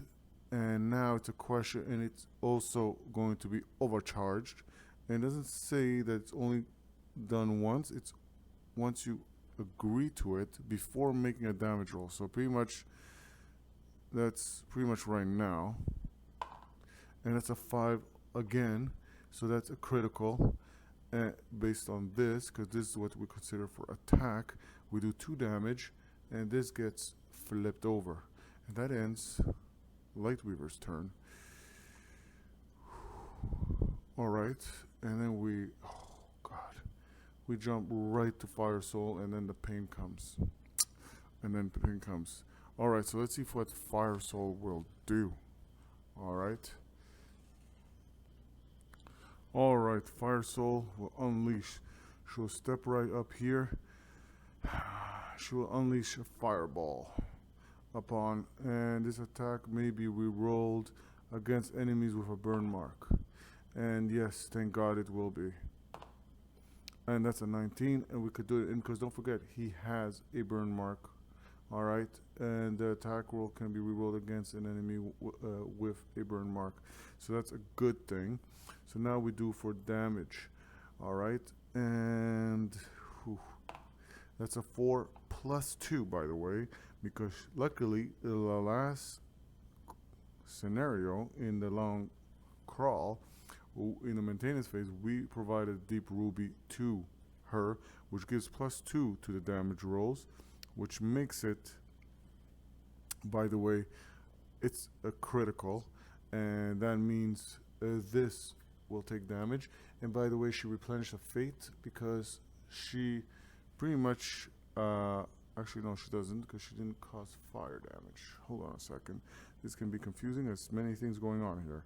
When Fire Soul inflicts no, she didn't with an attack. She did not do that, so that pretty much is void in that sense.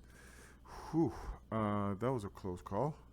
Now she will now there's, I mean, she doesn't have anything in the sense of damaging.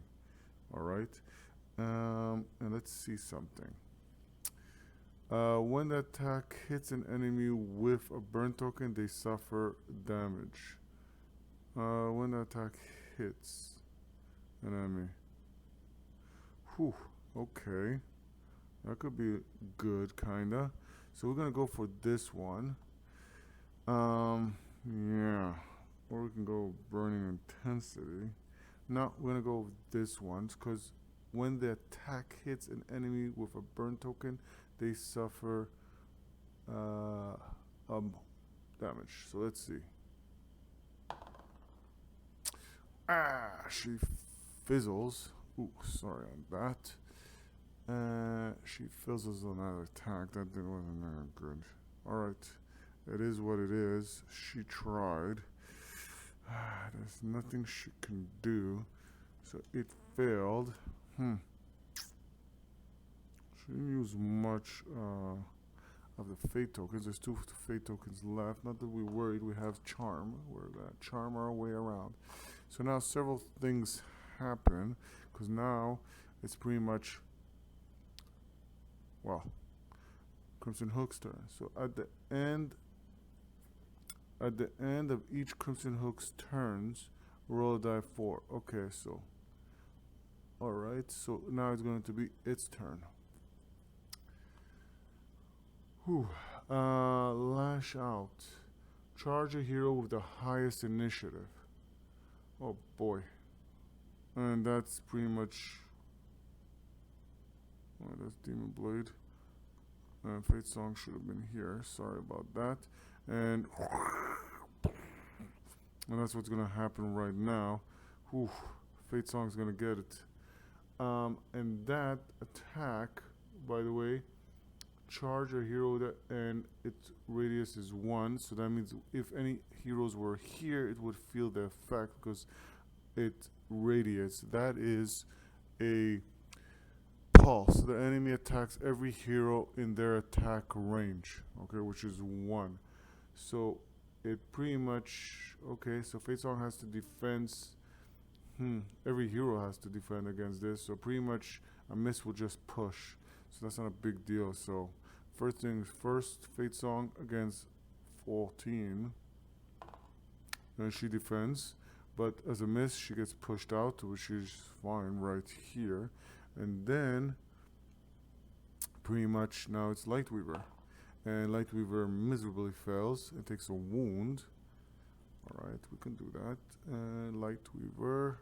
Sorry about that. The boards keep on getting moved. Light Weaver takes 1 wound. And now you also get pushed, and you're gonna get pushed right here. Now, also, then that's a 6, and Fire Soul, don't even bother. You're taking a wound, and you're moving out. And Fire Soul's wounded too. Whew, okay. And now that ends that. And now it is the Venom. Okay, that's the next action. Whew. Attack the hero with the lowest initiative with attack A. Attack the hero with the lowest initiative with attack B. Okay, so only 1. So the lowest initiative is Fire Soul. So attack, oof, she gets pinned too. So attack A, so we're gonna build a 12. And 10, she has, oh, we never used it. Well, that's something interesting. But now I think it's too late. Attack a hero with the, once per round when an enemy targets another hero with a charge. It's not a charge as it is a ranged attack. Yeah, you're gonna get saved from that. And this is a 10 and you don't save from that. You have no armor in per se, and you're gonna take another wound. Oh boy, that's wound number 2 for Fire Soul. And she get pinned, so she's pinned right here.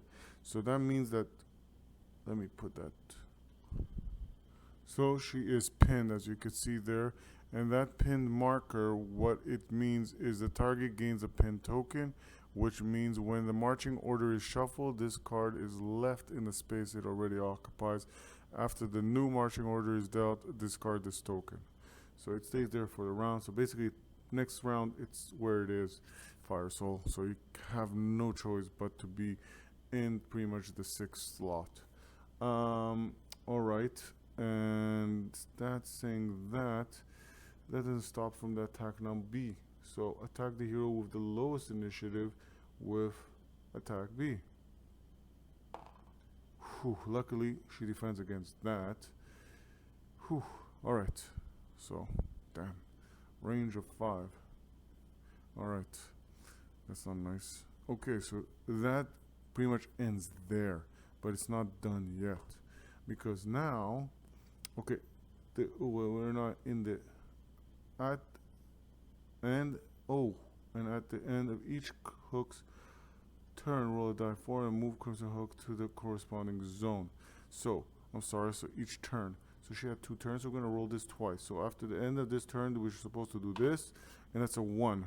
So then she would have launched, she would have got that, and then she rolls this again, and that's a 3 now. She lands right here. Alright, so nothing in a sense of, bad happened there.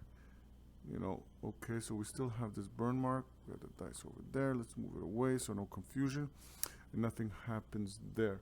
Now, at the start of each end phase, roll a die 6. Okay, so we're not done there. Okay, at the end phase yet. At the start, because now we're going to start the end phase. And which order we have in sequence, that's argumentative because she has something called the encore. All right, and at the start of the end phase, okay, at the start of the end phase, Fate Song can spend Fate. If they do, another hero performs a free action. If the free action is an attack, it becomes advantageous. Now, there's several events that are supposed to happen at the end phase. So before anything, we'll let Fate Song, which is involved with still the battling side, before the next phase is starting and anything transpiring. So Fate Song's encore, she will pay for that fate. There's only 1 fate left, and she will pay for that fate. And what she will do, and she will have,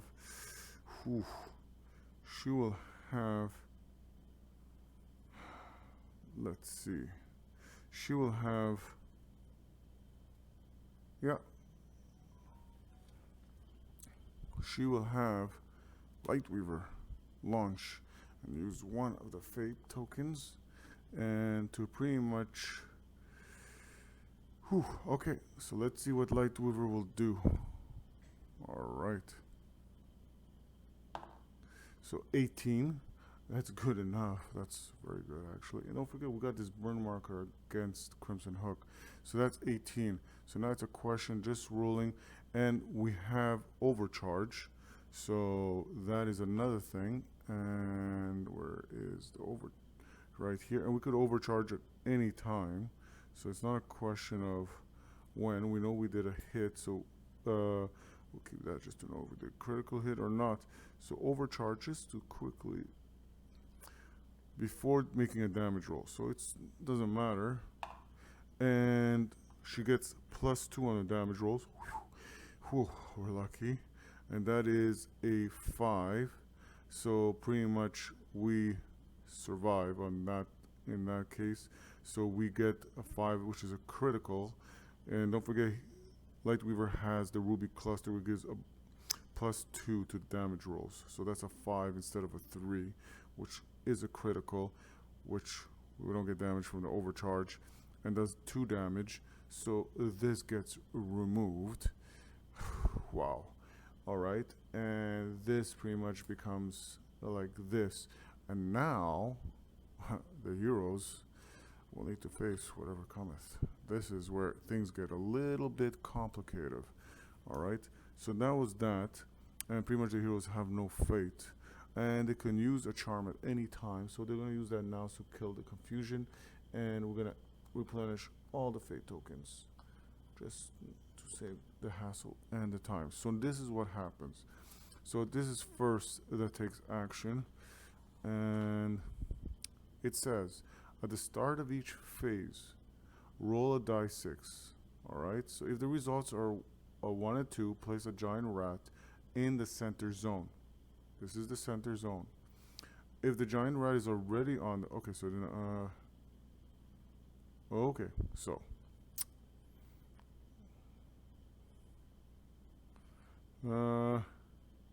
die 6, sorry. Die 4. It's a 6 critical, so nothing happens if the result is 1 and 2. So this remains what it is, okay? But now we're gonna run into some trouble because we never resolved the Brigand Lieutenant. If the heroes at the start of each of the encounter first end phase, roll a die 4 for each of the entry below and place the enemies listed corresponding in the zones. Because we didn't resolve those Brigand Lieutenants, aside from the Brute, we have resolved the Brutes. That's the only Lieutenants we have resolved, if you remember. Yeah, all the other ones are going to get involved in the party, and then they're going to join us over there, which means the marching order will become a lot more complex, and Fire Soul is stuck at position number 6. Alright, so let's set up the enemies first, and then we're gonna see how the force comes. Alright, so this is where the trouble begins. As you see, this foes, or you don't see the bottom ones, but there's foes right here. For each one to place them, you need to roll a die 4. So, except again for the Brute Lieutenants. So the first one is the Brigand Lieutenant, which we failed to handle, and they will spawn at point 3. And point 3 is, I believe, was right here. So they'll spawn right here. Alright, now the next ones, let's move them up. The 3 veteran raiders will spawn. Oh, let's roll right here. Let's spawn 4. So they'll spawn right here. Okay. And then, last but not least, why am I using that one? And they will also spawn at point 4. Okay, so all these are grouped up here. All that is grouped up there. The allies are right there. And we're going to have a party. I think so. So, remember that's position number 6. Alright. And we're gonna have to do this and this. Now, this just takes 1 wound. Let's not forget. We're gonna do that and handle that. So pretty much what we're gonna do to remind us of that, instead of the fire, we're gonna put a wound right there. All right. So, all right, just give me 1 second. I think things are just moving. Okay. So now we did the that. So we have to add the Brigand Tamer. All right. And I think it goes on this side. And was this on this side or this side? I forgot. All right. And then we have the Veteran Raider. We have the Reaver. We have the Giant Spider. We have... No, we don't have the Giant Spider. Sorry for that. We have the Tamed Spider. And we have the Brigand Tamer. And then nothing else, luckily. So, not that we don't have enough. Okay. So, let's shuffle this and hope and pray for a very merciful, setup. And all right, so let's do this as best as we can for us. All right, so let's see what happens. So the first thing is the Veteran Raider. Then don't forget the 6th slot belongs to automatically 3, 4, 5. I like it so far, kinda. 6, 7, 8, 9, 10, 11, and 12. Whew. All right. So first things first is the Raiders. And the Raiders, oh, they're kind of awkward. So we know they're going to move out of the position because they have the retreat also. So first things first, they attack the closest hero. And it's between them two, and the highest initiative is Forge Warden. All right. So, okay, so let's see this. And what will Forge Warden do? Okay. So let's see. He's going to defend against all 3 because all 3 of them are all bunched up in the same place. So against attack number 1, he fell miserably. Okay. Yeah, there's nothing he can do to pretty much. Well, we could reshuffle the marching order, but we don't want to do that. And then there's 14. And 3 spaces. 1, 2, 3, and that's not a bothersome. Yeah, they kind of move. All right, so we can't forget that. And 14, we defend against the second one. So enemies with another enemy in the same zone gain on their attacks. Give me 1 second. So we kind of faulted there. Defense rolls have a disadvantage against. Okay. So pretty much we have a bonus. We void it. We're gonna use that. So this first defense works well against the second one. So let's go against the second. So at this time we're at disadvantage. And that's 5 plus 5, we fail, so Forge Warden will take a wound here. Alright, and the second one, third one, sorry. Third one we defend very well. 14. Whew. Okay, that's splendid rolling there, and we kind of managed good out of there. Now, all 3 of them will kind of space out of here because they have the retreat, right?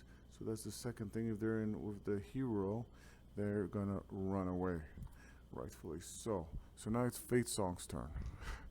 Fate Song, with a prayer, she will attack. There's already a wound, but she will attack.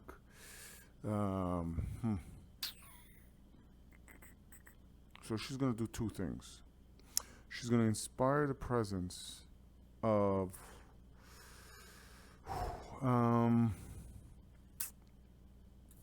She's going to inspire the presence of Lightweaver for chain lightning. Alright? And because it's going to be attack, it's going to be advantageous. Alright? So it's fate songs. So let's not forget that. She's inspiring. So she's going to use a fate. And then Light Weaver will use a fate. And alright, so let's roll this, and he is aiming straight at pretty much the Crimson Hook, which nothing can defend it. From all this, there's a spider in its vicinity. I have to do no, and this is no. So pretty much, oh, I don't know why Brigand was placed here, so that's pretty much void. I'm sorry on that. So 1, 2, 3, 4,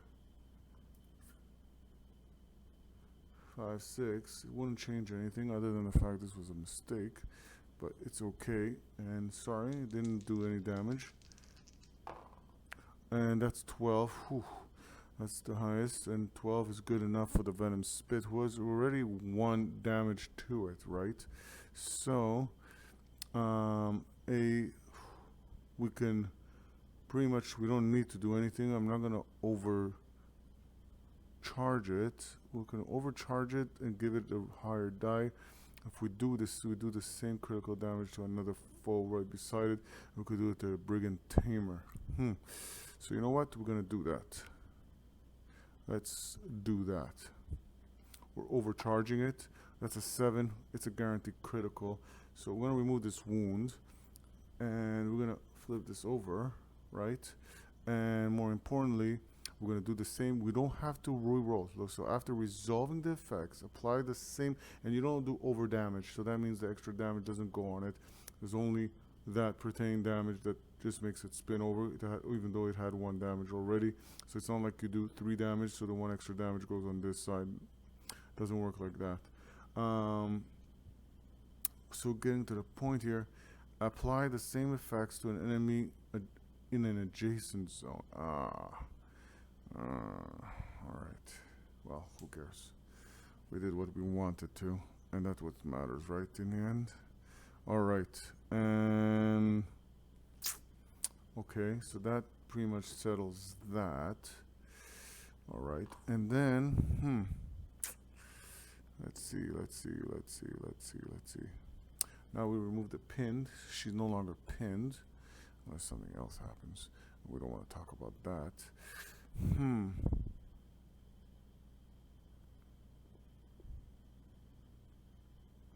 Well, we could do something that can make all these enemies run away now. She will use Harmony, and she will use another fate token. And what she will do is kind of almost cheat again. I love it. And she blesses whoever she does that. She can move up to the charisma level. So she's going to move.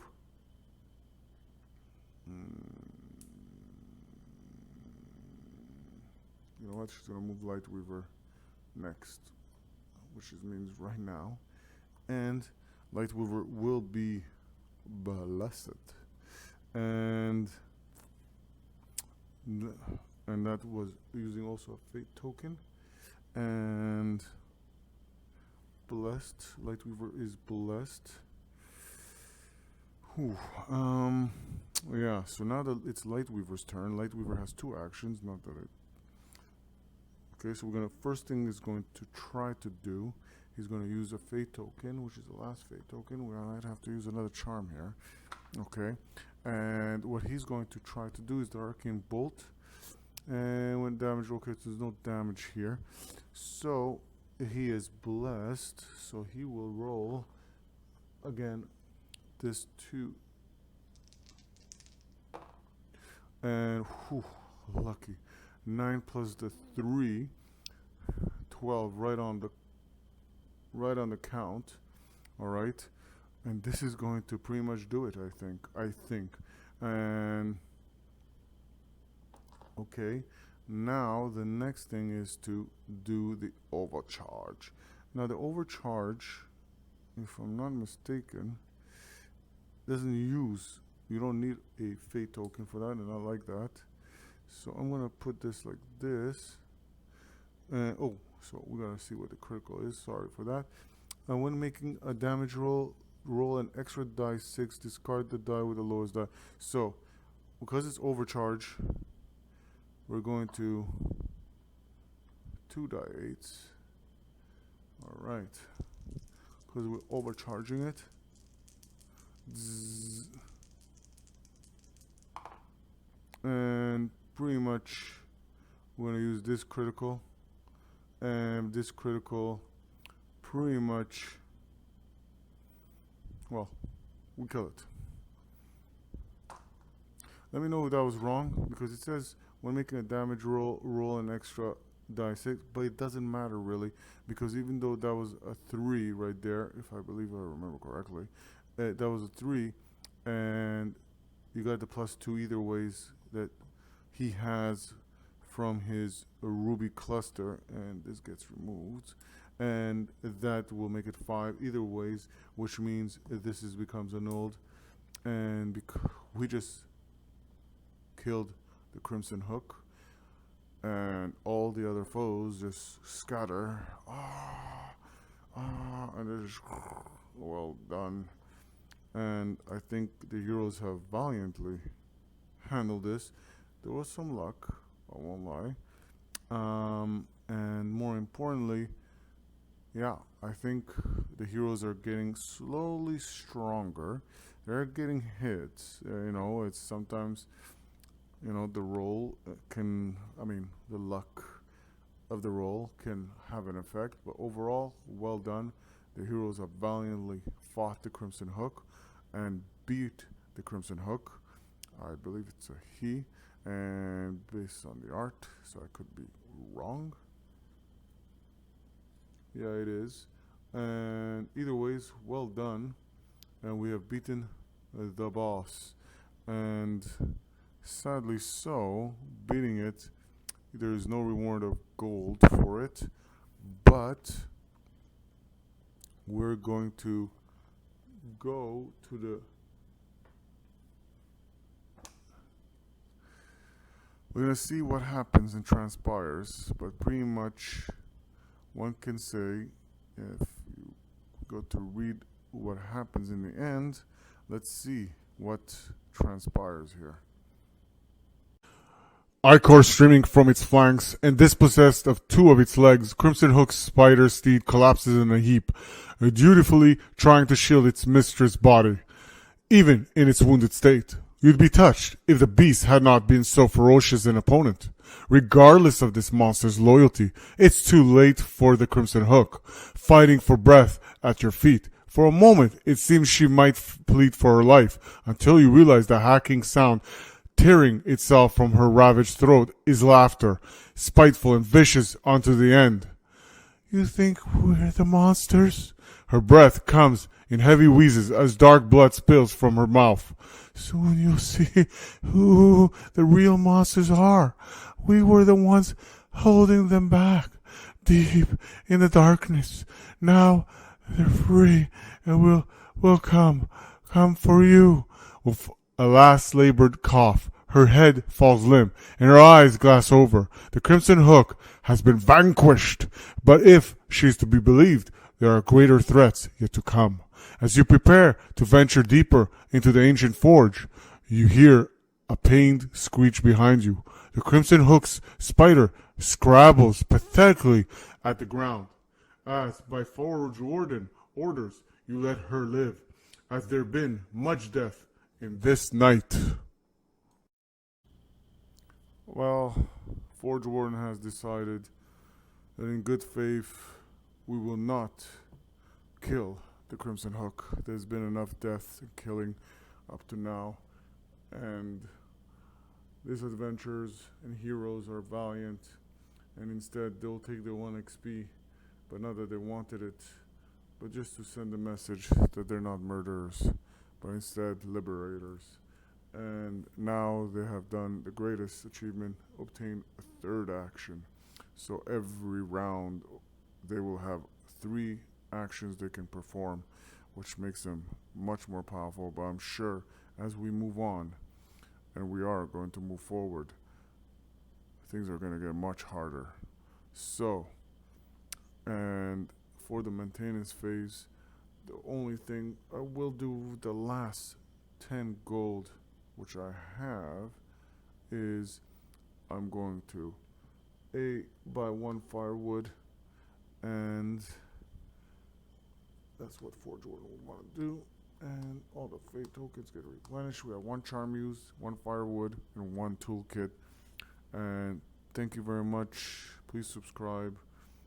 Share me your thoughts. Tell me things you liked, disliked, or thought Forge Warden could have done better as the heroes push forward and the Crimson Hook got hooked. But before moving on, let's not forget each hero does or adventurers gain 1 XP, and we're gonna give that right now before moving forward, so there is no future confusion in a sense. All right, let's do that.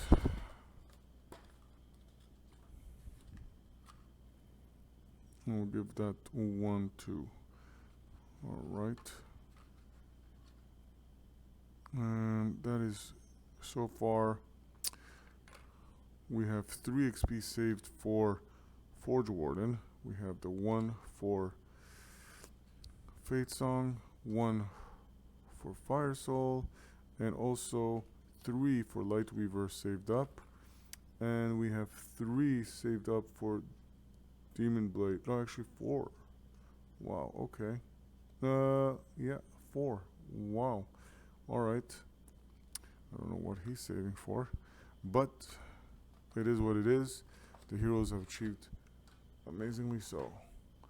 Thank you for watching.